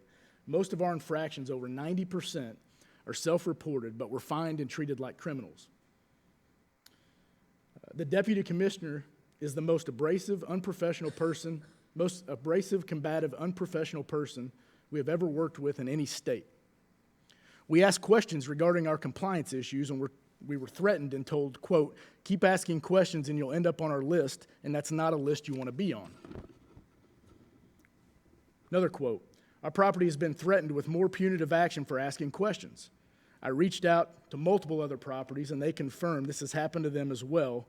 We were told the best thing we could do is be quiet. Another quote, Indiana is the most punitive state we operate in. Another quote, everyone is afraid to comment, talk, or be honest to anyone from the commission out of fear of retribution from the deputy commissioner. Those are from gaming properties. But we have leadership who doesn't think we have a culture issue in an agency. I have a real issue with that. And so I think that's important. Now let's get into the numbers a little bit, because these are your numbers on your report. So let's look at Exhibit B.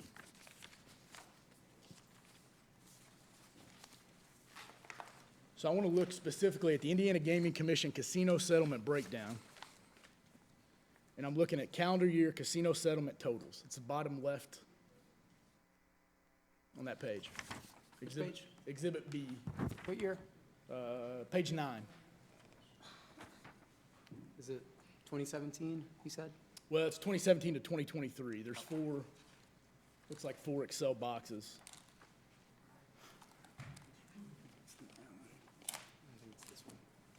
It's got calendar year all settlement totals, calendar year casino settlement totals. The last page. Got it. So page 9. So I'm looking specifically at calendar year casino settlement totals. So 2017, 371,300. What happened in 2018? There's a 143% increase. Well, I don't know, that would be 2018. Was there a leadership change? Was there a big infraction where there was a massive fine issued? Help me understand. 143% increase. My guess is it would be because there were noteworthy infractions that year, but let me double check. 28, when it was 1.9? I'm sorry? When it was, I think he's looking over oh, here. 903. That year was when we were instituting our audit program on child support arrearage. 43% of all fines that year were related to CSADR. So this went up 143%. From 2017. 2017 to 2018. What Executive Director Small is saying is 43% of that total was related to child support arrear violations. So then. That was when we Okay. identified that Which problem. stands to reason, because if you look at 2019, sort of drops back down. But then, so what happened in 2020? In 2021 and 2022? 2020, I don't have them. 2021. 50% increase in 2020, 14% in 21, and a 32% increase in 2022. But here's what's interesting, while you're sort of chewing on that, we have conversations starting 1 year to date. Look at the numbers for 2023. Historically low. Help me understand that. Make that make sense to me. I think it's going to be pretty close because this only goes through our September meeting. So I think once the December meeting comes on, I think it's going to be pretty close to the historic. And looking back, there are. And I'm sorry, have you had your December meeting? Yes. We did. So what did you find casino properties in December? I would have to look at that total. I was told 112,000. That's So add probably, that's 112 probably about accurate. Okay, so 112,000, okay? Let's add 112,000 to 412. Still almost half of the year prior.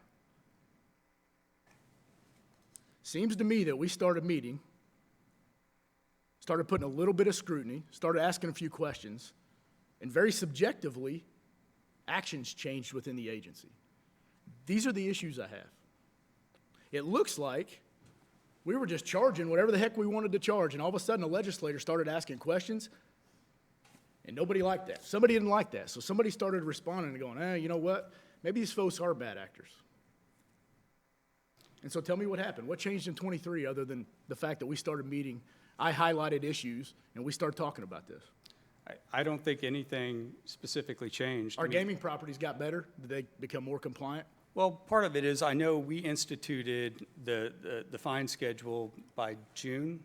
I think it was, I'm not sure if we had it in March, but certainly by June, where we had taken, based on our meetings with casino executives, we had changed approach on child support and licensing as well, based on their feedback and data.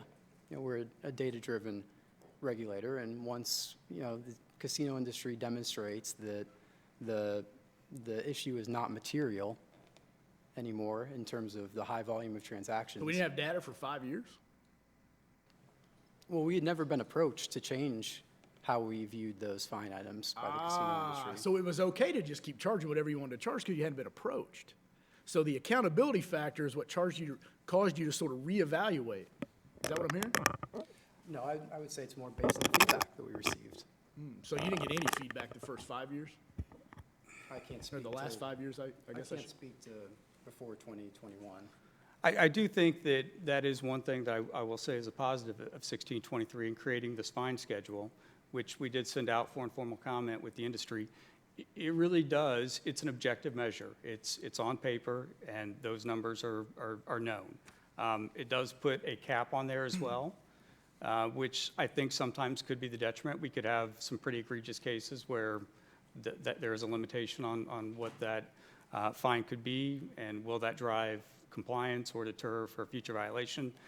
That remains to be seen, but I do think that that piece of it did provide an objective standard, which is certainly adding to this. But to Dennis's point too, the change in CSADR is certainly going to drive down that number a little bit too.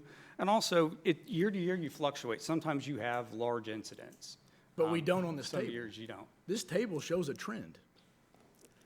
And all of a sudden, it shows a trend that drops off the scale when a legislator starts asking questions. Well, not necessarily. I mean, when I'm looking through this at large events, there are things obviously out of our control. For instance, we had 2 major minor incidents with 2 different casinos where a minor had accessed and gambled on the casino floor multiple number of times. And in both of those circumstances, we determined that the minor had a fake identification, which was not run through the Veridoc system. One casino, 18 different security personnel had let that minor onto the floor. Those were large fines because those were systematic failures. Can we predict that we're going to have one this year? I hope we don't, because that means they're doing a better job in that area. But so we can't predict when we're going to have these large finable areas. We had one incident where a voluntary excluded person, somebody says, I do not want to be allowed to game in the state of Indiana. They were sent promotional materials. They were allowed to game. They were provided hotel room and comps. That's a significant issue and something that was a large finable event. Will that happen every year? No, it doesn't. But look, I want to be clear. I can appreciate that. And I want to take just a moment to highlight this.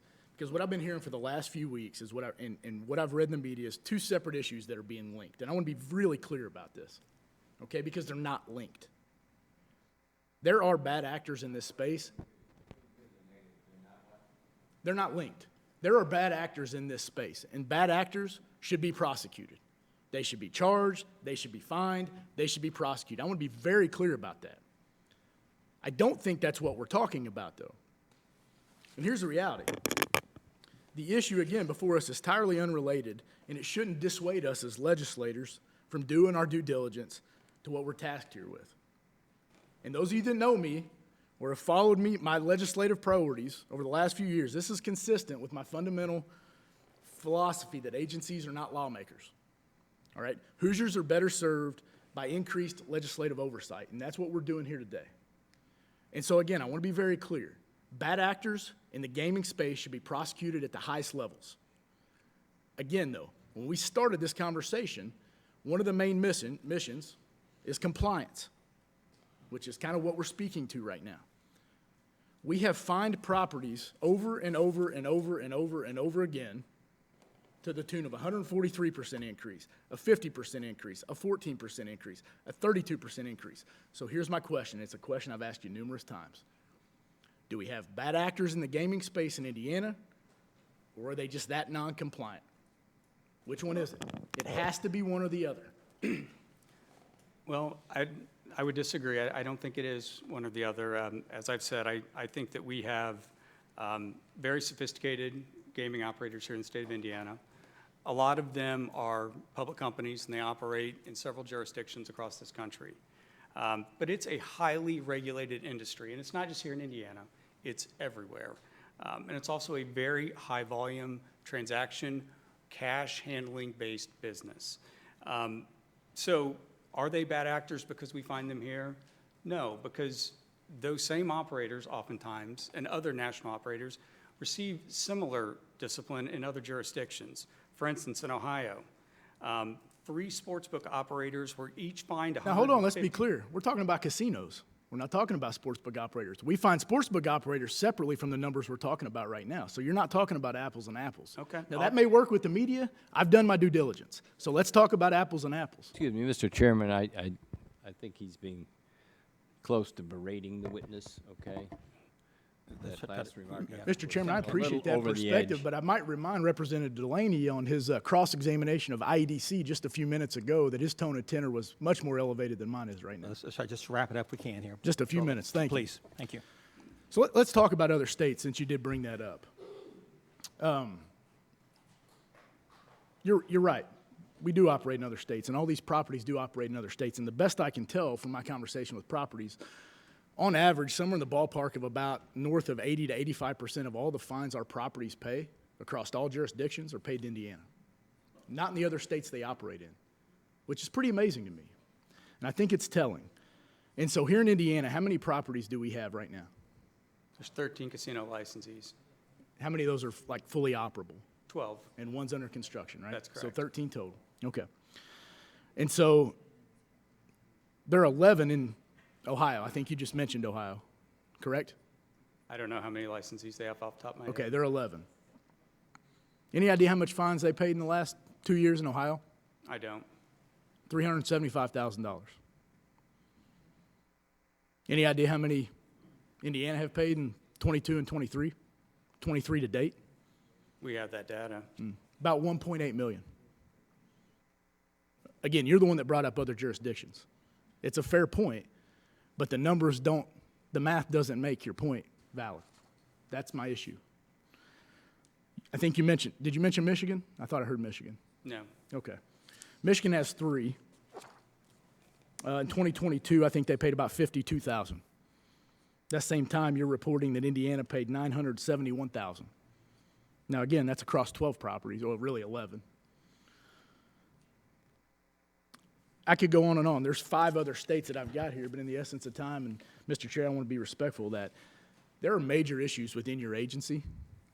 Major, major issues. And again, you've sat before this committee today, just like you did in the multiple meetings I've had, and you've refused to acknowledge any issues, any room for improvement, which is a problem. It's a continued issue.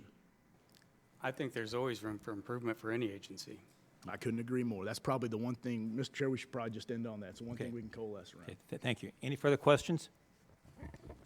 Thank you for your presentation.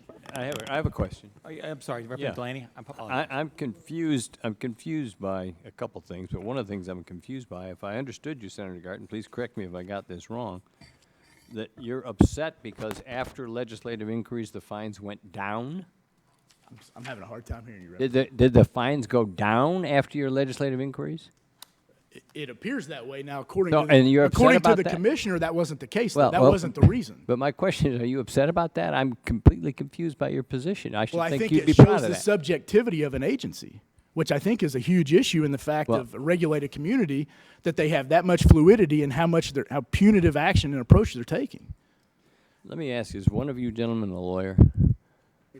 All right, I thought so. And I heard this comment early on that the administrative law judges defer to the agency. They don't defer to you on factual determinations, do they? No. The decision as to whether the event happened is based upon testimony if there's a hearing. Is that right? Correct. So the deferring is to your understanding of the statute. Your interpretation of the statute is what judges defer to. Is that right? That legal question as to what authority you had under the statute. Is that not what the deference is usually aimed at? That's my understanding. Yeah. It's not whether Johnny shot Cock Robin or not. Is that correct? Correct. Okay. All right, so I think we've got a fundamental misunderstanding here. Okay. We've had a drop in revenue at the gaming sector. Is that in any way related to this problem about fining or penalizing? No, I mean, obviously, it's just speculation on what that is. I think that there's just less discretionary income, so we're seeing probably a bit of a leveling out of where those revenue levels are. Can I add one thing, Senator Delaney? Yeah. I do want to... Representative. Yeah, Representative Delaney, I apologize. I do want to point out, too, our casinos, despite the drop in revenue, are doing very well in Indiana. Recently, CEO of Caesars, Tom Reeg, spoke at Horseshoe Indianapolis and said that that property is the best performing Caesars property outside of Nevada. If you look at AGA data from last calendar year, they haven't updated it for this year, Indiana had 3 of the top 20 non-Nevada casinos in terms of AGR. And I like to think that's, at least in part, due to the strong partnership between the Gaming Commission and the licensees. So I did want to make sure to mention that. Mr. Chair, Thank if I you. may. Quick, please. Thank you. Please. I actually wasn't going to bring that up in the essence of time, but since you brought it up, I feel compelled to make a comment on that. That actually was a point I was going to bring up because it appears that the ideology is because casinos are profitable in Indiana, we should be able to fine them more. That appears to be the point you just made. No, I think the point to be made is just because we regulate the manner we do, it's not inhibiting their economic performance. But because they're profitable doesn't give you the right to fine them more. Oh, it certainly doesn't. which- That's not the purpose behind it. The purpose behind our regulatory scheme is to drive compliance. And by the way, we also have a mandate in statute that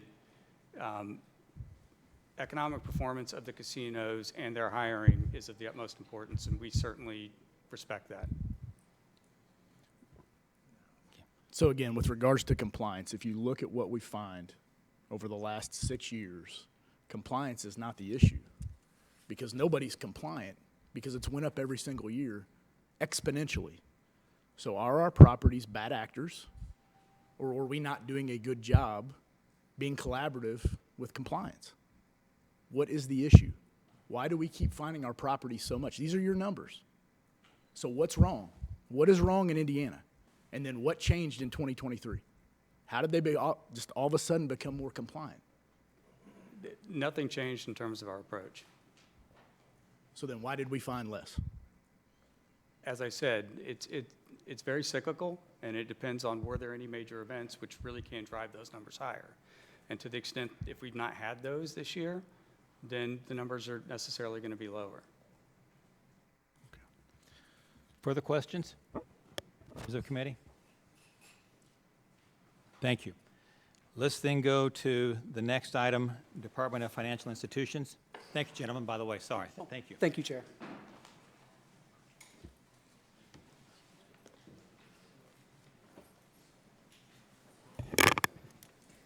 Go ahead, please, sir. Thank you, Mr. Chairman. Thank you, committee members. I'll say good afternoon, and also, by the way, happy holidays. Thanks for the time today. I'm Tom Fight. I'm the director of the Department of Financial Institutions. Been with the agency 25 years, so long standing experience with the agency. First of all, let you know, we're not an agency that's been before this committee very often, so just pretty quickly let you know what we do for a living in a couple words. Regulatory agency, we oversee depositories, so state chartered banks, credit unions, trust companies. But we also oversee non-depositories in the fact that they're consumer lenders. They could be out of state, by the way, doing business in our state. So we have a lot of consumer credit entities we oversee, but then we also oversee a plethora of money service businesses. So think here are money transmitters, check cashers, and then also we oversee the mortgage, the majority anyway, of the mortgage industry in Indiana. So that's a little bit about our purview. The reason we haven't been here before is actually historically, we have a industry oversight board, and historically per state statute, they set our fees. That came into effect, and it's served us pretty well because it provides a good check and balance in that obviously we would, if we became rogue supervisors, rogue regulators, the industry oversight board therefore would not approve our fee structure, reduce our revenue, and bring us back into check. So it kind of provides a nice check and balance. And so I want to let you know first and foremost, with 1623, that doesn't go away. Our industry oversight board still has to approve all of our rates and fees. The piece that gets added, though, with 1623 is that we have to now do that through a rulemaking process. So that's why we're here today, is to seek safe harbor for our current rules as approved by our members board. And then the second thing we need to talk about today briefly is we are an agency that does do fines and penalties, and I'll talk about that in a few minutes. We need a rule there as well for better clarification about what that process looks like for establishing fines and penalties. So the DFI is a dedicated fund agency. So all the fees we talk about today are our sole source of revenue. We're not a general fund agency. We take no tax dollars. So let me just quickly break down what our fees look like. You have it, the packet in front of you, which is long and detailed. I apologize for that, but let me kind of put it in higher level simple words. So we kind of have two categories of fees that we collect at the DFI. So the first category is volume-based. So here, major categories you can think about would be we charge a small percentage fee based upon the size of a bank or credit union, right? So as they get larger, they pay a slightly higher dollar amount. Another scenario is we charge a very small fee on all consumer loans made in Indiana, not to the consumer, but to the industry and the entity making the consumer loan. So in those instances, obviously, the larger the industry is, the larger the fee that we collect based upon whatever that mathematical equation is. So that's the lion's share and a big chunk of our revenue. But then we also have a whole other kind of broad category of revenue and income sources that are more transactional based for us. So here, on one end, you would have something as large as two banks merging together. We have a review process. We have to go in and approve that merger to happen, make sure it's safe and sound. So there's a fee, obviously, that bank has to pay to merge because they're the ones that are getting the benefit of the merger, right? So they pay us a fee for that work and effort, all the way down to something as small as we perform background checks and education checks for mortgage loan originators for thousands of people in the state. So all those are kind of more transactional based fee structure that we get at the DFI. The combination of those two things makes up the fee structure for the Indiana DFI. All that is what's outlined in huge detail, obviously, in that packet that you have. The second piece we'll talk about today briefly is we are a fining agency. We do have fining authority. However, I'll tell you kind of my status on that. If you look at the history and look at the numbers for DFI, we historically have brought in very little in fines and penalties. Two real reasons for that. One is, in what we do for a living in the financial industry, if you're not careful with fines, you can somewhat weaponize fining processes and use that against maybe certain products you don't want in the state of Indiana, right? Whether that be myself as director or even legislature or other people that have power positions. And you see this in other states where that's kind of used as a weapon. So we've historically, for many, many generations and decades, steered away from fining. The other, though, bigger reason I would say we're not a fining agency is because of what our mission is. And our mission actually is to get the money back to consumers. So in an instance where we go in and we find an issue at some kind of a consumer lender, and that consumer lender has generally inadvertently, misunderstood the law or misappropriated what the fee structure is that a customer has paid, when we catch that, our primary responsibility is to make sure that consumer, who therefore was overcharged, gets their money back.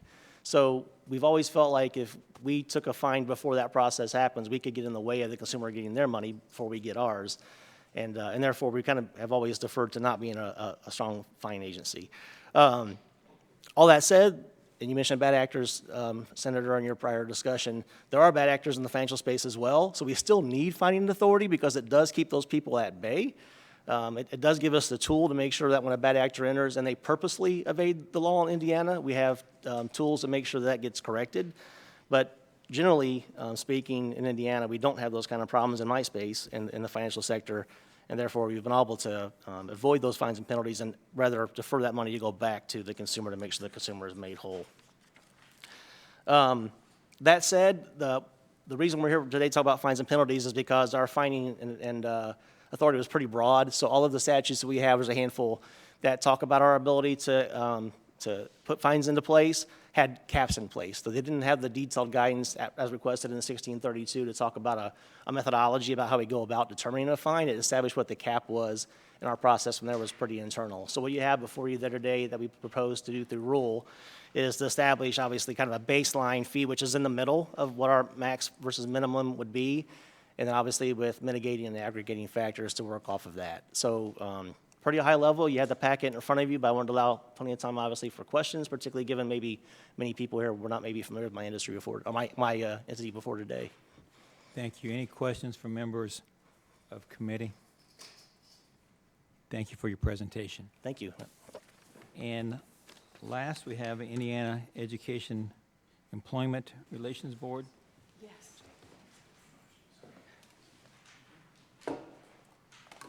Ma'am, the floor is yours. All right. Good afternoon, Chair Thompson, and committee. My name is Stacey Hughes. I'm the Executive Director at the Indiana Education Employment Relations Board, and this is Jake May. He's our General Counsel. As you are aware, in 1973, the Indiana General Assembly established the Education Employment Relations Board and gave it its mission, which is to promote harmonious and cooperative relationships between school corporations and their certificated employees. And then in 2019, the General Assembly gave the board the ability to assess civil penalties for certain unfair labor practice cases, which is why we're here today. And Jake will talk a little bit more about that. Assessing civil penalties is one option available to our board to make sure that we help ensure that there is labor peace in our schools. Jake. Thank you. Our civil penalties are set forth in statute. The statute sets forth the range of penalties, specifically between $500 and $5,000. In the one and only case in which our agency's ever assessed a civil penalty, the penalty amount was based on factors that were developed using the convenient roadmap provided in case law from the Indiana Supreme Court. That case memorialized the penalty factors in our administrative case law, which had been sufficient for us and our stakeholders prior to 1623's rule requirement. We're here now under the safe harbor provision of 1623. That rule is forthcoming and will obviously mirror the factors that are set forth in case law. It is worth noting that the extent of our involvement with the civil penalty is simply to order that it's paid. We receive no financial benefit whatsoever. And I'll also note that we are a neutral third party, unlike some of the agencies that come before you. We have no role in initiating the types of administrative proceedings that could result in a civil penalty, which isn't all of the administrative proceedings that are before our agency. It's only a small subset. A litigant has to file a particular type of case with us alleging a certain type of violation before a civil penalty may even be considered. Even then, it's just an option. And with that, just conclude by wishing everyone a happy and safe holiday upcoming. Thank you. Same to you, sir. Any questions from members of committee? Thank you for your presentation. Thanks. I believe at this point we have an amended agenda.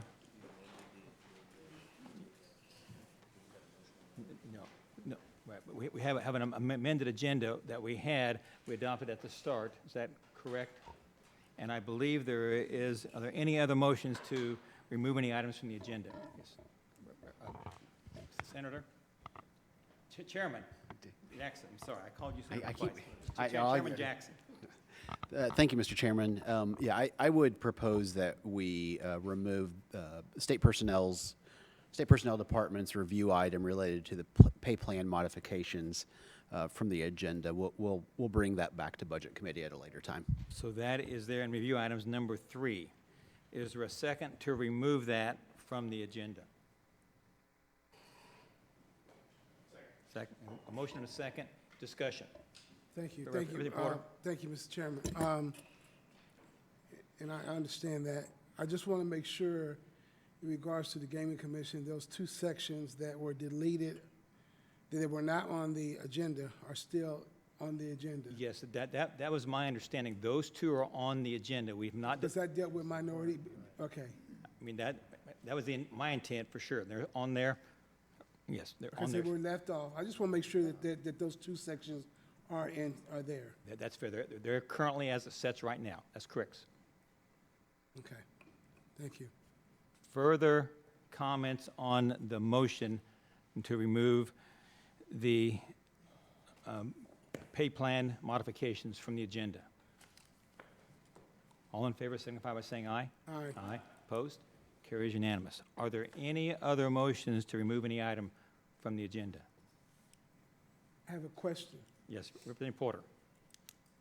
In light of the conversation with the IEDC, is there an appetite to adjust that part of the agenda? For me, right now, it's within the appropriation, and so I'm not interested at this point. Duly noted. I had to ask the question. Thank you, sir. Any other comments for us? Yes, Senator Gniskowski. Yes, thanks, Mr. Chair, if I may. I will keep this short, but I did want to make a couple comments because of this being my first meeting.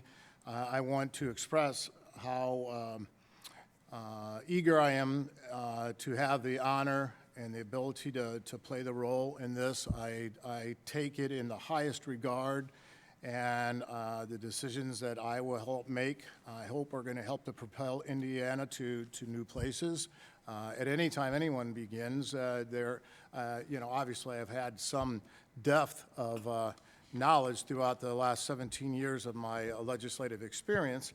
But I did want to mention just a little bit regarding some of my decisions, because in regards with the testimony that took place with IEDC today, I have not had the opportunity to be able to express or ask some of the questions that I would, not so much today, but in forms of transparency. I understand that maybe we can't have the same transparency when we're negotiating billion-dollar deals with new corporations, but what I want to do going forward, I am going to have conversations with them to the extent possible that more communication can take place. I am going to do that personally. The reason I think we should go forward today also is because it was not any information that I received from the IEDC, but it's just from some information back home. I was one of the members that voted for the House Bill 1001, the budget, and that included a great many things, of which some we could not agree with, others that I did agree with, and it was a good deal of things that were beneficial for the district I represent. And the deal closing fund was part of that. So I just want to say publicly that the kind of person I am is someone that I begin in a direction. Unless I find out information that changes, I remain that way in the middle, and I want to see things through to the end. So in St. Joseph County already, I am quite aware that there are some not negotiations, but there was a huge announcement of the GM Samsung partnering battery plant, of which was a recipient of some of the dollars from the Close the Deal Fund. So that is why, right at this point, I know that there are greater questions, but these are historic investments coming to our state, and I also believe that some of the decisions we're going to make are going to have to be historic too. So I mean, I'm very grateful to be a part of this committee, and I just wanted to make my statement of how and why I stand here today. Thank you. Further comments or questions? So as it stands right now, we have, I call it the clarifying language that was added at the start, correct? And regarding the Gaming Commission. And then we removed item number 3 on the pay plan modifications. Is that clear where we sit in terms of, so I would entertain a motion to adopt an agenda as I just described. Motion. Is there a second? Second. Second. Any discussion? Representative Porter, go ahead, please. Once we adopt this agenda, that'd be the conclusion of the meeting, correct? Yes, sir. Okay. In light of that, I am still very concerned and will probably acquiesce in regards to IEDC. No matter how you cut $1.5 million versus $600, $700 million, $500 million, and more to come, I'm very concerned about the transparency and what's occurring within that organization. I don't care. This is taxpayer dollars. You know, we're you know, and if we don't have more accountability, and we don't have to raise a flag on the state capitol on those said projects, we'd have to hoist a flag up there and say what projects are coming and how much we give them. But I think for those of us on this committee and those in that leadership, all leadership, not just the 3 people that went up to Lebanon in the last day or so, but on both sides of the aisle, should have all the rights and privileges to understand what is transpiring. We have 5 members on this commission, Mr. Chairman, and we're all 1/20th of a vote in regards to the state of the state budget committee. For myself, as a 1/20th, I do not get all the information. I'm neglected. And we can take it any way we want to, but I think it's disingenuous for us to continue to try to air our concerns and yet still not be heard, but just accept it, and then we're going to do what we want to do.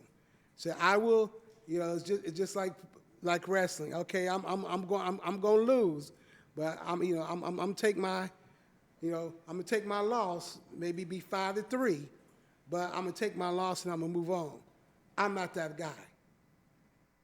I'm not that individual when it comes to our constituents.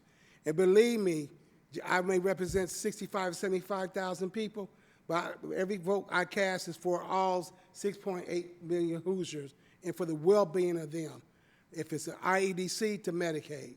So I just hope that as we continue these conversations, that you as a chairman and others will understand that there are two other individuals that also serve on this committee that expect and are entitled to and elected to be part of that conversation in a meaningful way. Thank you. Thank you. Appreciate your comments. Any other comments before we vote? Representative Delaney?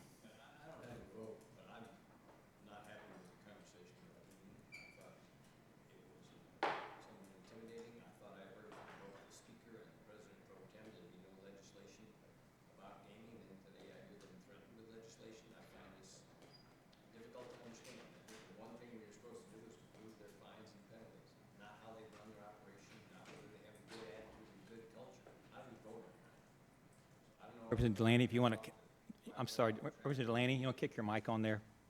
I'm sorry. Thank you. Yeah, I don't know why we got off the track and got into their personnel and their culture and all that. We were here to vote on the fines, not to intimidate them or threaten them or back them off. It's beyond my comprehension what that was all about. On the other issue, I don't think we're prepared to deal with the major project in Boone County with the unlikely name of LEAP.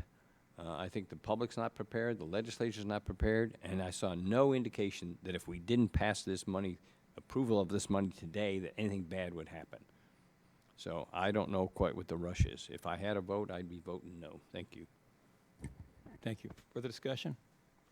Motion on the table. All those in favor of the motion signify by saying aye. Aye. All those opposed? The motion carries, and so the agenda, as we described, has been adopted. Anything else that needs to come before the committee before we adjourn? No, we've got some ideas for during session to have a meeting possibly. It's not in concrete yet, but we'll let you know once we get that settled. Anything else? Seeing none, we'll stand adjourned. Thank you for all your patience today.